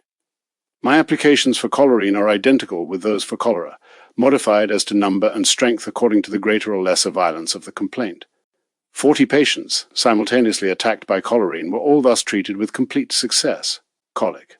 Colic with purging or with vomiting sometimes appears suddenly, apparently without cause. It may have been occasioned by catching cold, overheating, or by some unwholesome food or drink. The patient should at once be put to bed, and warmly, though not oppressively, covered up. A hot bottle may be placed on the abdomen. Poor people often make use of a piece of heated brick for the purpose. As an internal remedy, make him drink a pint of milk in which fennel or caraway has been boiled. This simple household medicine will suffice. With regard to diet, so long as the condition is unchanged, the food must be of the very simplest and lightest. Salt, pepper, and all such condiments are to be avoided. As beverage, pure water or milk, or at the utmost a little wine and water. Congestions. An official thus complained, "I suffer from difficulty in breathing, cramps in the throat, and violent headache. Sometimes I lie awake all night on account of the congestions and pain in the head. For years I have not been able to go to stool without the assistance of medicine. Moreover, I have cramps in the chest, and when these descend to the abdomen, I suffer great pain. I cannot protect myself from cold. Hands and feet are invariably cold. My position in life would be a pleasant one, were I not so continually tormented by suffering. I have been to various watering places, but have found no help. My former stoutness has given way to emaciation. If water brings me no help," he said plaintively, "then I am lost." The treatment was as follows. 1. Walking in wet grass daily, morning and evening, for a considerable time, which relieved him exceedingly and diverted the headache. 2. Twice weekly a short swathing. 3. Once a week a Spanish mantle. In order to promote stools, during several days a tablespoonful of water to be swallowed every half hour, and in case of greater inconvenience, a piece of aloe as large as a pea, with half a spoonful of sugar dissolved in hot water, and likewise taken in spoonfuls half-hourly. Constipation. Many persons suffer from diarrhea, but a yet greater number are afflicted with constipation. These sufferers have mostly recourse to artificial means, which, though fulfilling the immediate object of promoting stools, have always in the long run a detrimental effect on the system. Something is usually wrong with the general health of those who suffer from constipation. One of the first questions which every doctor addresses to a patient is regarding the regularity and nature of his stools. If these be in order, then the first conditions of health are there, but in the reverse case it may be confidently assumed that disease has set in, which, if the cause be not removed, may lead to severe illness, or even to premature death. Constipated subjects should take every morning, from breakfast time till noon, 1 tablespoonful of water every half hour. These small doses will achieve greater results than water imbibed in large quantities. In the afternoon, the patient may likewise take a spoonful of water every half hour or every hour. This frequent but sparse irrigation is of soothing effect, and increases the saps. The patient may, however, drink, notwithstanding, whenever he is thirsty. Instead of water, a great many different sorts of tea, prepared from familiar plants, may be employed. Who does not know the sloe blossom? Its tea is of excellent effect. Elderflower tea cools, dissolves, and removes internal heat. Mixed with 3 to 4 grains of aloe, it acts as a gentle cooling laxative. 6 to 8 elder leaves, plucked in springtime and made into tea, are likewise of cooling effect. Half a cupful morning and evening is the proper dose. Cold water applications are to be used in conjunction with these internal remedies. Let the patient wash over the abdomen vigorously with a handful of water morning or evening. This practice, though simple, is very effective in removing constipation, and will be sufficient for weakly persons. Those who require something stronger may take a cold knee effusion from time to time, of 1 to 3 minutes duration, and if this likewise prove too weak, and should the patient suffer from much internal heat, a lower compress may be taken twice weekly. The upper compress will likewise do good service, or else a cold sitz bath twice or thrice weekly. A cold full bath, if taken rapidly, is also not to be despised. All the aforementioned applications will serve to rouse the indolent system and incite it to renewed activity. The wheels being freshly oiled, the whole machine runs smoothly again, and healthly evacuations will not fail to set in. Nothing can surpass the effect of water, and what is easier than to drink water and to wash with it? Consumption. Like a serpent in the grass lying in ambush for its prey, so consumption often lurks in the system long before its presence is suspected. Its origin is a decomposition which sets in at some particular spot, whence it spreads throughout the body. Diseases. Destroying certain organs. This may take place in the chest, lungs, pleura, abdomen, intestines, kidneys, throat, windpipe, and sea. Wherever this corruption takes place, there follow disorders of the circulation and secretions. The person thus afflicted is like a blighted tree, whose leaves begin to wither and fall off, Neither sunshine nor fresh air can restore it. The same may be said of a consumptive person. His blood, his secretions decline, and he goes out like a rushlight, unable to live. When consumption has once struck root and corrupted an internal organ, then the patient is doomed. When, however, the disease has but slightly attacked some part, then by means of water a cure may easily be effected. It is a melancholy fact that the first symptoms of the disease are so easily overlooked and disregarded. The patient has a slight painless cough, with little or no expectoration. If sometimes the cough increases, the patient consoles himself by the reflection that it is only a slight catarrh, which will soon be dispelled. Even when the body begins to fall off and strength to decline, he is seldom seriously alarmed. The catarrh has lasted longer this time, he thinks, but he is still able to fulfill the duties of his profession. Such patients have usually suffered more than they are aware of at this stage of their illness. The formation of blood has decreased, the secretions have lessened, the affected spots spread ever further. If the patient then seeks assistance, it is mostly too late, and what he does and employs often only serves to shorten his span of life. I mention this as a warning not to neglect any catarrhal complaints of whatsoever kind, or description. Where consumption is far advanced, water should never be applied, nature being no longer sufficiently vigorous to engage in a tussle with the cold element. This were as foolish as if a weak, puny youth were to attempt to wrestle with an athlete. An advanced stage of consumption is recognized by the patient's frequent cough, accompanied by much expectoration, by his difficult breathing and impaired appetite, and c. So long as the expectorated matter floats on the water's surface, there is yet room for hope. If it sinks, then all help is mostly in vain. Let the patient resign himself to God's holy will, and calmly prepare for death. Beginning consumption may, however, be often arrested by means of cold water, as I can testify by many examples. Cold water serves to revive and invigorate the withered body, and acts like oil on the wheel of a rusty machine. It promotes a healthy circulation, and infuses new life into the system, dissolving and withdrawing unhealthy secretions, as a winnowing machine removes the chaff. Care must be taken, however, never to make use of too violent applications, which would but serve to aggravate the complaint. Should the disease have its seat in the upper part of the body, then the upper effusion is an excellent application combined with the knee effusion, the latter for half a minute only. In favorable weather, walking barefoot in wet grass is not to be surpassed in its effects. This will strengthen the body, and no one need fear to harm themselves by this practice. Walking on wet stones is also good. A word here as to diet for these patients, into whose ears is mostly dinned the axiom, eat and drink. Well, the simplest diet is the best. Nothing heating, spiced, or sour should be taken. I have frequently had occasion to make the singular observation that consumptive persons have a violent and unnatural craving for everything salt and sour. This symptom alone has often helped me to detect the illness. Above all, milk may be recommended as nourishment, but should only be taken in combination with other food, for fear of its causing aversion to the patient. Also, strengthening soups are much to be recommended, but always alternated with other nourishment.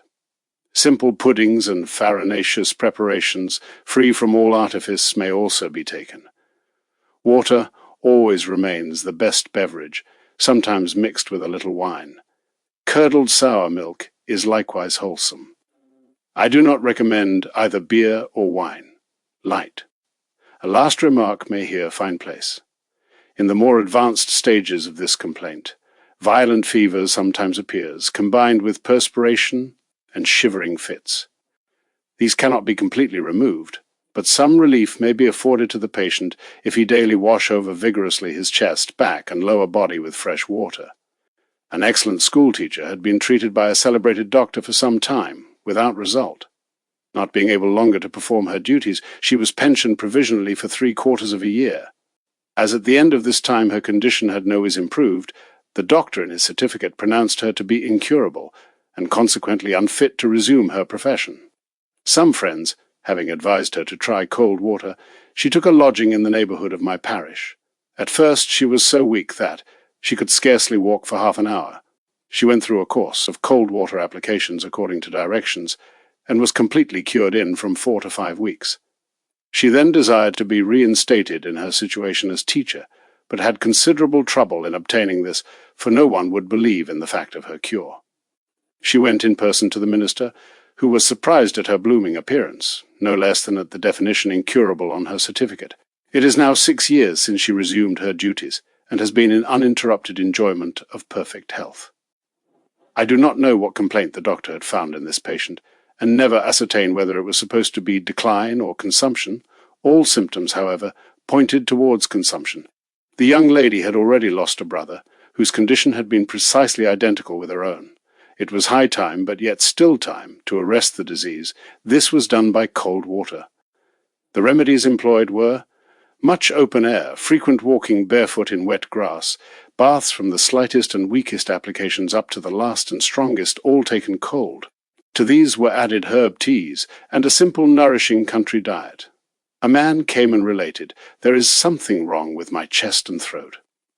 I used to have a violent catarrh, then I lost my voice almost completely, and for weeks I suffered from an intense burning in throat and chest accompanied by fever. I have had several doctors, and was treated with various inhalations. I sometimes obtained slight relief, but no real help. I am now quite emaciated, and can no longer do any thing but walk about a little. My feet are always cold, my appetite better than formerly. The applications were 1. Twice daily a neofusion, or walking in water. 2. Morning and afternoon daily an upper effusion. 3. 2 little cupfuls of fenugreek tea twice daily. 4. Every second day a cold sitz bath for the space of 1 minute. This course to be continued for 3 weeks. Cramps. I was called to a sick person who was trembling in the whole body, and who threw herself about in bed from side to side. The patient herself was unable to speak, but her mother related, "My daughter suffers from terrible headaches, great oppression on chest and stomach, hands and feet are always icy cold, and wet with a clammy perspiration. She has been married for 3/4 of a year. For 10 weeks she was in good health. Then these symptoms began, slightly at first, but always increasing till they reached this point. She can eat nothing but a few spoonfuls of clear soup or coffee, everything which doctors have given her, and the injections administered in order to produce artificial sleep have but aggravated her condition. I gave the following advice to the patient: twice daily to put the feet in water reaching above the calves, and simultaneously to wash over the feet with a sponge or towel. Immediately after to hold the arms in water up to the shoulder for 1 minute, and wash over the hands and feet to be then covered up with the warm bedclothes. Every morning and afternoon the patient was to take 12 drops of chamomile extract in from 6 to 8 spoonfuls of hot water. As nourishment, 3 or 4 spoonfuls of milk or of malt coffee were to be administered from time to time, or, best of all, milk and malt coffee taken in alternate portions. In 12 days this person was so far restored that the appetite for habitual simple nourishment had returned, the cramps had vanished, the oppressive pains in chest and stomach had ceased, likewise the headache, hands and feet were warm. As further applications, she continued to stand daily in cold water as above. Twice weekly, a warm foot bath with salt and ashes for 14 minutes, and once in the week a complete lavation from bed. Instead of chamomile, she now took wormwood and sage, 10 to 12 drops in warm water. The patient recovered so far as to be able to go again to church, and to resume her household work, and in order completely to regain her strength, she only required to take a cold lavation. Or better still, a semite, a bath twice in the week. Croup. A father came to me lamenting that his 4-year-old daughter had croup. The child, he said, has got it, just like the 3 other children who all died. They all died very quickly, and so will this child. It can hardly breathe or cough. Head and body are much inflated. What shall I do? It would require 4 hours to fetch the doctor, and by that time the child will be dead. The answer was, "Good father, go home, heat some water with vinegar, dip a towel in it, wring it out, and wrap it round the child's neck. Over this put a dry cloth, and let this swathing remain on 3/4 of an hour. Then dip the towel anew in vinegar and water. Continue to do this for 6 hours, always renewing at the end of 3/4 of an hour. After 6 hours, remove the throat compress and cover the neck lightly. Then apply to the child with the same towel, dipped afresh in vinegar and water. A short swathing with a dry cloth over it, covering up the child carefully but not too heavily. Let the little one lie quiet for 1 hour. After 1 hour, remove the coverings and let the child remain in bed covered up as usual. If, after from 6 to 8 hours, the cough and difficulty in breathing are still present, then repeat the throat compress as before. You will soon experience its good effects. The father followed my directions, and after 30 hours the child, whom he had already believed to be lost, had regained its usual health and spirits. The same cure might have been effected with cold water and vinegar, in place of warm, and renewed as above every 3/4 of an hour. When the heat proves obstinate, the feet and legs may also be swathed in wet bandages to above the calves. Debilitation. A smith, 46 years old, came and complained, "My hands have so decreased in strength during the last 2 years that I can hardly wield the hammer. Not only have I lost 2/3 of my strength, but my hands have dwindled to half their former size, otherwise my health is tolerably good, except that. For half a year my legs have been weaker, and often pain me towards evening. I also frequently feel a sense of pressure on the upper back. On the emaciated hands the veins are hardly perceptible. It is easy to see that the hands are receiving no nourishment, hence the weakness, stiffness, and sensation of cold. Agglomeration of blood in the neck and its neighborhood may be the cause why the blood does not circulate to all parts of the body. For 14 days the smith held his arms for half an hour daily in a hayflower bath, and once daily, at another time of day, for 2 minutes in cold water. To this was added a shawl thrice weekly. Already, during the cure, the arms grew stronger, the veins were refilled, the agglomerations were dissolved. After a fortnight, a daily upper and lower effusion was taken, twice a week a warm hayflower bath, and twice a cold water arm bath. The man persevered in these applications, and was able to resume the exercise of his trade. As internal remedies, he daily took 20 drops of wormwood extract in warm water. Decline. We frequently see persons who have rapidly grown stout. This is usually dreaded because experience has shown that such individuals are not long-lived. In the same way, we meet many in whom a contrary process has taken place, and whose strength shows a rapid decrease.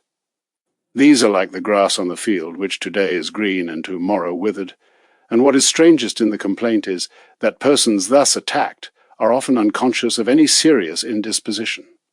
They mostly complain of weariness, low spirits, and either excessive or deficient appetite. If assistance be not at hand, these semi-withered plants will rapidly fade away like a feeble rushlight. They will soon be extinguished. Decline is thereby distinguished from consumption, that whereas in the latter the disease invariably proceeds from some particular organ, as lungs, chest, larynx, and sea, whence it spreads throughout the body, the former more resembles a general dissolution of the system, in which we vainly seek to discover a tangible reason for the complaint. A tolerably stout gentleman rejoiced in good health. Habits and diets were carefully regulated. Of a sudden he noticed that his strength and corpulence began to decrease. He grew subject to fits of giddiness, and often could scarcely stand alone. Within 6 weeks he had lost 72 lb in weight. The large and singularly handsome man of a little while ago now wavered and tottered like a broken reed, lifeless and withered as a blighted forest tree. All medical remedies were in vain. The patient looked forward to his approaching end with painful certitude. In this state of mind and body he came to me. I did not recognize him, although he had been a former acquaintance. I greatly doubted the possibility of recovery, but advised him, nevertheless, to make a last attempt with cold water. Declining nature required to be braced and fortified, and the suicidal process arrested. 2 or 3 times daily the patient walked barefoot in wet grass or on wet stones. Every other day he took an upper and lower compress. Once in the week a Spanish mantle.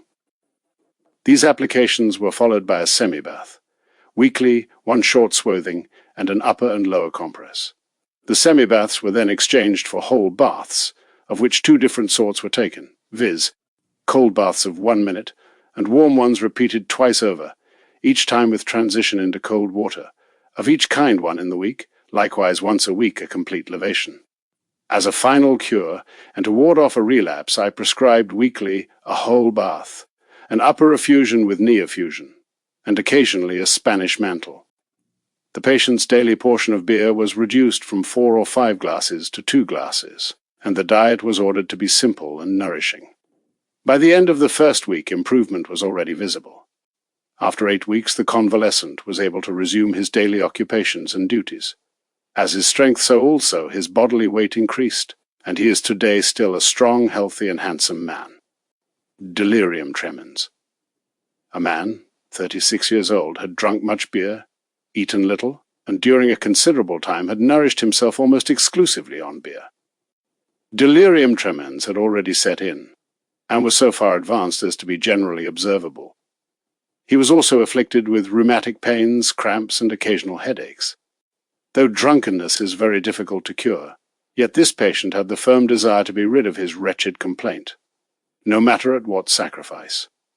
This man was completely cured within 3 weeks by means of the following applications. First day. Upper effusion and knee effusion. Water standing water, walking and holding the arms in water. Second day. Semi-bath. Upper effusion with knee effusion. Third day. Sitz bath. Upper effusion. Fourth day. Semi-bath. Whole bath. This was continued until the cure was complete. All unhealthy symptoms disappeared, the appearance improved, appetite returned, and the craving for strong drink completely disappeared. It must specially be remarked that during the cure there appeared eruptions on various parts of the body, by means of which the poisonous matter was thrown off. Diarrhea. Some people are subject to occasional, apparently causeless attacks of severe diarrhea. These attacks are sometimes regular, that is to say, they invariably recur once or twice a year. Sometimes, however, they are of quite irregular appearance. Persons thus visited usually feel quite well both before and after the attack. The regular recurring diarrhea denotes that the patient's vigorous nature elects this manner of throwing off accumulations of superfluous matter. Against such diarrheas I have nothing to prescribe, on the contrary. I warn everyone against trying to arrest the laxation which, evidently dictated by nature, is of most frequent occurrence in spring and autumn.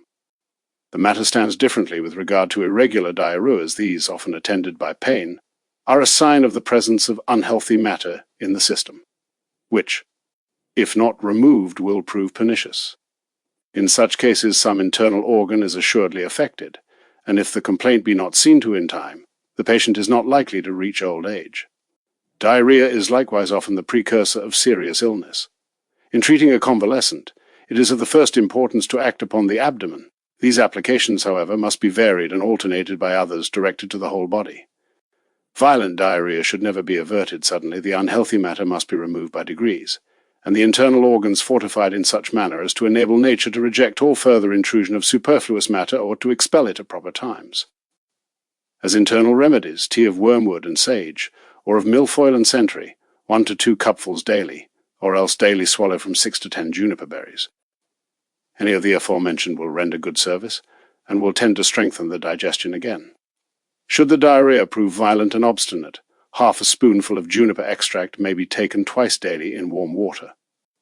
As external applications, a compress on the abdomen, dipped in vinegar, and water or else in a pine tree decoction 3 or 4 times weekly during an hour and a half, and a short swathing once a week will suffice for the first fortnight. After that, in order to strengthen the system, 1 or 2 semi-baths, followed by elevation of the upper body, may be taken every week. Likewise weekly, 1 or 2 complete levations applied at night straight away from the warm bed.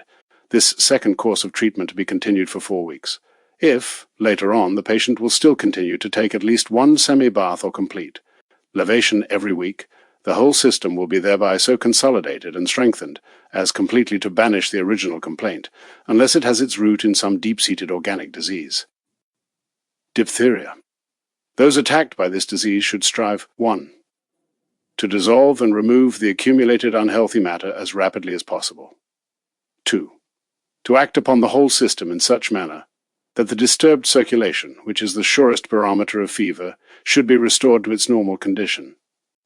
Let the patient first take a vapor head bath, and some 20 to 24 minutes later, a levation. After 6 to 8 hours, the wet shawl may be applied for 1½ hour, to be renewed, however, that is, redipped in fresh water at the end of each half hour. After this, let the patient take a vapor foot bath, to be immediately followed by a cold semi-bath accompanied by levation of the upper body. This last proceeding, bath and levation together, should not occupy more than 1 minute. Then again the shawl for 1½ hour as above. When this course of treatment has been gone through, begin again in the same order as here mentioned, but in such manner that 1 application only takes place in each half day. Gargling with shave grass infusion will likewise assist the process. and should be practiced from 4 to 5 times daily. This noxious disease will soon yield to these remedies. Should the patient fall into a quiet sleep, he should on no account be disturbed, even for the sake of an application. Sleep is the surest sign that nature is beginning to settle down to quiet and order, and its invigorating effects will assist the cold water action by and by. This rule likewise holds good for cases in which the patient falls asleep during an application. Do not disturb him. When the application has done its work, he will awake spontaneously. A father came to me and related, "My child, aged 11, can no longer swallow, and has hardly been able to breathe for 3 days. He is burning hot and delirious. I wrapped a wet cloth round his neck, but it has done no good. What shall I do to save the child from choking?" The unhappy father's grief, and still more the failure of the cold water swathing, determined me to accompany him to his son's bedside. There lay the child, a picture of woe, and to all appearance doomed, for there were signs which seemed to exclude all hope. Let us try, however, in God's name. Every half-hour during a whole day the back, chest, and lower body were well washed over, and as the fearful heat still continued, a cloth dipped in water was laid on the belly as sole covering. This must subdue the heat. Next day the father came and related, "The child is already able to swallow a little, but the cheeks on both sides are beginning to swell up towards the jawbones. His speech is hardly intelligible, but I am happy beyond measure that he is now able to speak at all." The father was told to apply compresses dipped in vinegar and water to the swollen cheeks, and to renew these every half-hour. At the same time he was to go on washing the child on back, chest, and belly, as above directed, as often as heat and uneasiness were felt. A gargle made of 1 teaspoonful of fenugreek boiled in half a pint of water, frequently administered in spoonfuls, had an excellent effect. Tea of mallow, great malin, or milfoil might likewise have been employed. It is also good to swallow daily 3 to 4 teaspoonfuls of salad. Oil. This rapidly dispels the internal heat. The child was saved, and is still today in excellent health. Dizziness. A priest in the prime of life suffered from a gradual and perceptible decrease of strength, especially in the legs. Only with great effort was he able to walk a quarter of an hour, and had the sensation as though his legs were about to give way under him. Besides this complaint, he suffered so much from dizziness that he could not stand in an open space without holding on by some fixed object. When he had to turn round to the altar, he was always obliged to steady himself. Whenever the dizziness decreased, he felt a violent oppression on the chest, and a sense of anxiety as if a paralytic stroke were imminent. The patient had taken much mineral water and medicine, but without result. His appearance did not betoken suffering, and the appetite was good, but the sleep much impaired. Treatment having suspended the duties of his vocation for 3 weeks, he daily walked barefoot, received daily 2 upper effusions and a knee effusion, later on semi-baths and full baths, taken while in a state of complete perspiration. At the conclusion of his cure, the patient made the attempt to walk 4 hours in one day, which was accomplished without fatigue. He now felt quite healthy, and happy to resume his sacerdotal duties. A gentleman, aged 74, related, "I suffer frequently from violent dizziness, and have at times a heavy pressure on the head. My feet are often cold, and when my head is free, I regularly experience great discomfort in the abdomen. I never can go to stool without artificial assistance. The book, My Water Cure, has caused me to ask whether at my advanced age cold water may still be employed with success. If such be the case, then I will go into cold water as readily as the youngest, but if not, then I shall calmly resign myself to my fate. In 3 weeks, time the old gentleman felt so well that he regretted having made over his duties to another. The applications here used consisted in the following. First day. In the morning, complete lavation of the upper body with vinegar and water, followed by a knee effusion. In the evening, a warm foot bath with salt and ashes for 14 minutes. Second day. In the morning, upper effusion of the contents of 1 watering can, immediately succeeded by walking on wet stones. Afternoon, a cold sitz bath for 1 minute. Third day. Walking in water in the morning for 2 minutes, directly after this holding the arms in. Water, afternoon, an upper effusion. Towards evening, a sitz bath. Fourth day. In the morning, walking for 3 minutes in water reaching to the knees, directly followed by holding the arms in water for 2 minutes. Afternoon, a back effusion. Fifth day. back effusion in the morning, in the afternoon, a semi-bath. In this manner the latter strongest applications were pursued. The dizziness completely disappeared, the digestion became regular, unwholesome gases were expelled, the normal temperature was re-established, and the whole machine restored to order. The old man regained an almost juvenile freshness and the most cheerful humour. Some readers may be surprised that in this case, and in view of the patient's advanced age, but one single warm application was employed. The reason was simply that the old man still possessed sufficient strength and latent heat to endure the action of cold water, which, when practicable, is always of far greater effect than any warm course of treatment. Dropsy. After continuous rain, where the soil is not porous and there is little sunshine, the water is apt to form into pools and marshes, which, becoming stagnant and foul, are of pernicious influence on the plants which grow in their neighbourhood. In much the same manner is dropsy formed, which is mostly developed in the systems of those whose blood and secretions are of watery composition. Every organ, every part of the body draws its life. And nourishment from the blood. From unhealthy blood, as from a foul stagnant marsh, neither strength nor life can be drawn, hence the flaccid loose flesh, withered vessels and agglomerations, all foreboding symptoms of dropsy. Even by the appearance of such patients, it is easy to detect the complaint. Young people suddenly age, the complexion becomes dull, nerves and muscles hang loosely on the bones, like the cords of an unstrung instrument. In various places, especially about the eyes, little water bags begin to form. There are various kinds of dropsy. If these water bags are formed between flesh and skin, then we have dropsy of the skin. If in the cavity of the abdomen the water assembles in large pools, then it is called dropsy of the belly. There is also dropsy of the head, heart, chest, and sea.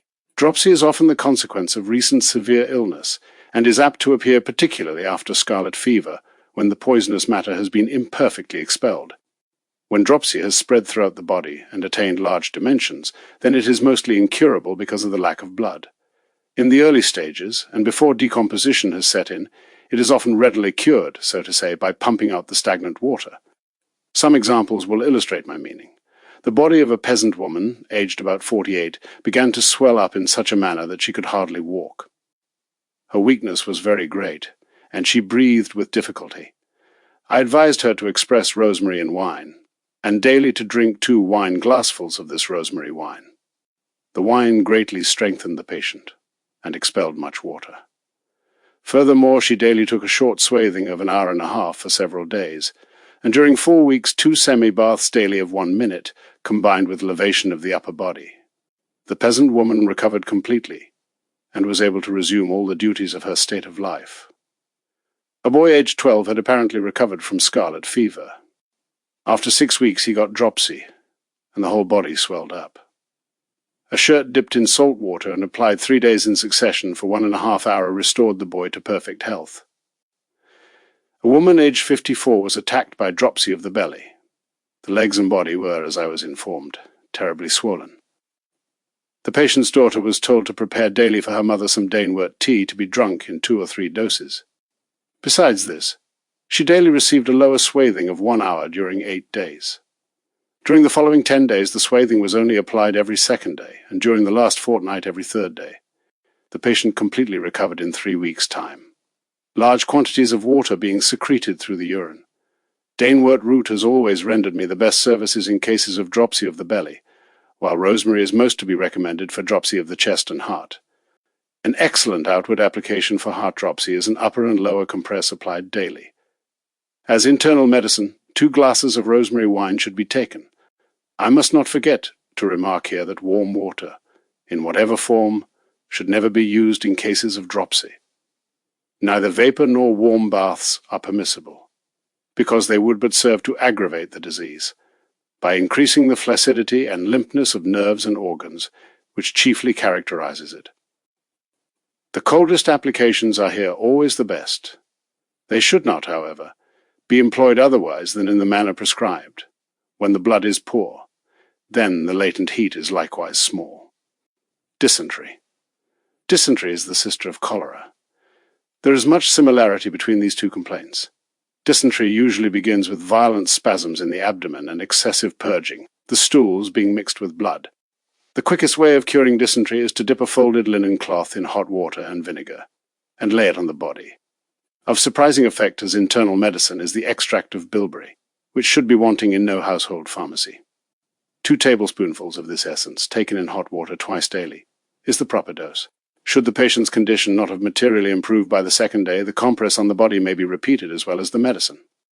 Like a worm, Joseph was writhing in his bed. The cramps sometimes rolled him about like a ball.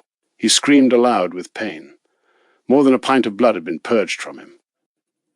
2 spoonfuls of the aforementioned bilberry extract, taken morning and afternoon, restored order in a very short time.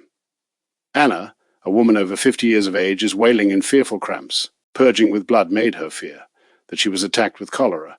The vinegar compress on the body and bilberry extract taken internally cured her within a day. When no bilberries are procurable, then fennel boiled in milk will render good service. Ear complaints. Who could enumerate the various causes from which disease may proceed, and how often an illness may continue permanently to affect an organ after the original complaint has been removed? The more delicate and noble the organ, the more liable it is to be impaired, and the more difficult its cure. The ear is one of the noblest organs in the human frame, and we may frequently lose our hearing through illness or an irregular mode of life. A mother came to me and related, my daughter had scarlet fever, from which she indeed recovered, but since that time she has never been quite well. She complains now of one, now of the other thing, but her greatest affliction is having almost completely lost her hearing. All remedies we tried have been unavailing. This girl has evidently not been completely cured of her illness, and not only the ears but other parts of the body must likewise be affected. The cure must therefore be directed towards the whole system, not to the ears alone. The following applications will be the best. 1. A wet shirt for 1½ hour. 2. A shawl 1½ hour to be renewed at the end of 3/4 of an hour. Simultaneously with the shawl, the legs are each to be bandaged with. Wet cloths for the same length of time. 3. A complete lavation taken from bed with particular care as to washing the ears and back of the head. 4. A bandage dipped in warm water secured over the ears for 2 hours and renewed at the end of each half hour. 5. A head swathing. These 5 applications to be continued for a considerable length of time, at least 1 application daily. Of good effect would likewise be once in the week a warm oat. Straw bath for 25 minutes, concluded by a cold lavation. These applications will restore order to the system, but the warm bandage over the ears may be continued for some length of time. Ears, singing in the. A person suffered from singing in the ears, weak nerves, trembling in hands and feet, pale complexion and sunken eyes. Various doctors had been consulted. One had declared the complaint to be caused by nerves, a second from a suppressed catarrh, a third pronounced the eardrum to be affected, ANC. Applications: 1. Walking in water daily from 2 to 4 minutes, followed by exercise in a warm room or in the open air, if the weather be favorable. 2. Every second night a complete lavation taken from bed. 3. Twice weekly a wet shawl for 1 hour. So on for 2 to 3 weeks. Should after this further treatment be necessary, then walking every second day in water, and once a week a complete lavation. Epilepsy. I never allow patients attacked by this illness to relate their case. I only ask them how long they have suffered from it, and whether they have each time been aware of the approach of an attack by its foreboding symptoms, how old they are, and if their talents and intellectual gifts are still as vigorous as ever, or have already deteriorated.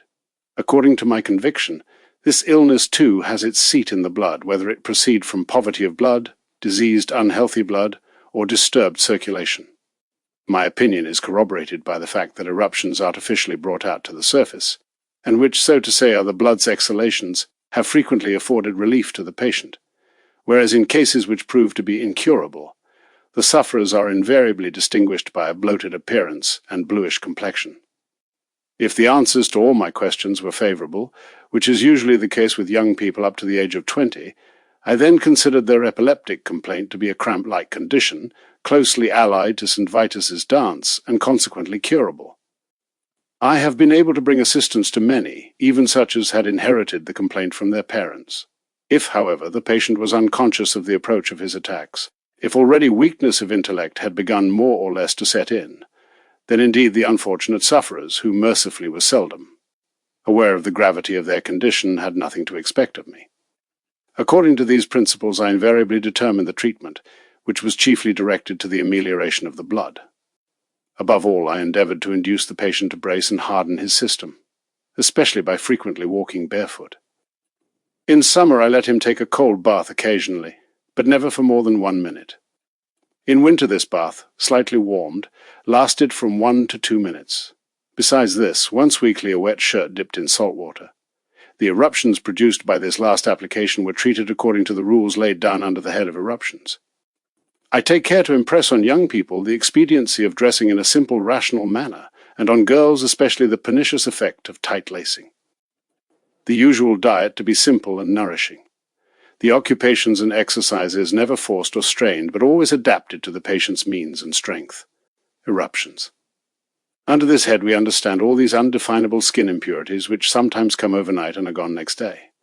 We usually attach small importance to these. Nevertheless, they are often very troublesome, and torment us greatly on chest, back, arms, legs, or other places. This state of things sometimes goes on for years, without the patient being conscious of any serious indisposition, or being hindered in the exercise of his duties. Yet I know many persons whose mind was invariably affected whenever. Diseases. The eruption disappeared, and 2 cases of raving insanity, in my experience, were the direct consequence of abruptly suppressed eruption. Applications such as those recommended under the headings of boils and herpetic eruptions caused the rash to reappear on the surface, which had the instantaneous effect of removing the disorder. These eruptions are therefore not so trifling as they appear to be, and may, if neglected, especially as regards cleanliness, have great and serious consequences. Besides mental illness, they may likewise be productive of consumption, liver, kidney, and other complaints. Where any of these has once taken root, it pursues its work of destruction. I earnestly desire all those who are thus attacked, even should they be yet unconscious of any positive disease, to lose no time in making use of a few light cold water applications every week. The proper order of taking these would be cold complete lavations, the Spanish mantle, and the short swathing. Let none be alarmed if, after a time, the eruption comes out stronger than before. That is the best proof of the water's salutary action, and the application should not be relinquished, but, on the contrary, continued and persevered in. A farmer related, for more than 2 years, I have had an eruption on the face and whole body. Sometimes there is little to be seen. Then again it comes out strongly at particular places. My health is otherwise good, but if this eruption continues to spread, I do not know what may be my fate. I have tried many remedies, but all in vain. Applications: 1. 2 warm oat straw baths, twice weekly with 2 changes, that is to say 15 minutes in the warm bath, followed each time by 1 minute in cold water, or in default of a second bath, the body to be vigorously washed over with cold water. 2. Thrice weekly rise from bed, and completely wash over the whole body. 3. Daily a pinch of the white bone, powder as directed in the pharmacy. Continue thus for 3 or 4 weeks, after which go on washing the body once or twice weekly, or else take a semi-bath. Erysipelas, or St. Anthony's fire, is a formation of poisonous matter between flesh and skin, which seeks to find an outlet. It may appear on the head, foot, arm, or any other part of the body. On whichever spot it arises, there is a sense of distension and straining, as though the skin had grown too tight and threatened to burst. It is sometimes long before the eruption appears on the surface, and the patient often suffers great pain.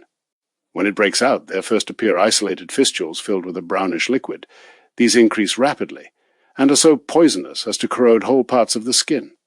Erysipelas is sometimes dangerous, and may even prove fatal, if the eruption does not succeed in finding an outlet, or when it abruptly disappears from the surface to attack the interior. I knew a man, servant, who got erysipelas on the arm. He made light of it, saying it was but an old woman's complaint. The eruption disappeared, but attacked the brain, and the patient's life was soon at an end. The principal thing to be observed with regard to erysipelas is to localize the complaint and keep it from wandering, to expel the unhealthy matter and avert a conflux of blood towards the affected spot. Whoever is attacked by erysipelas on the feet should take a short swathing. This prevents the eruption from spreading upwards. After the short swathing, the leg may be bandaged in wet linen above the affected spot. Erysipelas may, however, be attacked directly. This is done by dipping soft linen in warm water and applying it to the place, secured and covered by a dry cloth. This serves to dissolve and expel the poison. For erysipelas on the arm, a short swathing should first be taken to divert the blood from above. Then follows a shawl to be renewed as often as required according to the heat. The eruption may here also be treated directly as above. Erysipelas on the head will best be averted by an upper compress, in combination with a throat swathing. When these two applications have been employed once or twice, then the affected spot may be treated first with warm and afterwards with cold water. My husband has got erysipelas. The whole face is swollen and fiery red. He has violent fever. The red color spreads over the whole face. Little fistulas are to be seen everywhere, and his moanings are dreadful to hear. So lamented a wife to me. Take quickly a shawl dipped in warm water, I ordered. Let him keep it on 3/4 of an hour, then renew it by dipping in fresh water. This process to be repeated 3 times. 3 to 4 hours later, place a cold compress on the lower body for 3 hours, but renew at the end of every hour. 3 hours. Later, when the compress has been removed, let the patient lie for an hour upon a wet sheet folded together 3 or 4-fold. These 3 applications can be repeated in the same sequence until the heat is entirely withdrawn and the unhealthy matter removed. Nothing is to be applied to the inflamed spots, except to wash them gently from time to time with lukewarm water whenever the tension of the skin is unbearable. If the thirst be great, water or sugar. Water is the best beverage, always, however, imbibed in small portions. Another way to cure erysipelas is to give the patient a shawl twice daily, each time for 3 hours, and in the intervals to wash over the body with vinegar and water every 3/4 of an hour, as long as the fever continues to be strong. When the fever decreases, every 2 to 3 hours will be sufficient, and later only once or twice a day. The water, which at first may be lukewarm, should afterwards be exchanged for cold. In both these ways I have cured many cases of erysipelas. Eyes, cataract of thee. An official brought me a boy 9 years of age, whose eyes were affected. Both eyes were so bad that only with difficulty could the boy walk alone. "How come you to me?" I asked. "My child," replied the father, "was for a long time in a sanitary establishment for eye complaints, but was dismissed with the declaration that his was an incurable case of cataract." That is dreadful, to be blind at the age of 9. One eye was already so much dimmed that the pupil could scarcely be discerned, and for the child it was utter darkness. On the other eye there lay a cloud, and as the outer disk of the sun, when about to set behind a bank of clouds, shines out once more, so too here a narrow strip of the once healthy eye shone out a last time before extinction. The unfortunate boy suffered not only from the eyes, as I saw at the first glance. His whole little system was weakened and impaired, decayed through and through apparently, no life, no appetite, emaciated, and with dry, scurfy skin. The body, then, not only the eyes, is diseased. Let us first seek to cure this. Perhaps then the eyes will open by and by. We began by removing the spectacles he had hitherto worn.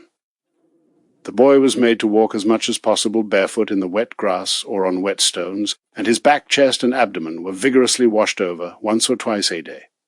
After some time the lavations were exchanged for semi-baths, and these again in turn for whole baths, which never lasted above 1 minute.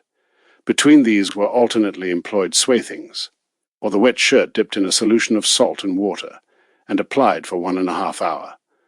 All these applications had the object of bracing the system and inciting it to renewed life and action. For acting directly on the eyes themselves, I employed several kinds of water. First, aloe water, with which the eyes were thoroughly washed out, especially inside the lids, from 3 to 5 times daily. Aloe dissolves, cleanses, and heals. This aloe water was followed up later by water of alum, and applied like the former, 3 or 4 times daily. Alum is corrosive and cleansing in its effects. Finally, I made use of honey eye water, and employed from 3 to 5 times daily, especially upon the inner eye. The boy throve so markedly under this treatment that from week to week his strength increased, his appearance became fresher, healthier, and more blooming. Mind and body alike gradually returned to their normal condition. The long-closed eyes reopened and sparkled anew, to the inexpressible joy of the happy parents. The boy now sees as well as any of his schoolfellows. No one would deem that he had ever been in such a wretched plight. I am firmly persuaded that the waffle state of the eyes were but a reflection and a consequence of the yet more woeful body. And as from a decayed trunk, the leaves and blossoms must necessarily wither and fall, So in a diseased body, the eyes could not be otherwise than affected also. When the sap of life is renewed within the trunk, then twigs and branches begin to sprout afresh and put forth new leaves and blossoms. Eyes, Kataravov. A well-known military doctor said to me 30 years ago, "Cataract is an evil out of which almost any other disease may arise, as nervous fever, typhus, dysentery, consumption, and see. Let every one therefore brace his constitution, so as to render it impervious to the manifold chances of catching cold. Whoever has a catarrh should not rest until it be shaken off.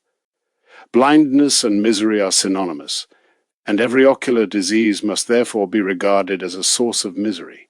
Our eyes are the most precious jewels we possess, but of them we have only two, and even to lose one is an irreparable loss. Let every one therefore be careful. Eye complaints are to be found in persons of all age, sex, and station.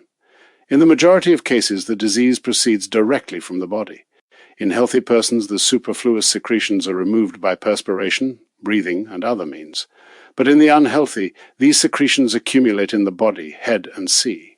Whatever accumulates in the head is apt to seek an outlet through the eyes, which, being infinitely delicate and tender, are easily injured by the sharp corrosive moisture.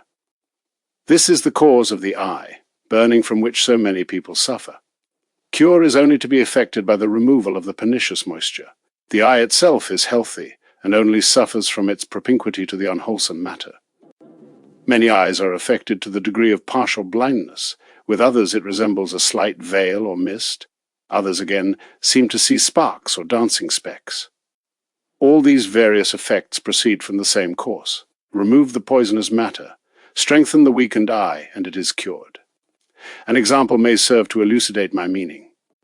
Antonia, a little girl 5 years old, looks very pale. Her face is bloated, and whole appearance sickly. The child has inflamed eyes, and cannot bear the light. Appetite and sleep are impaired, and the child cries very much. What is to be done? Wrap the child's body up to the armpits daily in a towel dipped in lukewarm water wherein oat straw has been boiled. Over this wet towel wrap a second dry one. If this is done before the child's usual sleeping time, it will probably soon go to sleep, in which case it should not be disturbed. If, however, it does not sleep, the wet wrapper must be kept on for an hour.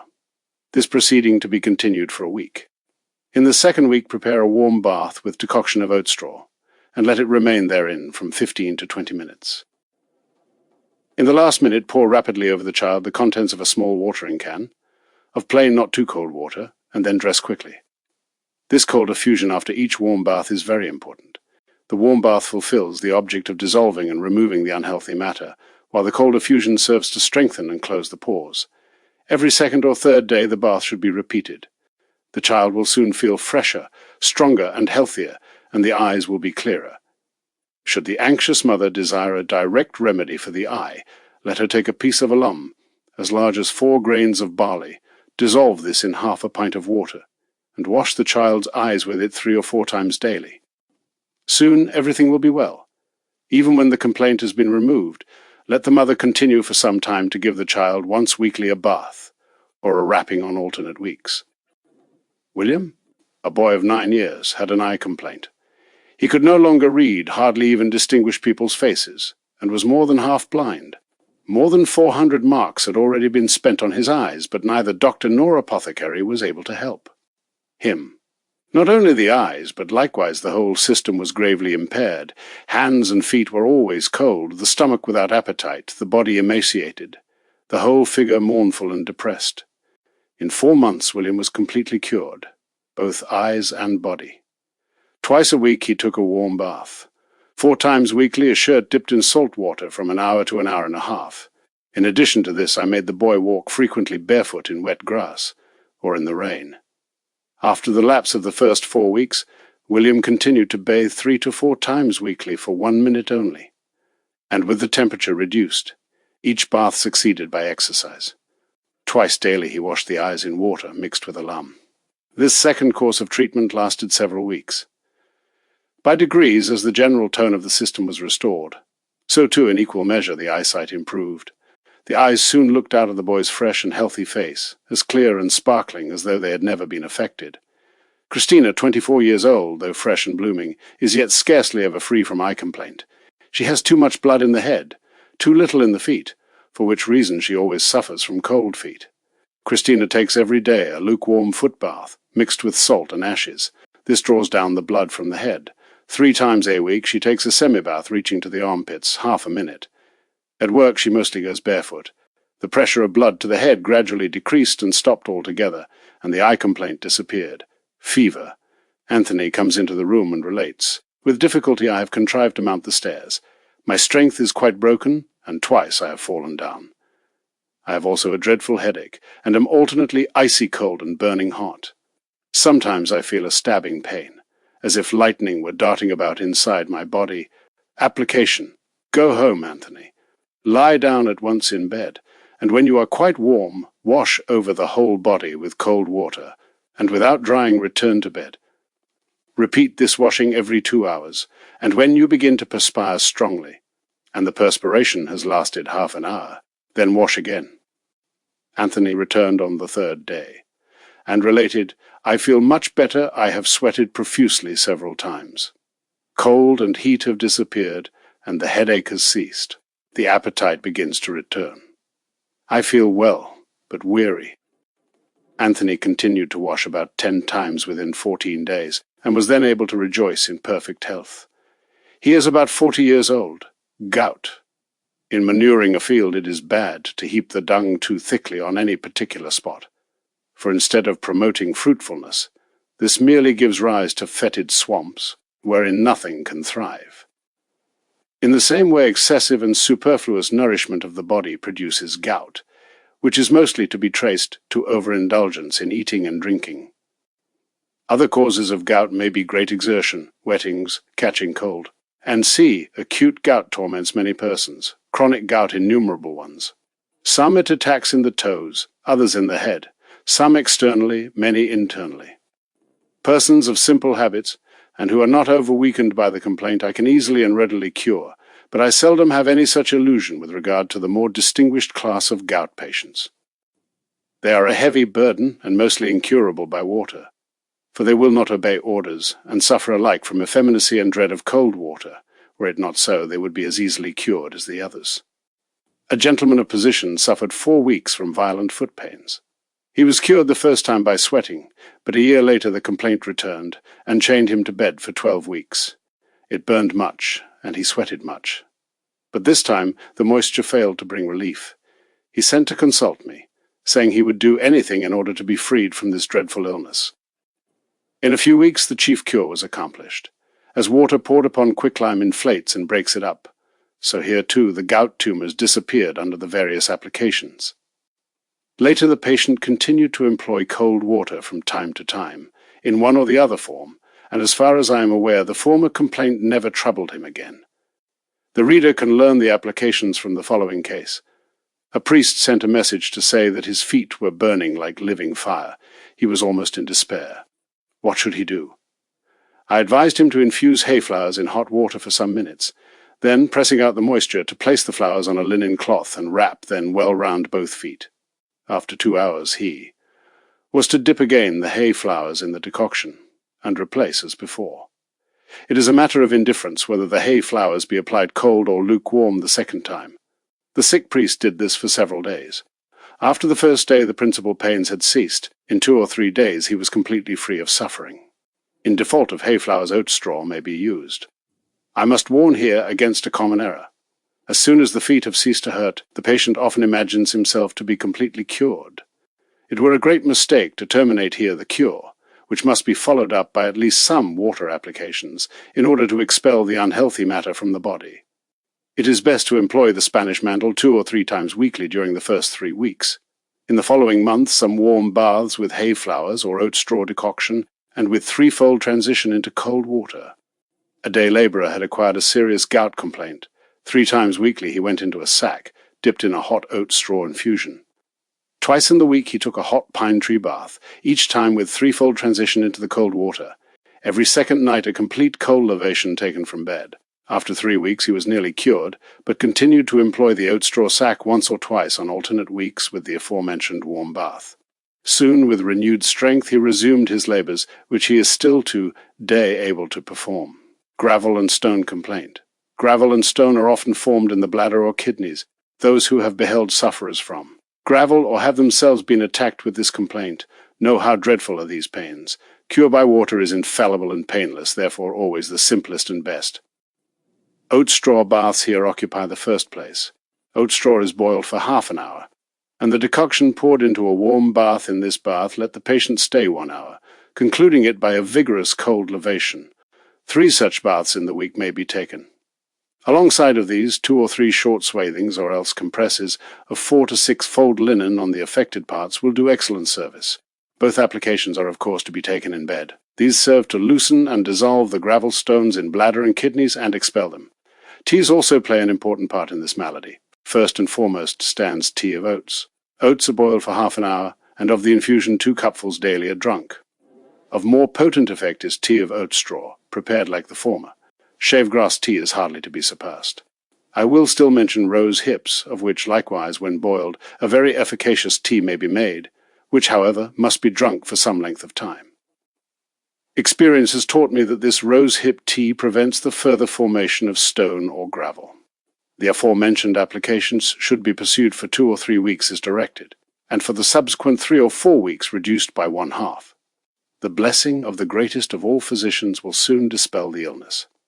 A gentleman who acted under my directions told me that within a few weeks he had expelled several thousand particles of stone. Another gentleman suffered so dreadfully from stone and gravel that the corrosive juices had penetrated to the feet, and produced there innumerable little boils. A sensation of itching and burning often pervaded the whole body. 30 baths within a year, the Spanish mantle used 2 or 3 times weekly, and the aforementioned teas completely removed the complaint and its irksome effects, headache. A gentleman of distinction was afflicted with a peculiar sort of headache. It used regularly to begin at 7 a.m. and continued till sunset, and was so painful that he could neither read nor write while it lasted. At night there was no trace of pain. The headache had completely disappeared, provided he had not over-fatigued himself by mental work. The painful spot was on the left side of the forehead, and about the size of half a crown. The pain not only affected the head, but extended to the whole body, so that he visibly declined in appearance as in strength. The most celebrated doctors were consulted, and one cold water establishment was visited without apparent effect.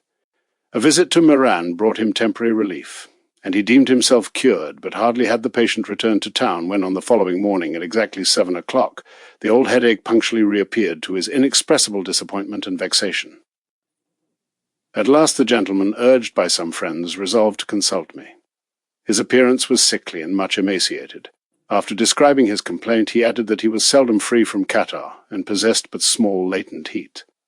All these symptoms led me to conclude that not one particular spot in the head alone was here affected, but rather the whole system.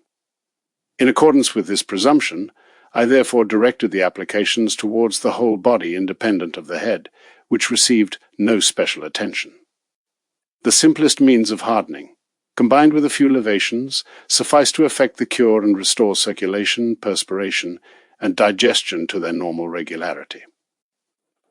It was the same old story, which, however, cannot be sufficiently often repeated. The result proved the correctness of my opinion regarding the headache. In about 6 weeks the whole system rejoiced in unimpaired health, and the dreaded headache no longer put in an appearance at 7 o'clock.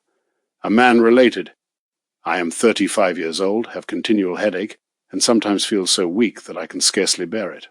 I have pains in back and chest, most painful of all in the nape of the neck, where I feel a permanent cramp like contraction. My hair is falling out profusely, and if this continues half a year I shall be completely bald. Hands and feet are mostly cold, and I have no appetite. Applications: 1.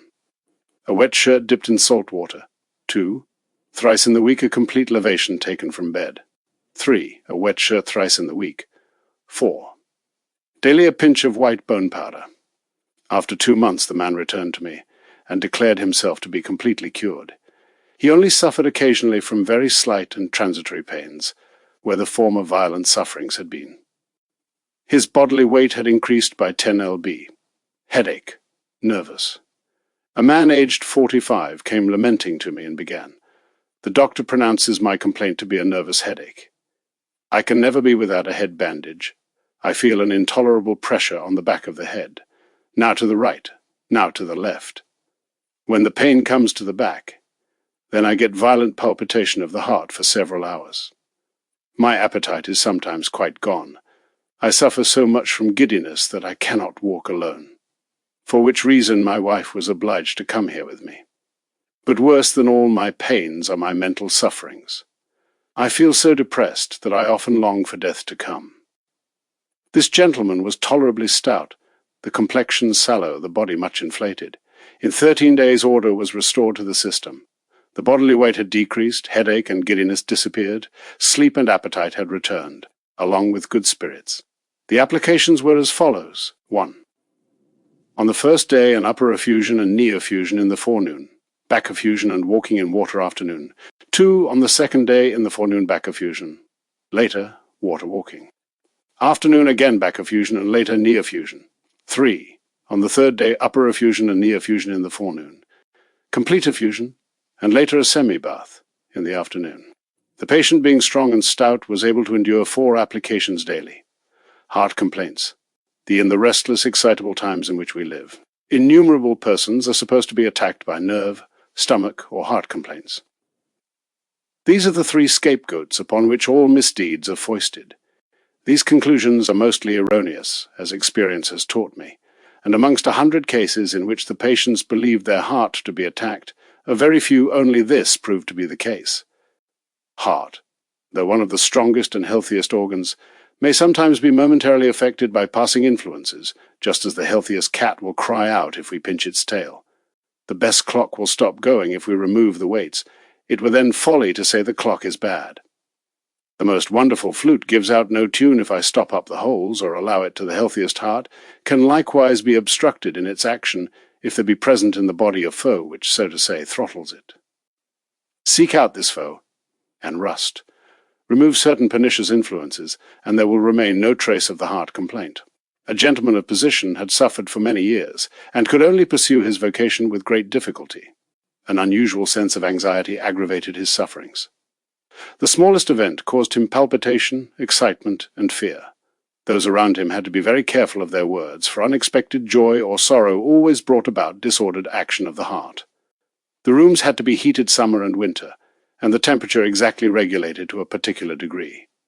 The most celebrated doctors had been consulted, and were unanimous in declaring the patient, in addition to affected lungs and liver, and piles, to be afflicted with an organic heart complaint which might at any moment terminate in heart stroke.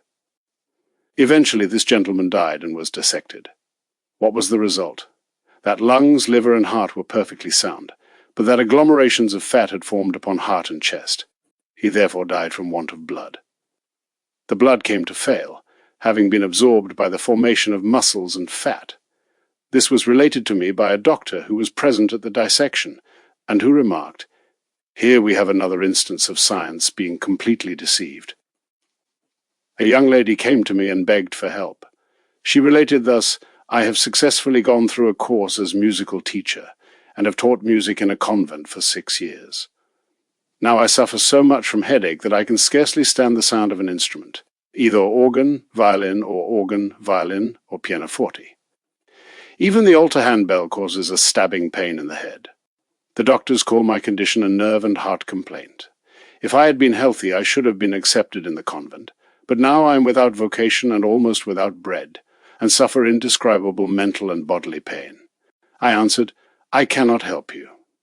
You must seek for assistance elsewhere." To her question as to why I gave such a hard answer just to her, I replied frankly, "You, as a town young lady, with such musical and linguistic accomplishments, would never obey my orders otherwise. Your unhappy condition is curable." She answered resolutely, "I shall do what you ask, in order to recover my health." And she kept her word. For 10 days I sent her out with a maid. Servant it was in the month of March into the meadows, where she walked barefoot. Daily, in order to accustom her gradually to the cold, a warm foot bath and an upper effusion. Instead of the warm foot bath, after 6 days, she daily knelt in water reaching to the pit of the stomach. Also, field labor was prescribed, so far as strength and practice allowed. After 18 days, the young lady returned to a benefactor who had assisted her musical studies, and had also advised the cold water cure. There she continued the applications as well as the now congenial field labors. Piano and violin were exchanged for the spade, rake, and hoe.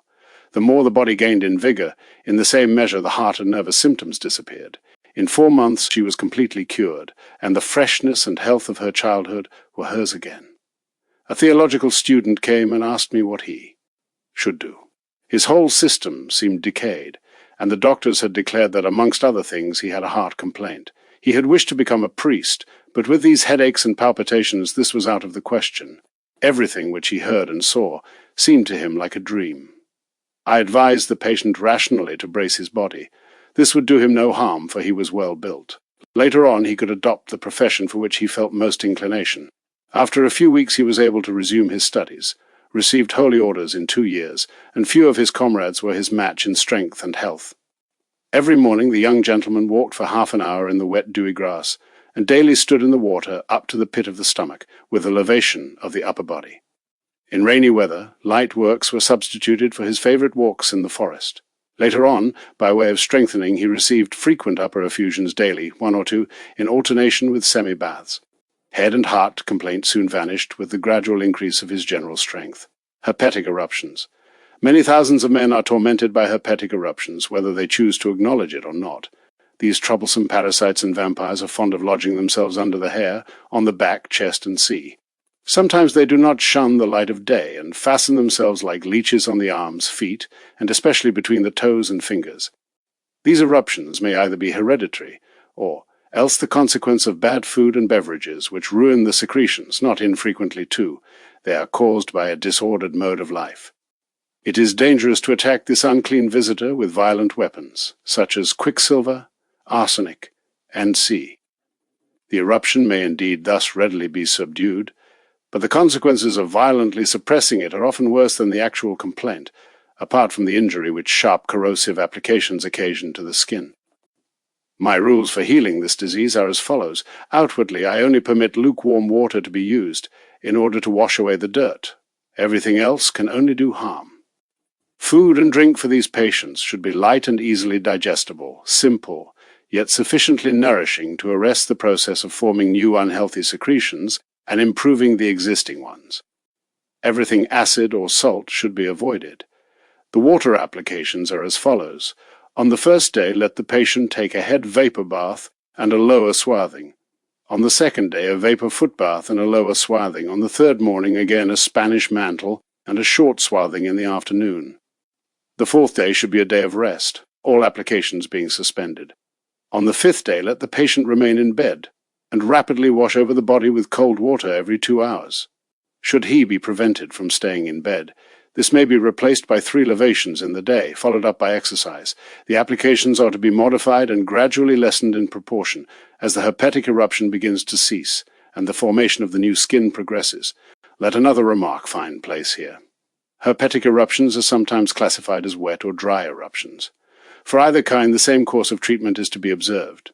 The 2 complaints are really identical. The dry eruption, in which the moisture is trifling, and soon assumes the appearance of incrustations, being the lighter form of the disease, whereas wet eruptions, which are apt to pass into running sores, are graver, more troublesome, and dangerous in their effects. The consequences of violently suppressed herpetic eruptions are incalculable. The serious diseases to which they often directly give rise may lead to a slow decline, often ending in death or, still worse, in insanity. A theological student had on his left cheek a round disc, as though drawn with a mathematical instrument. It was covered with a crust which, like a lid, lay over the raw flesh, and was raised from time to time in order to let out 2 or 3 drops of matter. This gentleman's face was full, on the head some little fistules were to be seen. The patient had consulted several doctors and tried various remedies, but without success. My question as to whether he had received a wound was answered in the negative. This thing had come spontaneously, without apparent cause. I was now clear as to his condition. The poisonous matter proceeded from the body. 15 to 20 years ago, many persons used to make for themselves what they called fontanellen by opening out a small hole in the flesh of arm or leg. This hole, which was never allowed to close, served as issue for all the unhealthy matter contained in the body, and was in a continual state of suppuration. In the above-mentioned case, vigorous nature had herself constructed the aperture, supplying it with a suitable covering. For 17 days the patient had to take a head vapor bath every second day, likewise as often a vapor foot bath. These were assisted by the Spanish mantle and the short swathing, in such manner that each day 2 or 3 applications took place. Tea of sage, wormwood, and mint assisted the process internally. Beneath the crust a delicate skin began soon to form, the surest sign that the dissolving and expelling process was accomplished. After 3 weeks, it was no longer possible to discern which cheek had been the affected one. Hoarseness. A girl aged 11 had so completely lost her voice for several months that she could only make herself understood with great difficulty in a hoarse, croaking fashion. Her complexion was pale, the eyes bluish, and her appearance emaciated and nerveless. The latent heat had disappeared, as also the appetite, except for a little beer or wine. Within 2 months the girl was completely cured by means of the following applications. 1. Walking barefoot in wet grass from 2 to 4 times daily. 2, 3 to 4 times weekly a wet shawl. 3. 4 sitz baths every week. 4. In warm weather, during the last 3 weeks, bathing in sunny water 3 times weekly. The diet consisted of plain homely fare, especially milk, taken in tablespoonfuls, 1 every hour. I received news that the girl is now quite well and healthy. A priest suffered from hoarseness, which regularly set in from October to May. He tried everything, consulted various doctors, but in vain. The complaint remained fixed during 14 years. At last he sought help from me, and got it in a wonderfully short time. The gentleman was made to stand every day in water reaching above the knees, and simultaneously to hold his arms in water. Besides this, he undertook complete lavations, mostly on rising in the morning or at night from bed. After 12 days this ancient complaint had vanished completely, and has not reappeared during 16 years. A proof of how thoroughly water can cure. Hypochondriasis. I have always the sincerest compassion for hypochondriacs, whose condition is often ridiculed and made light of by thoughtless persons. Really, these sufferers deserve our greatest pity and sympathy. On beholding one of these, I always ask myself the question, was this hypochondriac once a normal individual? Was there a time when he thought sensibly and worked diligently? If the answer be affirmative, then it were folly on my part to believe that nothing is the matter with this man, that he merely assumes these follies in order to torment himself and others. Rather, I tell myself, some trans. Formation must have taken place in mind or body. Something must be seriously amiss in order to cause these symptoms. And then I say to myself, let us seek to heal that which is changed, to restore the former healthy condition, and the hypochondriasis will cease of its own accord. Often the best and most active persons, who have fatigued their minds by overstudy, fall into this mental condition. The seat of hypochondriasis, as of every other kind of mental disease, should, in my opinion, be sought in the sick body. Seek to rouse the indolent system, to fortify whatever is weak, restore the blood to its normal circulation, and the cure will be complete. I knew a man gifted with brilliant talents. Many years he lived happily in his vocation, doing with ease and enthusiasm as much work as 2 others. Suddenly he turned hypochondriac to the extent of totally neglecting his profession, shunning and fearing everything, and flying from all society. Instead of help and sympathy, of which he stood more in need than others, daily and hourly he was met with ridicule and the contemptuous judgment. You are just a hypochondriac. There is no help for you. Was this not sufficient to crush any man? Strange to say, this gentleman had already visited 2 different hydropathic establishments, whose treatment had only increased the complaint. The applications were too rough, too violent. Instead of helping to build up the crumbling edifice, they accelerated its ruin. In this case I had the opportunity of convincing myself that water, when employed in the mildest form, really achieves the greatest results. That's such. A complaint cannot, however, be removed in a few days is self-evident.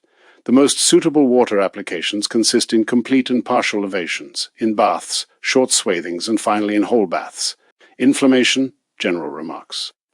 A boy scarcely yet able to walk sees how the mother has struck a light. He does not rest until he too has found a match to make fire with. He succeeds in so doing, and the little criminal soon contrives to burn down the house with everything it contains. How many men lie now in the churchyard whose illness began by a tiny spark of diseased matter, which spread conflagration throughout the body as the spark turned to a flame?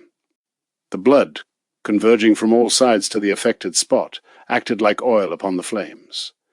Proper means of extinguishing were not resorted to, and the soul's luckless habitation was suffered to perish miserably. Thousands of animals are thus annually destroyed. Thousands of men meet with a similar fate. How quickly this sometimes happens! Your throat has caught fire at one tiny spot. It is inflamed.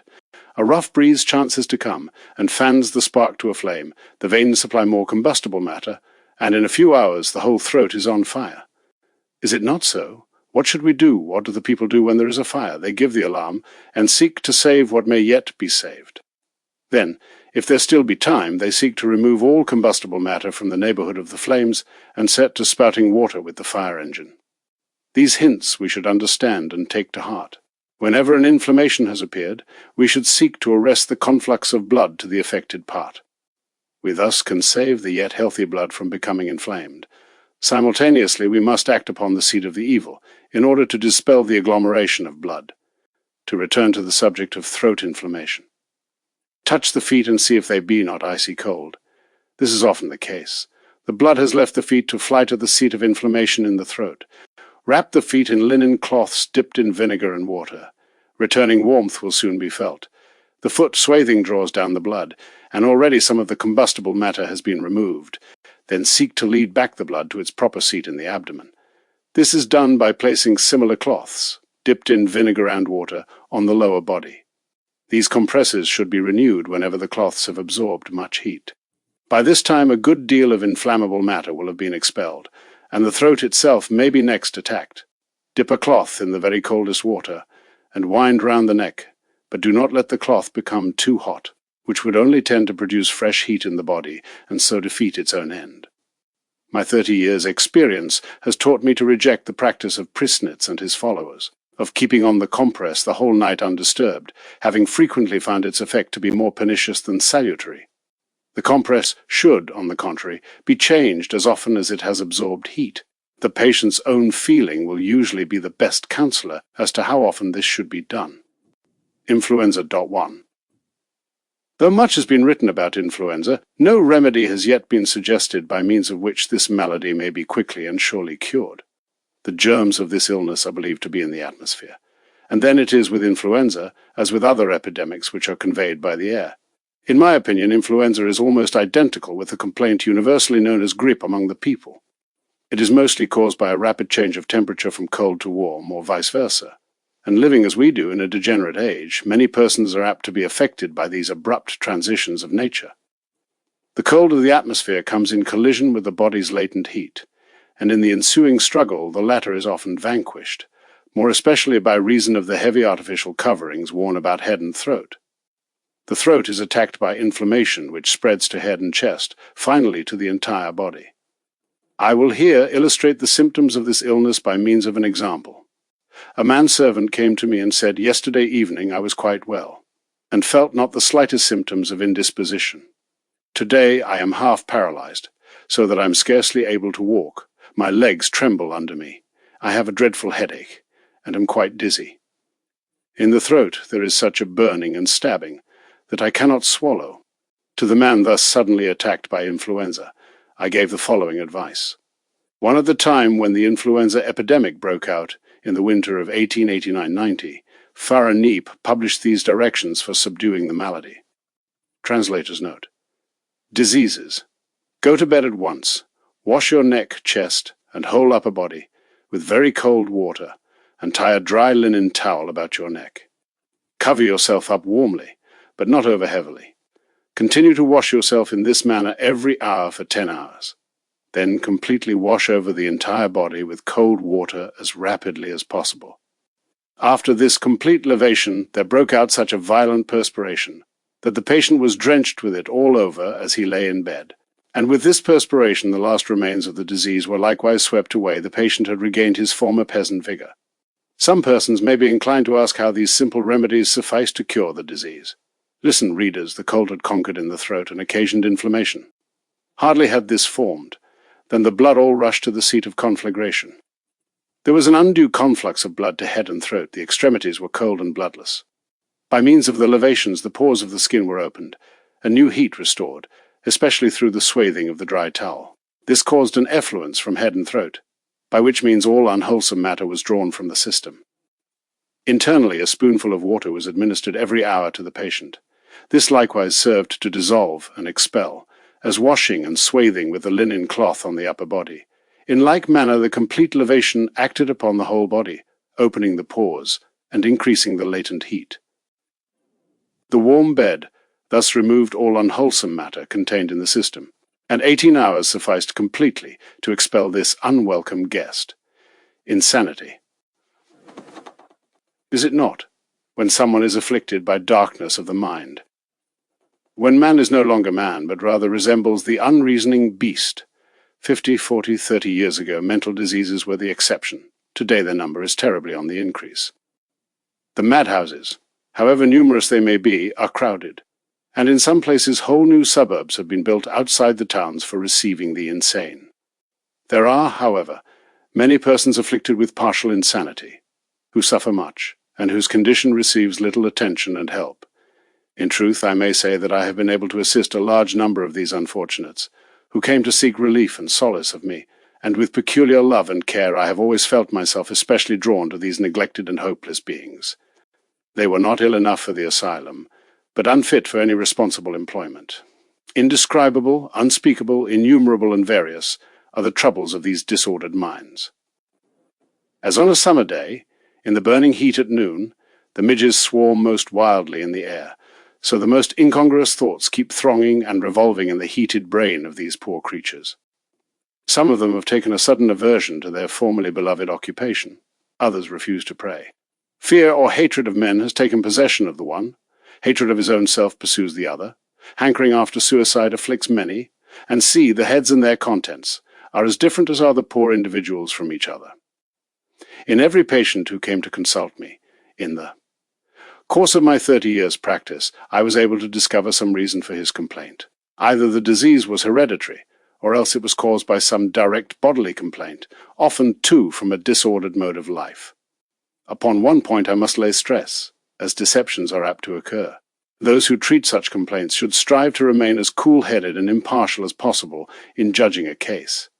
I cannot sufficiently warn against the foolish rashness with which many are apt to jump to the conclusion that some supernatural, more especially diabolical, influence must be here implicated. Even in cases when anyone might have believed Satan himself to be in possession of the patient's body, a simple cold gush was often sufficient to chase away the devil. In my whole practice I never met with a single case in which natural means, properly employed, were not effective. I hold firmly to my faith, and to the doctrine of the supernatural, as to my lifeboat, and so God help me, I will never give up a hair's breadth of my convictions. But never would I give a handle to the enemies of my faith, by exposing my religion to derisive attacks. Those whom this may concern will understand what I mean. Here is an example. A brother brought to me his sister, who declared that in her breast resided the evil spirit.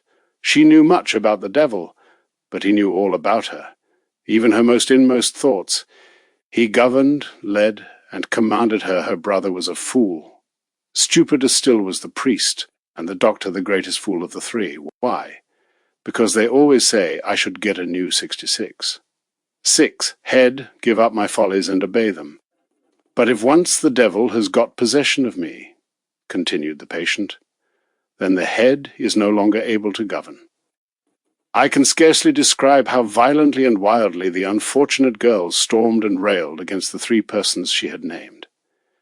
If they had had the sense, knowing her condition, to be silent, they would not thus have excited her, and I should have had an easier part to play. With such patients, everything depends upon the manner of treatment. I therefore refrained from contradicting the girl, and merely said, "Yes, verily, your interior is in a sad condition." This satisfied the patient, and I had won her to my side by inspiring confidence, as her answer showed. If one refuses to believe that the devil is inside me, then naturally he is incapable of driving him out. This confidence once gained, half the battle is won, and the patient more than half cured. She took submissively the medicines I gave and applied the water as I directed. In 6 weeks, she was completely cured. It may interest some readers to know what had really been the matter with this person. Her appearance was very wild. Her features were sunken, the hands cold, the feet still colder. She felt a heavy pressure on the chest, and aversion to all food. All blood seemed to have concentrated itself on the chest. The first task consisted in regulating the circulation and restoring equal warmth and general activity to the system. In order to attain this, the patient was made to stand daily twice in water reaching above the calves for 2 minutes each time, after which she took strong exercise until the feet were thoroughly warm, likewise twice daily she held her whole arms in water for 2 minutes, succeeded by exercise as before. Twice daily, when lying in bed, chest, back, and lower body were vigorously washed over with vinegar and water. These applications were continued for 14 days. The violent excitement subsided, although the devil still continued to haunt her disordered head. The sunken features began to revive. After 14 days, I increased the strength of the applications.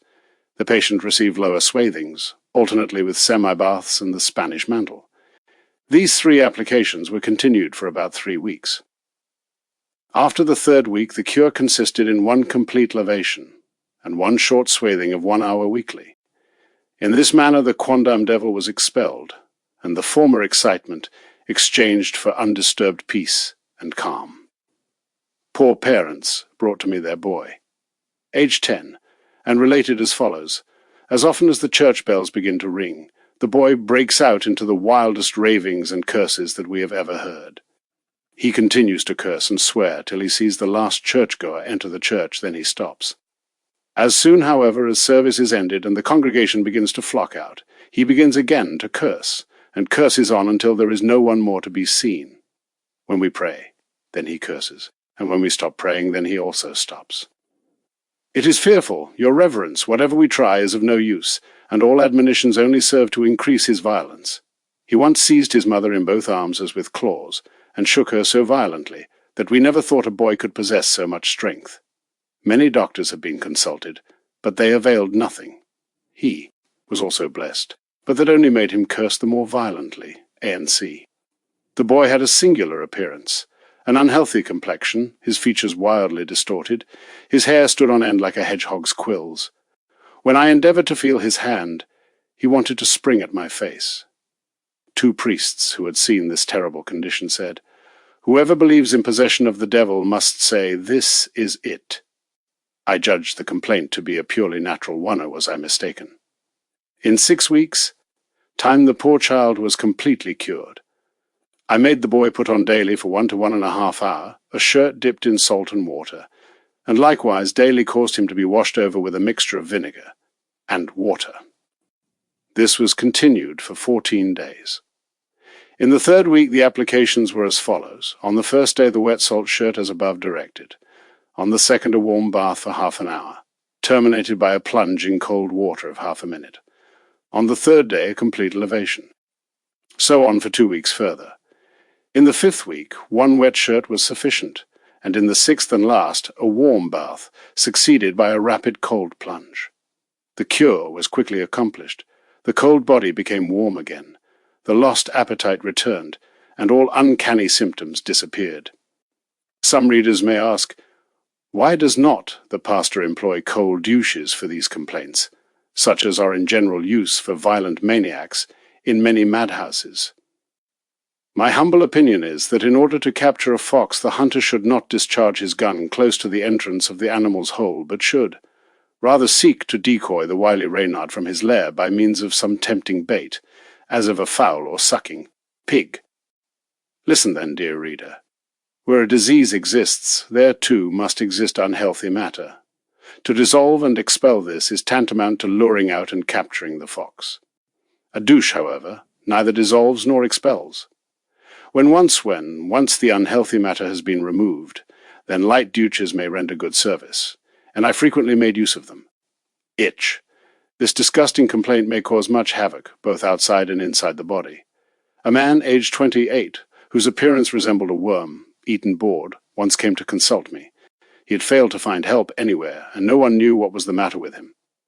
I asked the patient whether in his youth he had ever been afflicted with itch. He answered in the affirmative, adding that he had been cured of it within 3 days, but that might heaven preserve him from such another cure.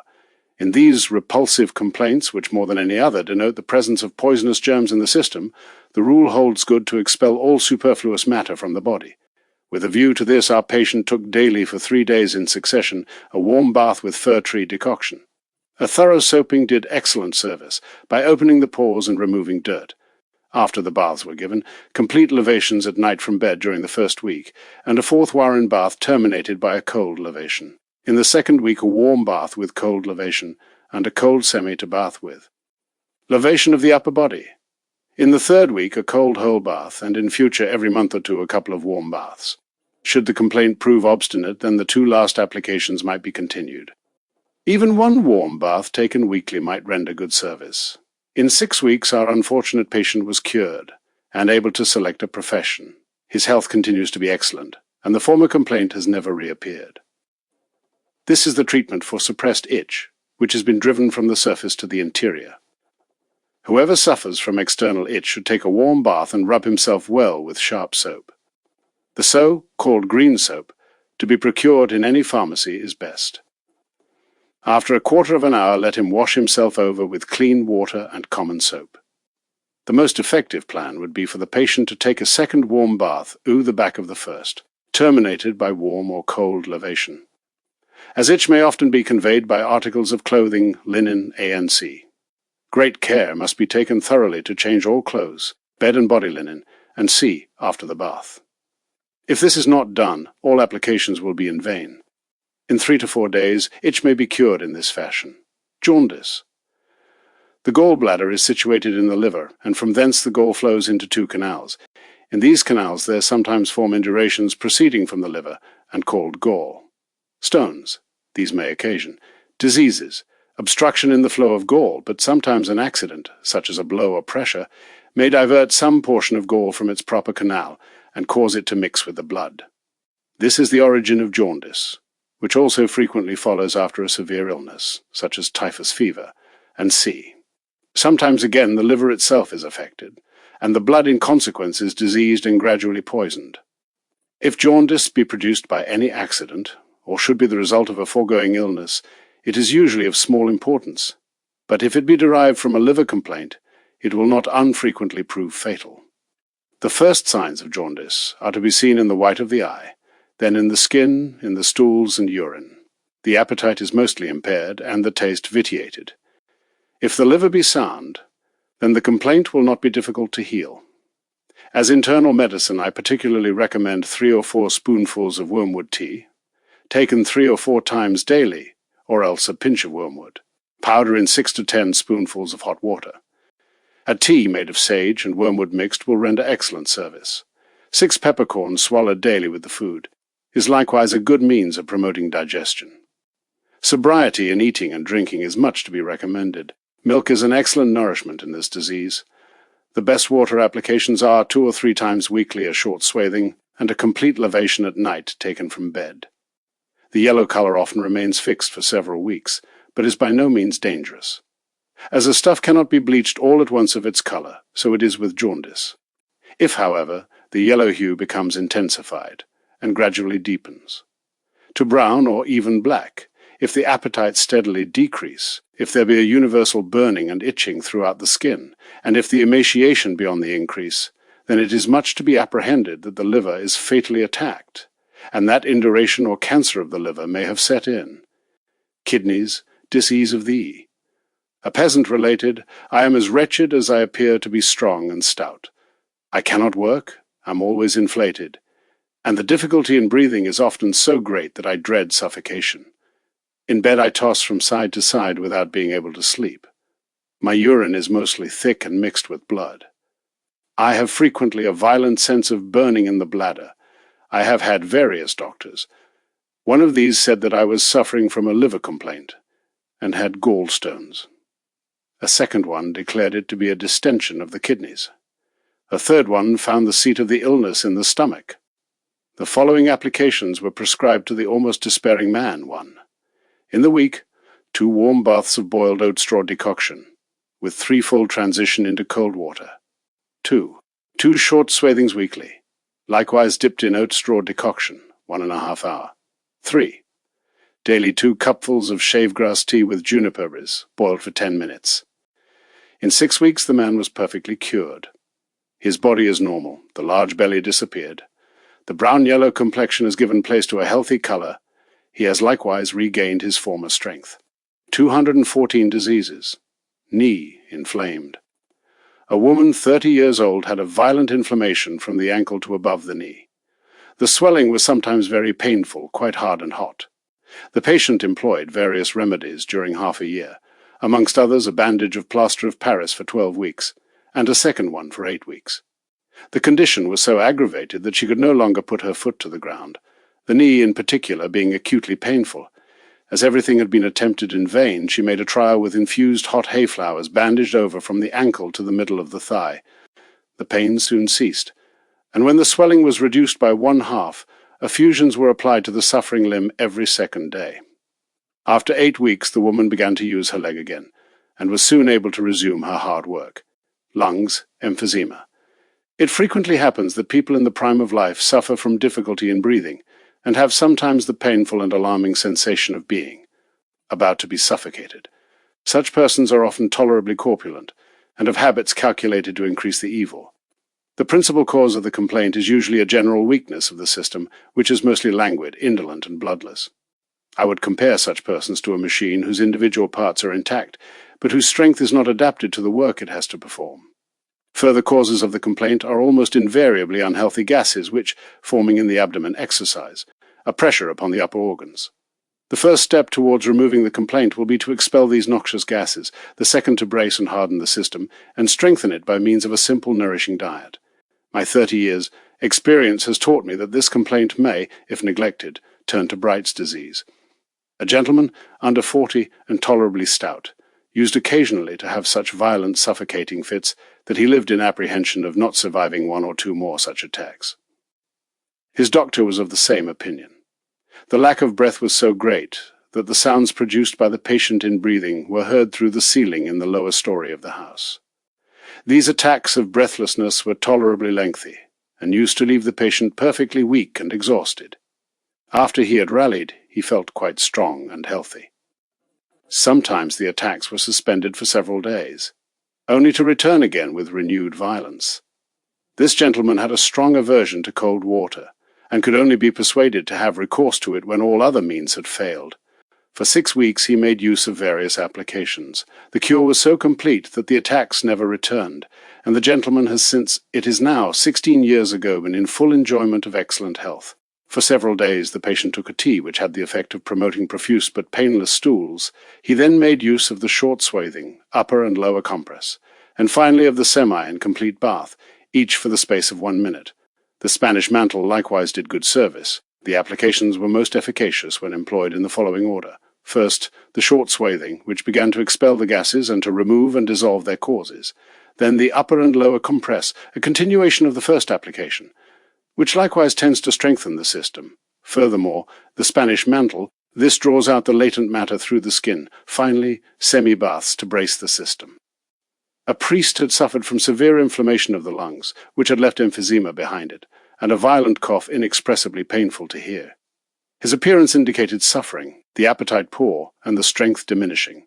The lungs might still be cured, the doctors declared. The applications employed during 14 days were as follows: 1. Every day 2 upper effusions. 2. Walking in water, twice daily from 3 to 5 minutes. 3. A shawl thrice weekly. 4. Every second day a sitz bath of 1 minute. As internal medicine, the patient was to take a decoction of fenugreek, boiled with honey, a spoonful every hour. The effect of the effusions was to strengthen the whole upper body.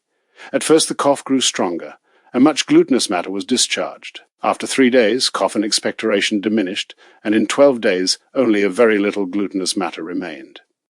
This was finally entirely removed by the further applications of upper effusion, knee effusion, and tea of nettle and ribwort.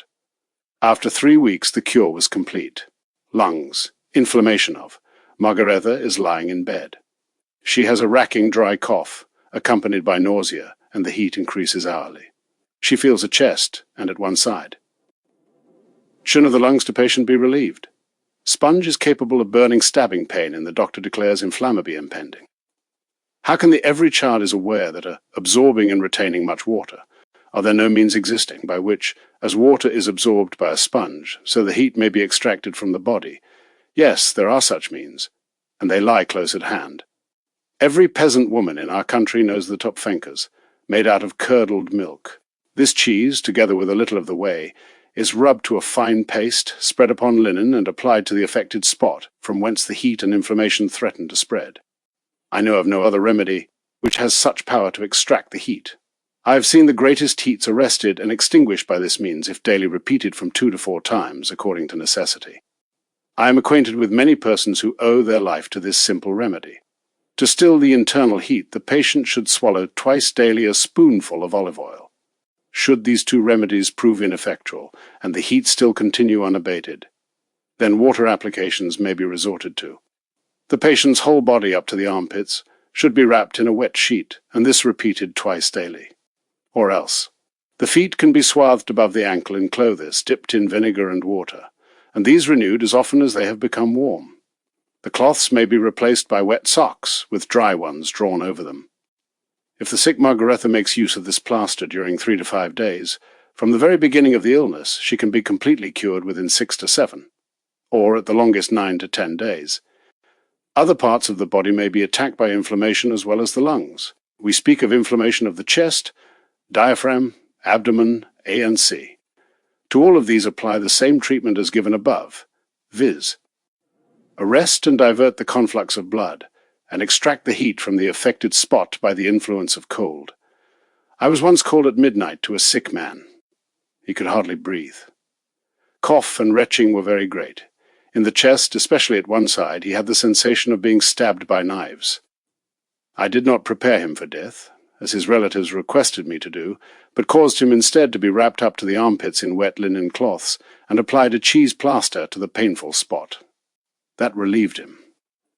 This treatment was continued for 6 days, and the patient was out of danger. Migraine, or megrim. Migraine, or the semi-headache, is a peculiarly feminine complaint, which, however, is often shared by the strongest men, especially such as are addicted to much severe mental labor. Many a one has been reassured by the doctor's verdict, do not be. Alarmed, no fool ever gets a migraine. This complaint is often caused by imperfect circulation, more frequently still by disturbing influences proceeding from the stomach and abdomen. Migraine often follows in the train of severe illness when nature has not yet completely recovered, nor the organs regained their normal action. Migraine may also be hereditary.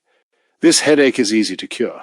If it proceed from unhealthy gases, it will mostly suffice vigorously to rub the abdomen with very cold water 2 to 4 times a day for 2 or 3 days in succession.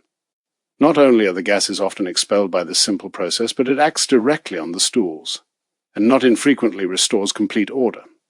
The effect will be still stronger if some vinegar or salt be mixed with the water.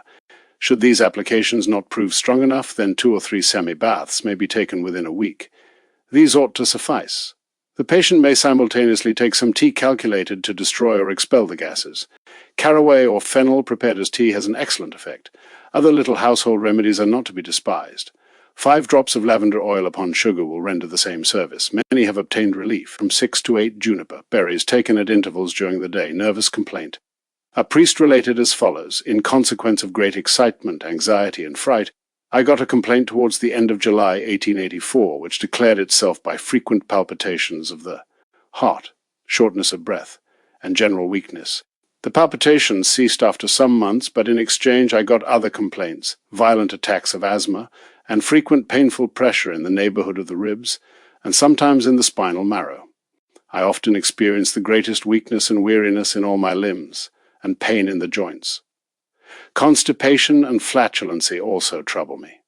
My voice is so much weakened that simple speaking occasions breathlessness and asthma, and it is quite impossible to use the voice consecutively for any length of time. During the whole time I am afflicted with pressure on the head, dizziness, sometimes violent headache, so that I am scarcely able to think, and am quite incapable of any mental work. Every trifle excites me, and greatly increases the pressure on the chest and head. Deep melancholy has attacked my spirit, and I sometimes almost despair. The doctors declare my malady to be a nervous complaint. Two of these, an allopathist and a homeopathist, both celebrated men, prescribed various remedies which all failed to cure and rather increased the complaint. The only relief afforded to me was by cold baths and much exercise in the fresh air, which a third doctor advised. This lasted for half a year, till at last I took refuge in cold water. In appearance this patient was unusually red, the eyeballs somewhat yellow, lips and ears deep red, mixed with blue. The young man's hair had almost entirely fallen out. All these symptoms pointed to an unusual conflux of blood towards head and chest. The pains in the forehead denote the rush of blood to the head, whereby the veins are distended. A cure can only be effected by diverting the blood towards the extremities. Then only can I proceed to dissolve whatever be superfluous in head and chest, and finally act upon the whole system. The best applications are these, taken in the following order: vapor foot bath, vapor head bath, short swathing, Spanish mantle, walking on stones, upper and lower effusion, Spanish mantle, walking barefoot. Within 3 weeks the condition was much improved, but months were required in order completely to cure such an enrooted and advanced complaint: nervous exhaustion. A pastor related that he was sometimes a prey to intolerable headache, and that whenever this relaxed, he got such oppression in the throat as hardly to be able to speak for pain and fatigue. Also in the back he suffered from frequent weariness and painful spasms. The doctor's certificate, which he brought, declared him to be suffering from complete nervous exhaustion, which threatened to attack the brain and spine. Extreme irritation and a sense of anxiety were likewise present. Applications: daily a week upper effusion, morning and afternoon walking once daily in wet grass and on wet stones for 4 minutes. So on for 5 days. After that, daily a stronger upper effusion, a knee effusion, and walking twice in water. Thus also for 5 days more, with sits, baths between times. The further applications were daily a back effusion, a semi-bath, an upper effusion, and walking in water. These applications removed all sufferings. Happy and healthy the patient returned to the duties of his vocation. Nervous surexcitation. 2 students came to me during the Easter holidays and related, we suffer from headache, determination of blood to the head, impaired sleep and appetite, and great weariness. We are incapable of thus continuing. Cannot we make use of the holidays in order to regain our health by the cold water cure? As it was springtime, and the ground still moist and tolerably cold, I gave them the advice to spend their holidays in walking barefoot in the woods and meadows, with rapid exercise whenever they felt cold, also from time to stand, or walk about from 2 to 3 minutes in a stream or ditch filled with water. In like manner they were told to put their arms completely in water 2 or 3 times daily. The young people found these applications very congenial. Spirits and courage revived. With renewed zest they returned to their studies, were able to perform their tasks with ease, and joyfully looked forward to the autumn vacation in order to resume the work of bracing their system. A similar case was that of a seminarist, who came to me with the following lamentations: I have such violent pressure on the head that I sometimes scarcely know where I am and what I am doing. I frequently suffer from dizziness, am incapable of mental work, and was obliged to leave the college 3 months before the term. It was in warm August weather, and this student spent 10 days in the garden and woods, walking barefoot from morning to evening. In addition, he daily received from 2 to 4 upper effusions. In 12 days the symptoms of his complaint had disappeared. He felt cheerful and strengthened, and in order to regain complete health, he merely required thus to spend the rest of his vacation time. Palsy. A pastor was stricken down by palsy. 1 hand, 1 foot, and all one side were completely lamed, speech and consciousness arrested. All medical remedies were tried for several days without effect. The doctor finally declared that one side was completely paralyzed, and would remain so, and that in all probability a second stroke would soon come to lame the other side, and put an end to his life. A trial with water, thought I, can therefore do no harm. No sooner said than done. The cold leg and arm were vigorously washed with cold water on the first day, 2 warm foot, baths with vigorous lavation of the feet, and 4 lavations of the upper body were the applications of the second day. Already on the 3rd day it was perceived that in the 2 paralyzed limbs life and sensibility still existed. This encouraged me.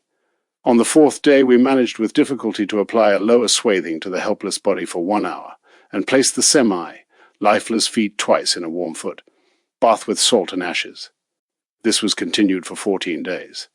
At the end of this time, the patient was able to assist us in the process with his healthy hand and foot, and he joyfully showed that he was now able slightly to raise the paralyzed hand. Common diseases. Complete levations were now applied daily, and once weekly a head or foot vapor bath, alternate weeks. So on for 3 weeks. Renewed vigor began to pervade the shattered tree. The appetite increased, and each of the 3 following weeks was filled up with 1 warm bath, 1 vapor head bath, 1 vapor foot bath, and 3 semi-baths, with levation of the upper body. The conclusion of the cure consisted in upper and lower effusions, alternated with the Spanish mantle. The work was long, tedious, and fatiguing, but the old gentleman recovered so far as to be able daily to say Mass again, to visit the sick, hold all services, and accomplish all necessary writing. The only thing he never recovered was the power to preach. The tongue had suffered too much, and there were some words which he could only pronounce with difficulty. The stroke here described took place about 10 years ago. The gentleman is still alive and in good health. A man, 45 years old, had a stroke of apoplexy. His right hand and foot were quite insensible, the appetite completely a-wanting. The patient's upper body and feet were daily washed with a mixture of vinegar and warm water. Thrice daily he took 30 drops of wormwood, sage, and marsh clover. By the end of a fortnight, hands and feet had regained their habitual warmth and sensation, and the man was able to walk about the room. The appetite increased, the paralyzed side gradually regained strength, and in a few days the whole system was restored to order. A general remark here may be of use to many. Should anyone be attacked with palsy and partial paralysis have set in, let vigorous cold levations be. Immediately applied to the patient's back, chest, and abdomen from 2 to 4 times daily. Salt or vinegar may be mixed with the water. In like manner, legs and arms should be washed over, in order to promote uniform circulation. All these applications should be performed as rapidly as possible, none lasting above 1 minute. If the paralysis be trifling, and the patient able to sit upright, a vapor head bath of 20 minutes, duration with subsequent cold levation should be first applied. 4 to 6 hours later may follow a vapor foot. Bath, likewise for 20 minutes, concluded by a cold levation or knee effusion. The other aforementioned applications may then be pursued. Complete swathings are to be avoided in the beginning, nature being still too weak to replace the latent heat thus withdrawn. I know a case in which the doctor wished to cure a patient by means of complete swathings. The first application appeared to improve his condition, but after the second swathing the patient remained cold, and his body had assumed a bluish color. Only by the application of heat was he again brought round to life. Perspiration. Many people are afflicted with continual violent sweating of the feet, combined with a foul smell. This is very disagreeable, but it would be a great mistake to seek to suppress this perspiration by violent measures. Who wishes to catch a fox will never be so foolish as to stop up the mouth of his hole. Perspiration of the feet is in reality nothing else but foul indolent secretions, which infect and corrupt the vessels containing them. The surest and most effectual manner of curing this complaint is to wrap both feet in cloths dipped in hayflower or pine tree decoction. These compresses will draw out the unhealthy matter, and both plants have the same healing and strengthening virtues. 5 or 6 of these swathings should be employed for 10 days. During the next 14 days, a warm foot bath reaching to the calves for 10 minutes daily, and with 3 transitions of 1 minute each into cold water. Finally, one of the aforementioned swathings and 1 foot bath in the week. After the complaint has been removed, it will be good to walk barefoot from time to time a quarter of an hour in wet grass. Those who cannot do this may walk barefoot about their room for a few minutes before bedtime. No one would believe how salutary, refreshing, invigorating, and bracing is this simple practice. Besides foot sweating, there may also exist a general unhealthy sweating of the whole person, attended by a foul smell. A gentleman of distinction used to perspire so profusely that every morning his whole mattress, sheets, and pillows were dripping wet. He suffered, moreover, from almost continual catarrhs. No one should attempt to cure this complaint suddenly. The course of applications pursued by the aforesaid gentleman, and crowned with complete success, were as follows: thrice weekly a Spanish mantle for 1½ to 2 hours. Twice to thrice weekly a complete levation taken from bed. As further applications after the complaint has ceased, One complete lavation in the week will do no harm. There are also persons afflicted by excessive, though not offensive, sweating, called forth by the slightest exertion, which occasions much weariness, and renders the subjects liable to colds, catarrhs, inflammation, ANC. An official who came to visit me one day suffered from this complaint, combined with bad digestion and difficulty in breathing. I gave him the advice to take a cold semi-bath, with lavation of the upper body, whenever he returned home bathed in perspiration. The whole proceeding should not last more than 1 minute, after which he was to dress again and take exercise for a quarter of an hour in his room. The gentleman first thought I was merely joking, and could with difficulty be persuaded to follow my advice, which ran so contrary to his preconceived ideas. A fortnight later he thanked me warmly for having relieved this disagreeable complaint. He is still alive, and not far short of 80 years. A last remark must here find place. Few things are more dreaded by the majority of people than the contact of cold when they are in perspiration. This preconceived notion may have arisen from the fact that many persons have caught cold from the effects of a cold draught upon their perspiring bodies.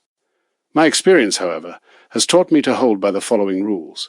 Whoever is wet through perspiration, rain, and sea should avoid cold air or draught. Whoever shivers should never attempt a cold water application.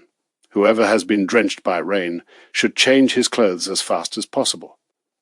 But he who perspires, whether this be owing to a diseased state of the system or the result of heat, exercise, work, and sea, may fearlessly indulge in a rapid cold bath or complete lavation, if he be careful to resume his clothes quickly without drying, and take exercise until the body be completely dry and have regained its normal temperature. Piles. Piles may either be hereditary or else acquired from a sedentary or overindulgent mode of life. The simple countryman who goes about his daily work and nourishes himself on milk and potatoes hardly ever knows this complaint, even by name. Piles are very troublesome and painful, though seldom a dangerous malady.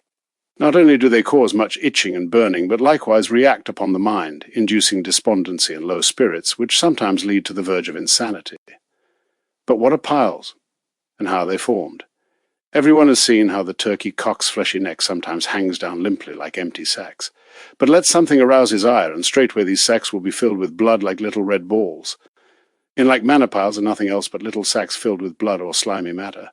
Veins are elastic tubes. Whenever there is an irregular conflux of blood towards any particular spot, there the dammed-up blood forms stagnant pools. Thus originate on hands and face little wart, like knots which are filled with blood. When these take place inside the rectum, they are called invisible piles. Visible piles are those which protrude outwardly. From time to time these bags break open and discharge their contents, sometimes a brown slimy matter, often, however, pure blood. The patient always feels relieved after these discharges. Not only in the rectum are these parasites to be found, in degenerate systems they are likewise formed in the interior of the body, and inside the principal arteries. The more numerous these knots, and the more frequently they break open, the greater injury is occasioned to the spot where they congregate. Incurable sores and ulcers, cancer of the rectum, and C are the not infrequent result. This complaint is sometimes aggravated by the ascarids which penetrate into the rectum, and there easily occasion malignant tumors. The treatment of piles with water is easy and mostly successful. The number of those to whom I have brought relief is very great, and I may add that all cases were brought to a successful conclusion. Let us first attack the ascarids, if these pernicious leeches be present. Their presence is mostly betrayed by a sense of itching and burning in the rectum. Take 1, 2, or 3 cold, water injections in rapid succession, and allow these to flow off again at once. When the cold water enters the rectum, it usually dislodges the ascarids, like leeches when strewn over with. Salt. If this be repeated 2 or 3 times, a great many, sometimes all, of the tiny tormentors will be removed. The following remarks apply to those cases in which we have to do with simple piles only. Wherever there is an excessive conflux of blood, it must be diverted and dispersed. Vessels which have been unduly distended should be contracted. Impurities and unhealthy matter are to be removed. For all these conditions, the following application is good. Prepare a lower compress in bed, long enough to reach from the nape of the neck to over the rectum. The patient lies down upon this for 3/4 of an hour, repeating the process from 3 to 4 times weekly. Should the compress absorb much heat before the 3/4 of an hour have elapsed, then it should be removed and renewed. As further applications, 3 or 4 sits, Baths weekly will be found useful, if taken cold and rapid. These can also be taken at night straight from bed, never longer than from 1 to 2 minutes. Sufferers from chronic piles should try this mode of treatment for 1 or 2 weeks every 3 months. If it fail entirely to remove the complaint, it will at least prevent it from acquiring serious dimensions. Bran bread is much to be recommended to those who suffer from piles. Many persons have assured me that since using it in their daily diet, they have experienced much relief, as it serves, if not wholly to cure the complaint, at least to keep it in check. Respiration difficult. A priest related as follows: I am well built, was always healthy and vigorous, but for 3/4 of a year I have suffered so much from gathering and phlegm that I often feel in danger of suffocation. I used to have a strong, sonorous voice, but now I can hardly render myself intelligible. Likewise, I am often so weary that I can scarce drag myself along. Various doctors have pronounced it to be respectively chest or bronchial catarrh applications, from 3 to 4 times daily an upper effusion, and twice a day walking in water which reaches over the calves. This course to be continued for 4 days. After the first 4 days, 2 upper effusions daily, 1 back effusion, and a semi-bath. In addition to this, walking daily in water. This second treatment will occupy 5 more days, after which daily, 1 semi-bath, 1 back effusion, 1 upper effusion, and 1 knee effusion. The whole cure was soon accomplished, and immense quantities of phlegm withdrawn from the patient. Day by day his looks improved, the breathing became easier, the voice clearer, the humour more cheerful. The complaint had originally been caused by want of exercise and over-warm clothing. Rheumatism. Innumerable persons are tormented by rheumatism in head, feet, arms, legs, back, or chest. The hard-working peasant, the wood cleaver, and all those engaged in hard active labour know little of. This illness, because in my opinion these people often catch rheumatism in 1 hour to lose it again in the next. They may, for instance, be attacked by rheumatic pains in the morning, and have worked them off again the same afternoon. This last observation gives us a clear hint how to cure rheumatism. When rheumatism is deep-seated, contrary to my usual habit, I summon friction to assist the action of water. By this means heat is more rapidly produced, and the chief cause of the complaint more quickly dispelled. If the affected parts, being cold, were to be immediately effused with cold water without previous warming, the rheumatism would thereby but be made to retreat further into the body. A veterinary surgeon once lamented to me his incapability further to pursue his profession on account of the dreadful rheumatism, which, like a vicious cat, had dug its claws into his right shoulder. He had taken cold from going out inadvertently when bathed in perspiration, and he felt convinced that, as had happened several times, he would have to carry this troublesome cat about with him fully 6 weeks. "If you wish, sir," I answered him, "in 24 hours you will be delivered of your complaint. I shall set on my dog to chase away your cat." He laughed, and we made a bet on the subject. I bade him go home, cause his back to be first vigorously rubbed dry by his wife, and then apply a cold upper effusion. 8 hours later he took a vapour head bath, with subsequent cold effusion. The 24 hours had not yet struck before the cat had taken French leave, and I had won my bet. A peasant got such violent rheumatic pains in both legs that he could not walk any more. The thighs in particular were greatly pained. He did not know how he had caught the complaint. This peasant daily wrapped himself in a lower swathing, dipped in hot hay flour decoction, and reaching to the armpits, and laid himself each time in bed for 2 hours, well covered up. 10 such applications sufficed completely to cure the rheumatism.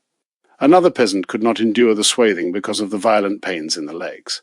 He was put into an oat straw bath, 106 to 111 degrees Fahrenheit, twice daily for 25 minutes, each time with threefold transition into the cold. In 3 days he was cured.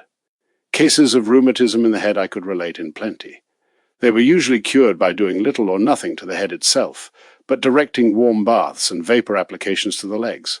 The best sequence of applications is the following: a warm foot bath with salt and ashes, a shawl, a vapour foot bath, a head vapour bath, a shawl. One of these applications daily will cure the most violent head rheumatism. No rheumatism should be neglected, as it may lay the seeds of manifold severe diseases of lungs, ears, eyes, and C, as also of inflammation, blood poisoning, ulcers, A and C. A gentleman comes, his appearance is sickly, and his expression one of deep melancholy and suffering. At once the thought occurred to me, this man is suffering, or has suffered much. The complexion is of an unwholesome yellow hue, his hair is very scarce. His own account of his state was as follows: I have frequently suffered from violent fits of colic and diarrhea, with much pain. Later I got a disease of the kidneys, as the doctors called it. When the terrible pains took hold of me, they turned me round like a spindle or a whipping top. After years I lost this complaint, but I got instead this acute rheumatism. It seems to me as if all former pains had now assumed this form in order to torture each separate joint. I have tried many medical remedies, none of which procured the desired result, but left me with the old pains. With great difficulty, and by dint of much self-command, I have continued to fulfill my duties till now. I never complained to any one, for no one understood me, not even the doctor. He who has promised a crown to those who suffer alone knows what my sufferings have been. I must still mention one thing. My feet used to be affected by a dry perspiration. The remedies I was advised to use cured this, but I have not felt well since then. I have also taken mineral baths, but they only increased my complaint. What may be the root of all these complaints? The question is not difficult to answer. The patient's own words have given us the clue, and we only require to draw the conclusion. His yellow complexion, the frequent attacks of colic, the suppressed foot perspiration, all point to some poisonous matter which, like a snake in the grass, lurks in the body, sometimes hissing, and putting out its forked tongue till now, with a last attack it seizes on its prey with poisonous fangs, sending the venom throughout the body into the very blood and marrow. The scalp of a healthy person without special cause. An internal storm must be here at work, shaking off the hair as the wind in autumn carries off the sere and withered leaves. Also, the hair does not fall from. Cure can only be effected when this poisonous matter, which has corroded everything, is dissolved and expelled from the body. My patient was first ordered to take the Spanish mantle. This was succeeded by a head vapor bath, followed by a vigorous cold lavation and then a foot vapor bath. Between these two vapor applications, a tolerable interval always took place, for the more carefully and leniently the body is treated, the easier will it be for the patient to endure the applications, and for nature to assist the process. After this the patient received a short swathing, and, by way of invigorating the system, an upper and lower effusion. Of each of the aforementioned applications one daily, besides this, every night from bed a complete lavation. In the 4th and 5th weeks he received weekly 2 semi-baths, 1 head vapor, bath, 1 foot vapor bath, and 1 Spanish mantle. Finally, in the 6th week, 2 warm baths alternated with cold, 1 semi-bath, and 1 upper and lower effusion. For future treatment I recommended the patient to employ 1 or 2 complete lavations weekly, an upper and a lower effusion, and once a month a warm bath, without transition into cold. Water did not belie my anticipations even in this complicated case. The grave complaint, which doubtless would have resulted in death, disappeared. Lost strength returned with a fresh, healthy complexion, and renewed courage and energy took the place of his former despondency. A man, aged about 40, had such violent rheumatic pains in one leg that he could only walk short distances with the help of a stick. Sometimes he had also pains in the arms and shoulders. He had tried various remedies without avail. At last he had recourse to water, and in 6 days had almost shaken off the complaint. He continued the applications, and was completely cured. The applications were as follows: during 6 days 2 upper effusions daily, and 2 lower effusions, once in the week a swathing under the arms, twice daily walking in water reaching above the calves, from 1 to 3 minutes, every day a back effusion and walking in wet grass. Ringworm of the scalp.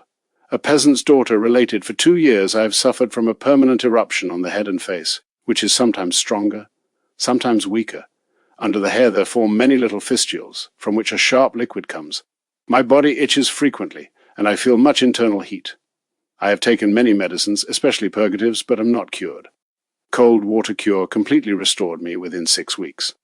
I took the following applications. 1. In the week, thrice from bed, a complete lavation, returning to bed at once. 2. Every week, a wet shirt dipped in salt water. 3. A vapor head bath once in the week. 4. Once in the week, a wet shirt, and once or twice a complete lavation. As medicine, 20 drops of juniper extract in a glass of water twice daily. Rupture. This complaint has nowadays become frequent, and often appears overnight like toadstools in the forest. Sometimes, however, it is preceded by pains at particular spots. All thus attacked are henceforth unfit for violent exertion, and the least imprudence in this respect may be attended with danger or even death. Rupture is of most frequent occurrence in weak constitutions, and is often to be met with in these days of effeminacy and enervation. I am fully convinced that were our youth to be rationally brought up and hardened, such complaints would be almost unknown, unless when accidentally caused by some violent outer influence, as a blow or push. 50 years ago there were very few such broken people to be met with in a village. In the town they could be counted on the fingers. Nowadays, among 20, 3 or 4 will be found to be thus affected. The patient usually tries to conceal his complaint, not liking to confess that he has a rupture. This false shame prevents many from seeking rational help and advice, and thus the small evil grows into a large one. Rupture is not only to be found amongst those who toil laboriously for their daily bread, it also occurs not infrequently among the higher classes. How quickly it may be brought about! Such a one jumped over a ditch and got rupture, while in such another it was, caused by accumulation of gas in the abdomen. A third case again was that of a priest who, having delivered a sermon with much vehemence, received his rupture in the pulpit. With few exceptions, rupture is not an innate or hereditary complaint, but has been caused by weakness, either constitutional or acquired. Had the system been properly braced and hardened, especially by judicious cold, water applications, this might easily have been prevented or cured. Will the so-called civilized world ever become wise? I doubt it. But thou, honest, hard-working countryman, who readest these lines, follow my advice and take once or twice in the week a cold semi-bath or sitz bath. Its invigorating effects will soon be felt. Any time in the day is suitable for the purpose, and the whole proceeding with dressing and undressing should not occupy above 4 to 6 minutes at the outside. Take it straight away from thy work, and be not deterred because of thy profuse perspiration. Never fear, it will do thee no harm. Sit down in the water up to the chest, and quickly wash over the upper body, then dress again and back to work. A peasant once complained to me of strong pains in the groins. The doctor was of opinion that a rupture was about to appear. I advised him diligently to employ upper and lower compresses. Soon the pains decreased. The peasant suspended his hard labor for a short time, and so escaped the anticipated complaint. Made wise by the warning he had received, he became henceforth an ardent cold water disciple. Finally, still the question, can rupture, when once formed, never be cured? Cases of recent rupture, even in adults, I have frequently cured by rubbing the spot with camphor oil, and then applying a plaster made of pitch spread upon linen. Fox's grease was, and is still, one of the most efficient remedies for new ruptures.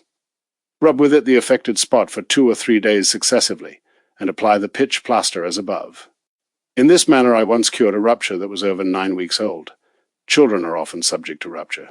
The usual cause is that their bodies being unnaturally distended by food, the intestines get easily displaced and burst the peritoneum. Let the child thus affected take daily an oat straw bath, and likewise daily an upper and lower compress until the cure be complete. The spot may also be rubbed with camphor, oil, or better still, fox's grease. These damages usually heal quickly, unless they have already assumed large dimensions, in which case a complete cure is hardly possible. In such cases, the patient's only resource will be a truss, which must be worn according to surgical directions.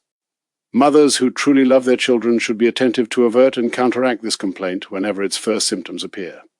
Much may depend upon this, as it involves the child's whole future life and health, and the parent's consequent happiness or misery. St. Vitus's dance. A father related, I have a daughter, now 10 years old, who, since her infancy, has never been healthy. She suffered so much in teething that we thought she would die. Moreover, one leg became thinner than the other. Now the girl has got St. Vitus's dance. She can neither eat nor sleep, and it is dreadful to witness when the cramps befall her. I have sought help from many doctors, but her condition gets ever worse.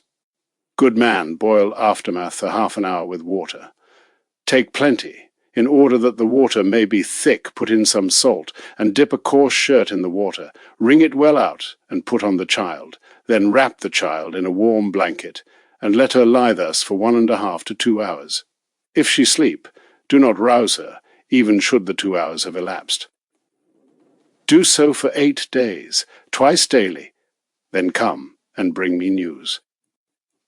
After 8 days the man returned and said, "The girl has got a terrible eruption on the whole body, especially upon chest and back. The cramps have ceased, she sleeps well, and has a good appetite. What shall I now do further?" Answer: give the child the wet shirt as before, every 3rd day, and when this has been done for 14 days, the child will be cured. Give her also every day about 20 of these wormwood drops in water as hitherto. Scarlet fever. An epidemic of scarlet fever mostly breaks out once or twice in every year, and carries off numerous victims. It usually attacks children, though adults too are not always spared. The foreboding symptoms of this disease are headache, pressure on the stomach and chest, languor, and alternating heat and cold. Though very fatal to children, scarlet fever may easily be subdued by means of cold water. Children are usually out of danger at the end of 2 days. With adults, the recovery is somewhat slower. Scarlet fever can readily be cured in the following manner. Should a child be attacked with the symptoms of the complaint, dip a shirt in hot salt water, wring out thoroughly, and put on the patient, who must be brought to bed and well covered up. At the end of an hour, remove the shirt, and the child's skin will be found profusely covered with the scarlet eruption. Should the heat continue to be great, a rapid complete lavation may be applied. In serious cases, when the heat goes on increasing and there is a sense of much anxiety, the wet shirt may be repeated 2 or 3 times in one day, sometimes, but rarely, as often as 4 times. Everything depends upon the heat and strength of the fever. If these decrease, then the intervals of time between 2 shirts may be proportionately increased.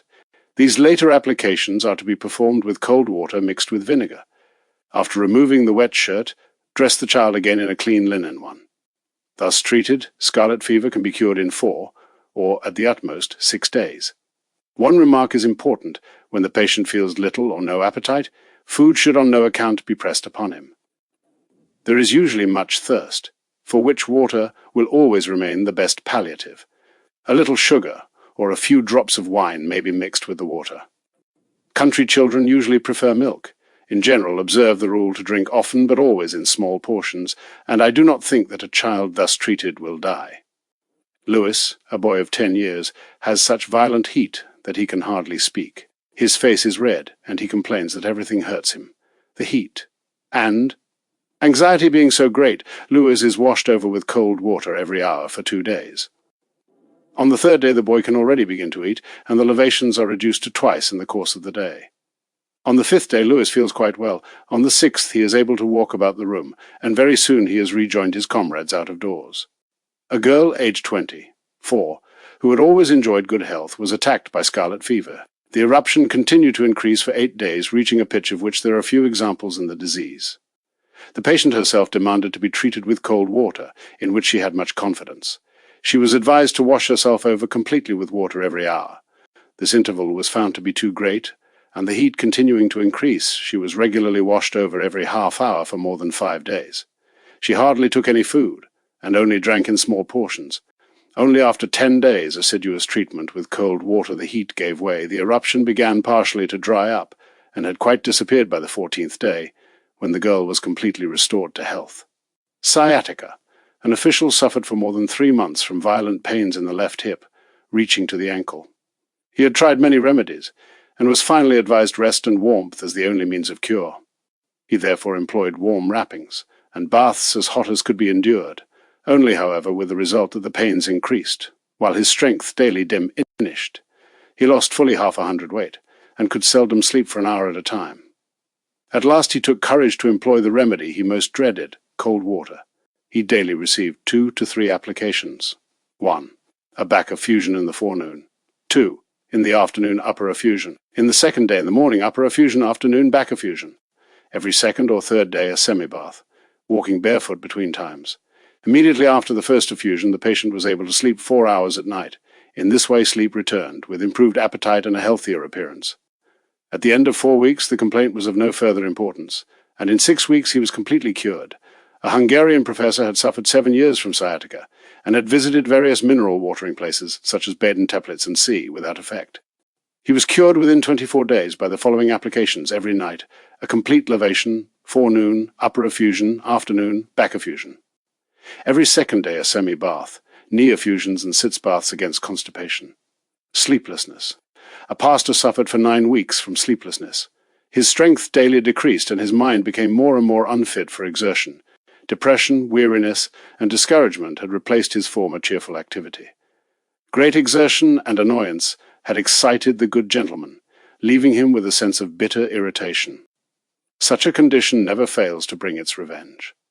His blood was like a hunted stag, endeavoring to flee from its pursuers in wild flight.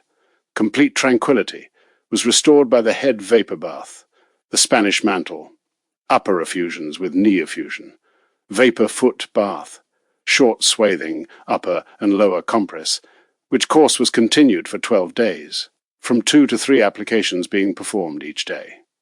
Already on the 3rd day the gentleman was able to sleep for 3 hours. He is still alive and in excellent health.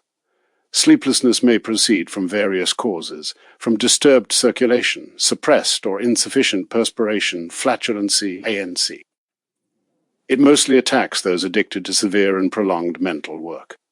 I knew a gentleman whose mind took much, his body little, exercise. He would fain have dispensed with body, stomach, or legs. Such patients can with difficulty be made to understand reason, but in this particular case I succeeded in inducing him to bestow a few crumbs of nourishment on the soul's unfortunate companion, the body. He formed the habit of taking twice weekly the Spanish mantle. Sleeplessness soon left him, along with all the little complaints it brings in its train. Another gentleman caused a tub of cold water to be placed near his bed every evening. If in half an hour or an hour he was still awake, then he washed over the whole body, and without drying returned to bed. If he woke again too soon, he would repeat the process a second and even a third time. I never heard this gentleman complain again of sleeplessness in later times. It is often difficult to put children to sleep, or else they wake up soon again. Overfeeding is mostly the reason of this. Their poor little bodies groan under the weight that has been laid upon them, and the ascending gases prevent the little heads from finding rest. If we take a wet towel and wrap it round the child's body like a short swathing, it will soon fall asleep. Country people often say that a warm foot bath produces sleep, when over-fatigue and exertion prevents the eyes from closing. This, however, will hardly suffice for those afflicted with mental fatigue. To such sufferers, and to all those whose sleeplessness is caused by piles, flatulency, and other complaints of the abdomen, I recommend cold sitz baths, 1 or 2 in the course of the night, and each of 1 or 2 minutes duration. A last cause of sleeplessness may be the unequal temperature of the body. If there be too much blood in head and chest, the extremities are mostly cold. The proper remedies for this condition have been elsewhere sufficiently indicated. I can advise no one to employ narcotics or soporifics as a means of producing artificial sleep. I consider all such to be unnatural, and whatever is contrary to nature can never be wholesome. Slime fever. If catarrhage is to be compared to an infant, slime fever is the grown-up child. Slime fever is always developed from catarrhage, and both may lead to innumerable diseases, as I had occasion to remark elsewhere. The cure, and consequently the application, is identical in both cases. Whoever wishes to cure catarrh easily and speedily should go to bed and wash over chest, abdomen, and back every hour. 3 or 4 such applications in one night will nip a fresh catarrh in the bud. Should the catarrh progress, that is to say, should inflammation appear in throat, head, or chest, then the patient may be said to be suffering from slime fever, which is, in fact, nothing but a catarrh which has spread throughout the body. The spot where the catarrh has begun, be it throat, chest, or windpipe, will, however, always remain the most sensitive until recovery has completely set in. Smallpox. Scarlet fever is poisonous, but smallpox is still more so, whether it be the distinct or benign form, or the confluent or malignant smallpox. The treatment is identical in both cases. It is commonly said that when the pox do not form properly, then the patient dies. It is therefore of the greatest importance to induce the eruption to come out freely and rapidly on the surface, and so prevent the poison from spreading internally. In 6 persons attacked with the benign form of smallpox were cured by being completely washed over with cold water, as often as the heat grew unbearable. The beginning this lavation had to take place every hour, later every second hour, and finally from 2 to 3 times in the day. On the 7th day all 6 patients were completely cured. They had scarcely eaten anything, but had drunk a good deal, which will do no harm if the beverage be administered in small portions. If only all patients would observe this rule. To drink much at a time does not serve permanently to assuage the thirst, and often increases the feeling of anxiety. I have myself been frequently surprised to see how, by means of simple levations as above directed, the smallpox has been forced to the surface. The pustules make their appearance as small pointed erections, which rise above the skin like frogs on the water's surface. Have no fear in applying water. The sooner and the more regularly the levations are performed, the faster will the pustules come out, and the more rapidly will the poison be expelled. Even before the pustules are fully formed, the poison will, so to say, have been washed away. One further remark. Do not deprive the patient of fresh air, as used formerly to be the case in such maladies. At least a little chink of the window should always be left open. The levations should be so rapidly performed as not to occupy longer than a minute each time.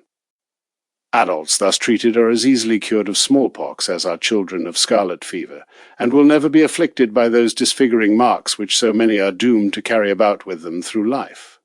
Spine. A distinguished officer had injured a spinal vertebra when driving. The doctors declared the spine to be affected, and he was subject to violent pains which scarcely ever left him, and reacted upon the mind with yet greater intensity. No doctor was able to give him help, although he had consulted the most celebrated physicians of the capital. On being told that cure was impossible and that in time consumption must set in, this gentleman took refuge in cold water. Within 6 months he was cured, and is still in full enjoyment of excellent health, although this cure took place more than 20 years ago.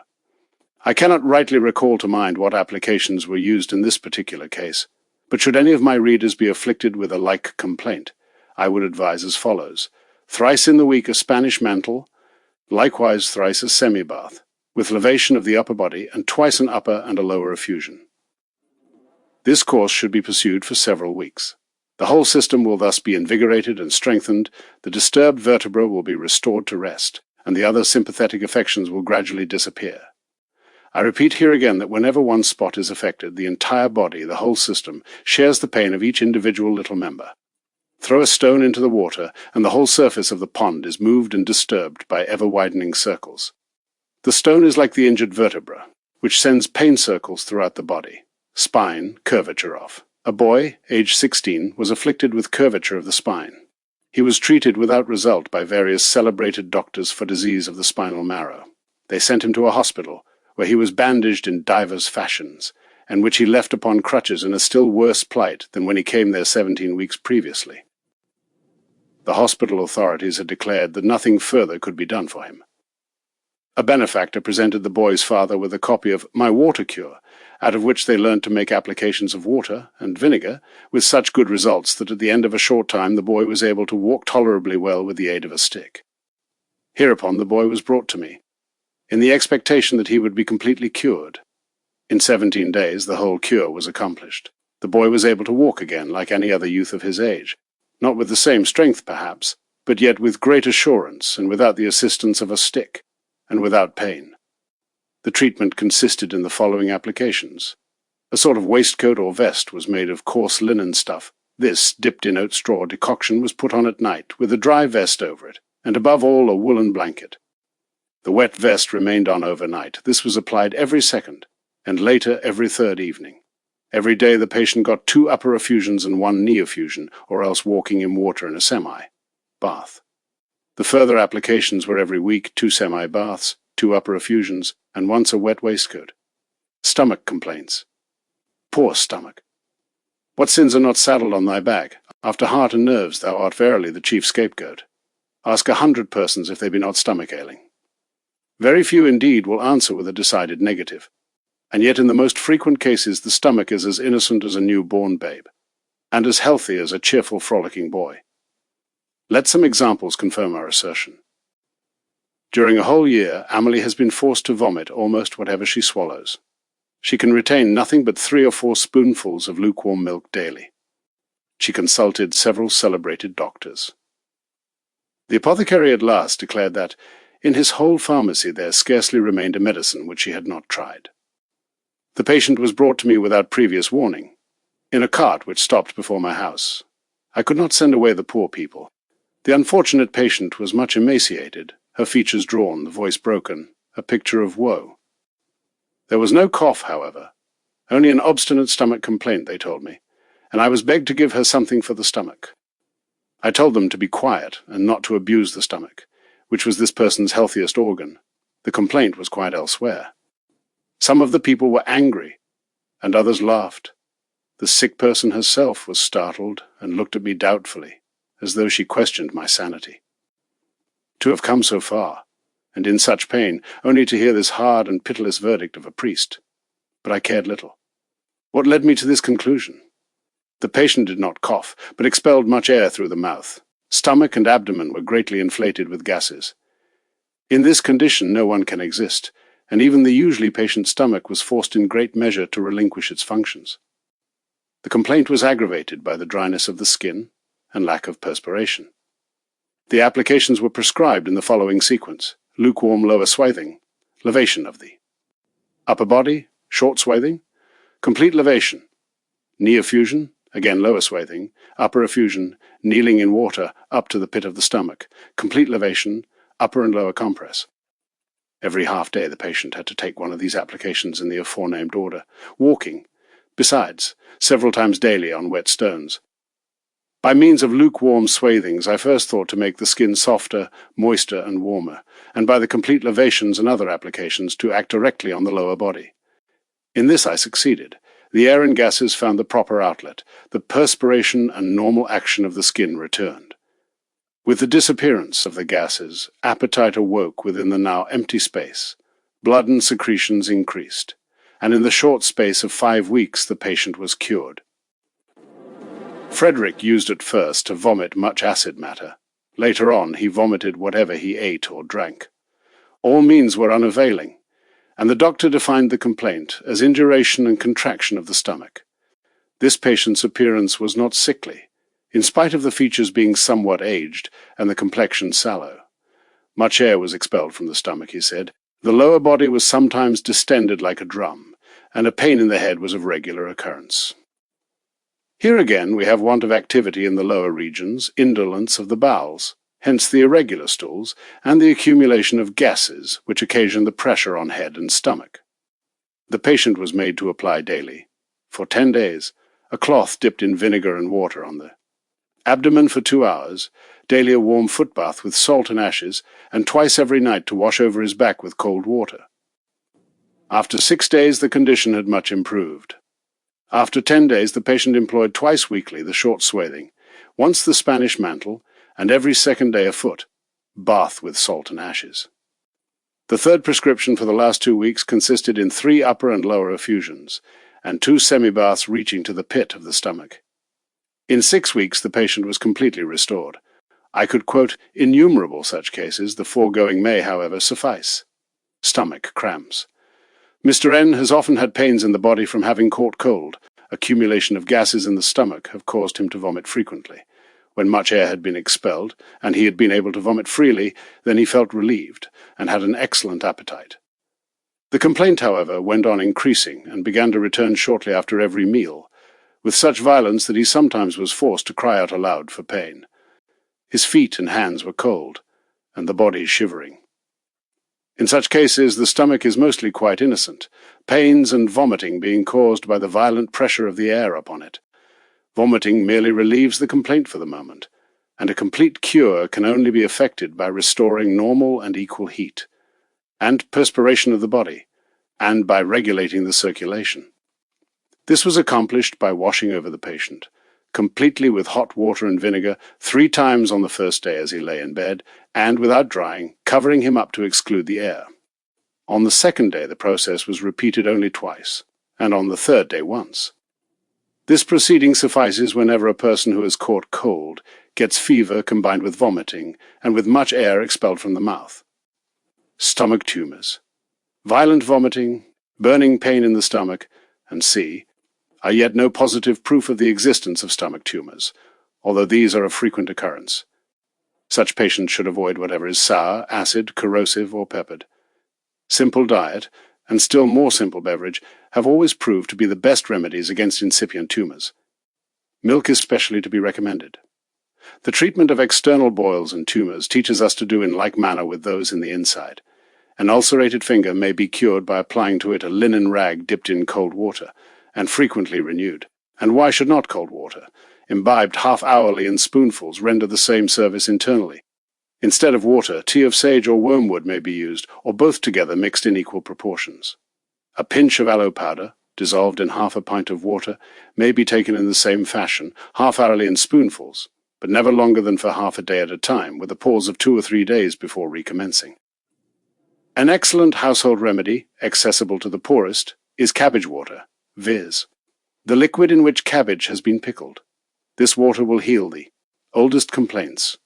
For this purpose, mix 1 tablespoonful of cabbage water with 6 to 8 spoonfuls of common drinking water, and take of it a spoonful every hour. Ribot tea is likewise not to be despised. As external applications, I advise such patients to apply a compress on the lower body from 1½ to 2 hours every second day. A decoction of hay flowers, shave, grass, or pine tree will be found still more efficacious than plain water. Large malignant tumors, when once fully developed in the stomach, are incurable. The work of destruction continues to advance, and must infallibly end in death. Throat complaints. Andrew began to relate as follows: I can hardly speak any more. I had a sore finger. This finger gave me pain the first time I lost my voice. Now it begins again to do so. My appetite is good, and nothing is the matter with me. The doctor said the uvula is too long, and must be cut, but I will not consent to this. The appearance of this man was bloated and inflated, especially the left side of the face from the ear downwards showed a little swelling. It was easy to see that his face was altered, head and neck being inflated both outward and inwardly. This caused pressure, and contracted the inner organs, hence the throat pains. Evidently, the sore finger had not been radically cured the first time, the poisonous matter not entirely removed. To expel this unhealthy matter and cleanse the body is therefore our object. Whoever succeeds in doing this will have cured the throat. Complaint. It will first be necessary to act upon the whole body, and then only to attack the head. To compass the first object, the sack and the shawl are to be employed. Every countryman has a sack at hand. He dips it in a decoction of oat straw, and puts it on up to the neck.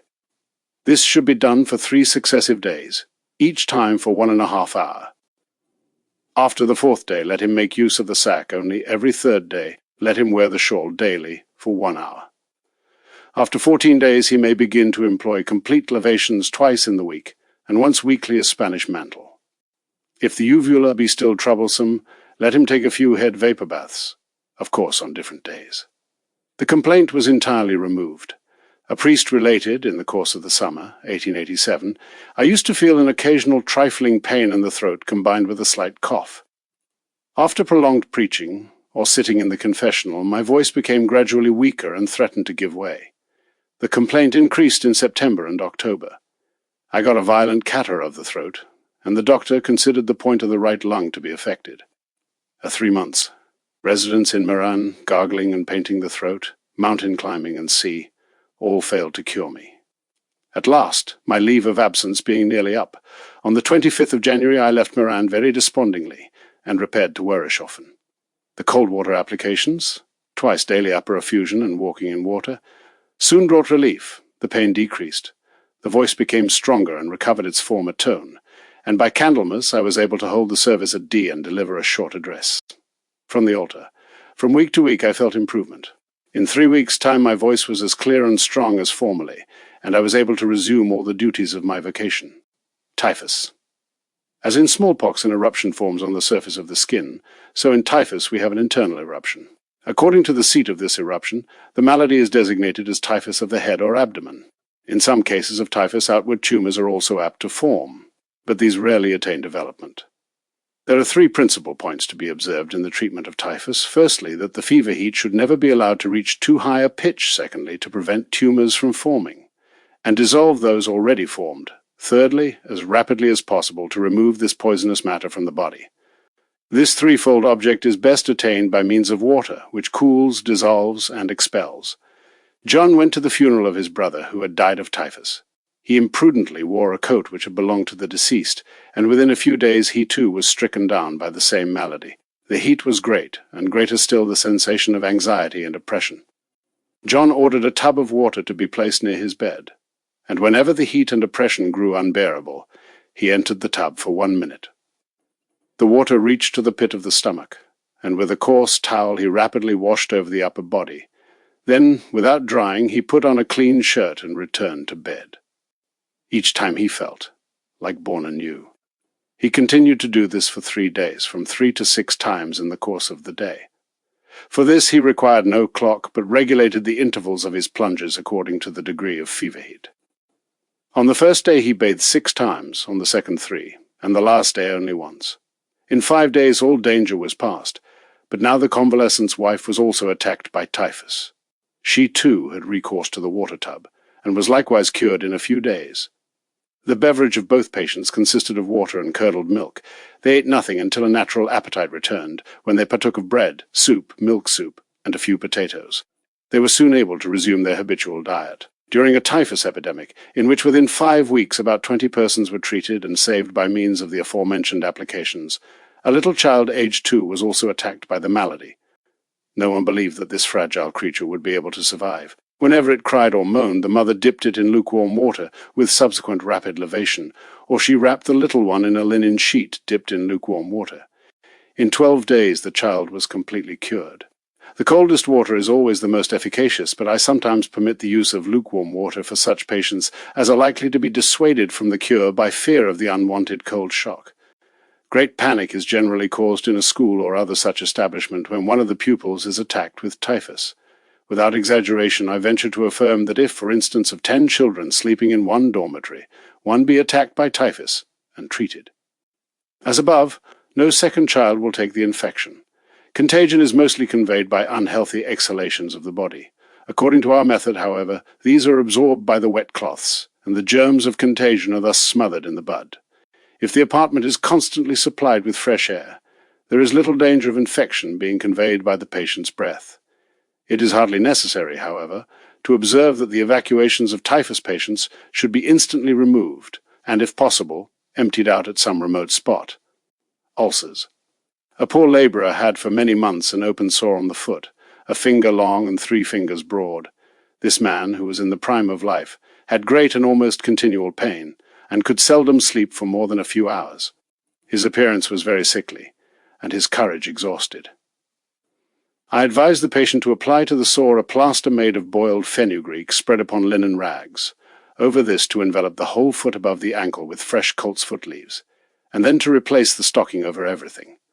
Every morning and evening plaster and leaves were to be renewed, and every 2 hours he was to swallow 2 spoonfuls of fenugreek tea. At the same time he was free to pursue his daily occupation. At the end of a fortnight, 2/3 of the wound was already healed. The man looked fresh and healthy, and felt no more pain. 3 weeks later, the foot was completely healed.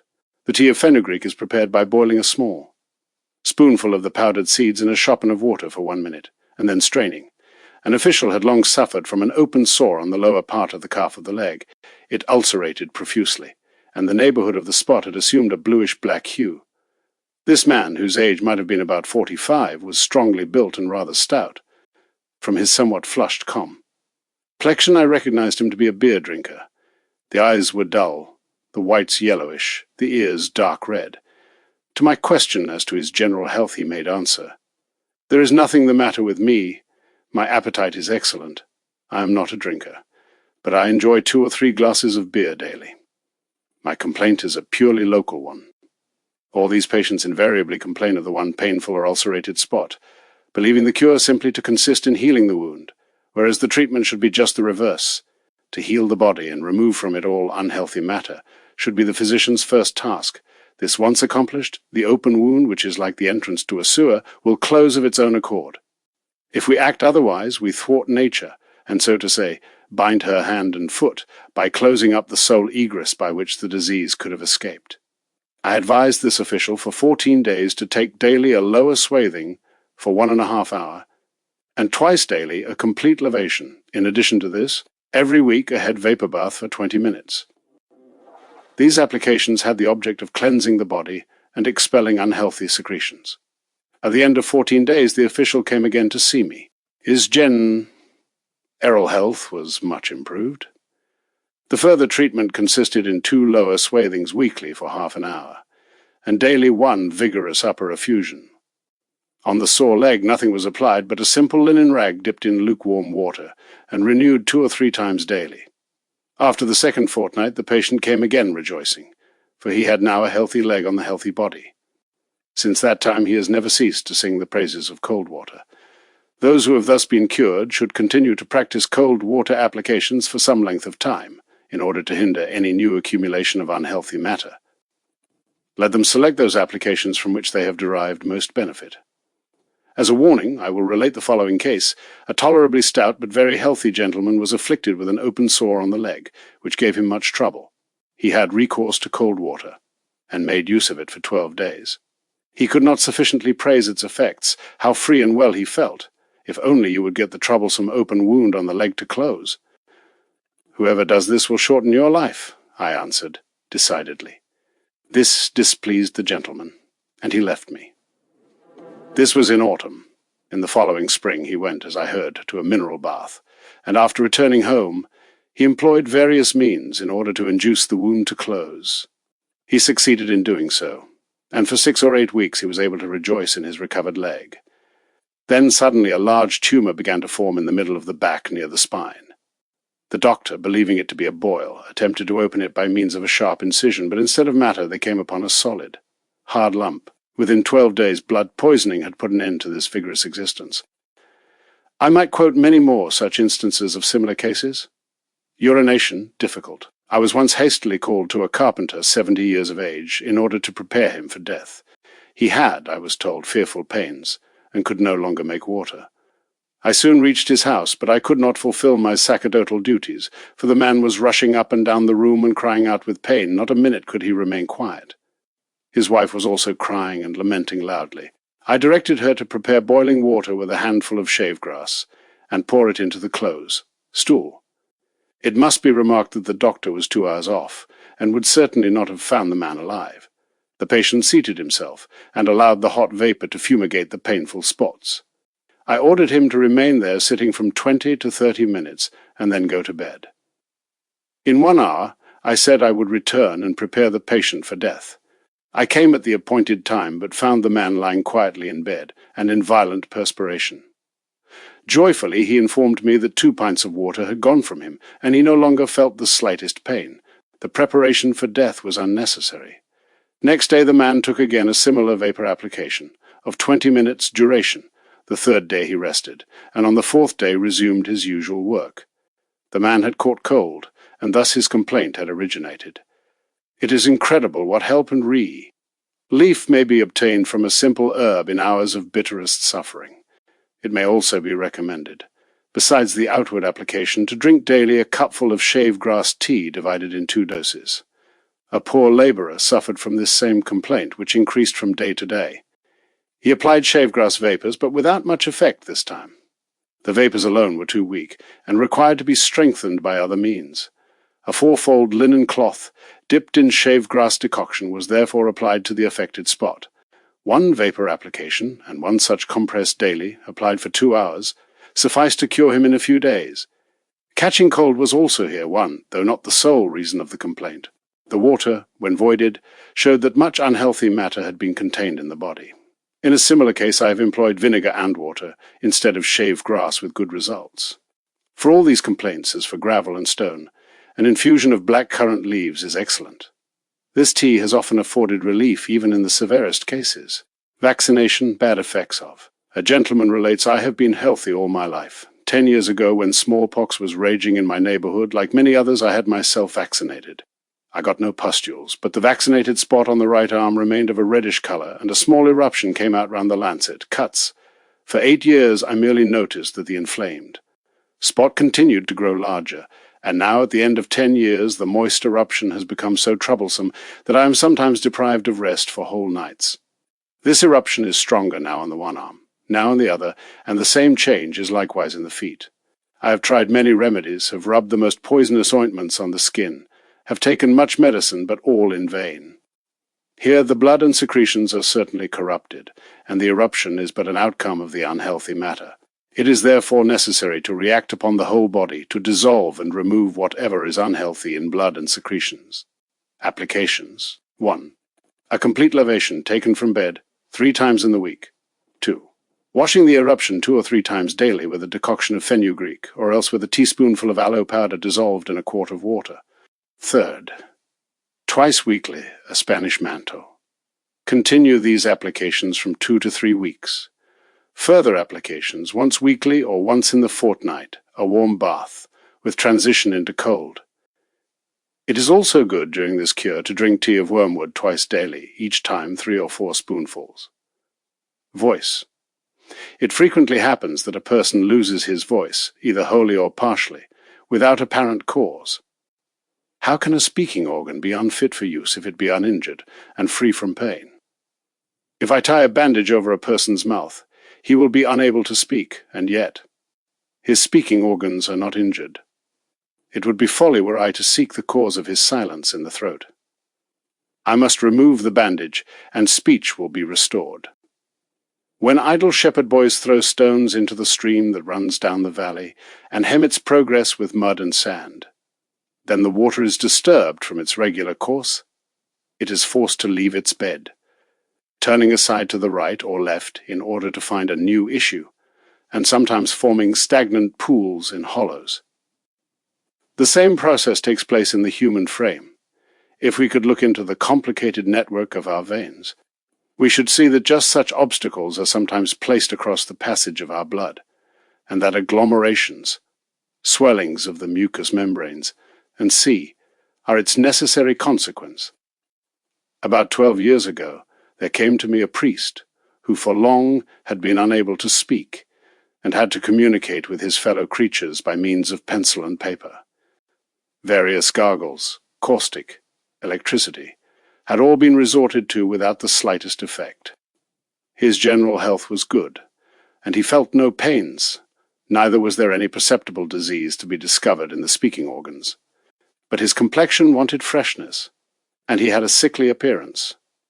The first upper effusion which I applied revealed to me what mighty agglomerations, almost amounting to tumours, were here existing. These were the culprits which were holding captive the voice with their heavy chains. Remove these, and the voice is free. This result was achieved by means of various applications. The head vapor bath must first be applied in order to dissolve the superfluous matter. This produces perspiration over the whole upper body, and the subsequent cold effusion carries off that which has been dissolved, and strengthens the whole system. This patient being stout, the determination of blood to the head was averted by means of a vapor foot bath, succeeded by a cold effusion. These 2 applications can be taken once in each week, in very stout subjects, as often as twice. Another application, likewise calculated to dissolve all superfluous matter, is the Spanish mantle. To this are added cold baths, semi-baths reaching to the armpits. With vigorous lavation of the upper body, 1 upper and 1 lower effusion may replace the semi-bath. These applications, punctually performed and combined with a regular mode of life, plenty exercise, and light manual labor, soon effected the cure and restored the patient's voice completely, without the assistance of either medicine, burning, or electricity. No one had believed it possible that this priest would regain his power of speech. At the end of 6 weeks, no trace remained of his former complaint, and even now, after a period of 12 years, his voice has a full sonorous tone which rejoices all those that hear it. A girl, aged 16, lost her voice without a parent because she was completely hoarse, and could only make herself understood with great difficulty. The doctor had not been able to help her. Her appetite was good, and her appearance blooming. The head somewhat round and full, the short neck slightly inflated. She seemed to breathe with some difficulty.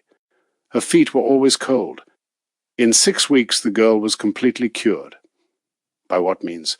The blooming complexion, hot and inflated head, and cold feet showed clearly that she suffered from determination of blood to the head.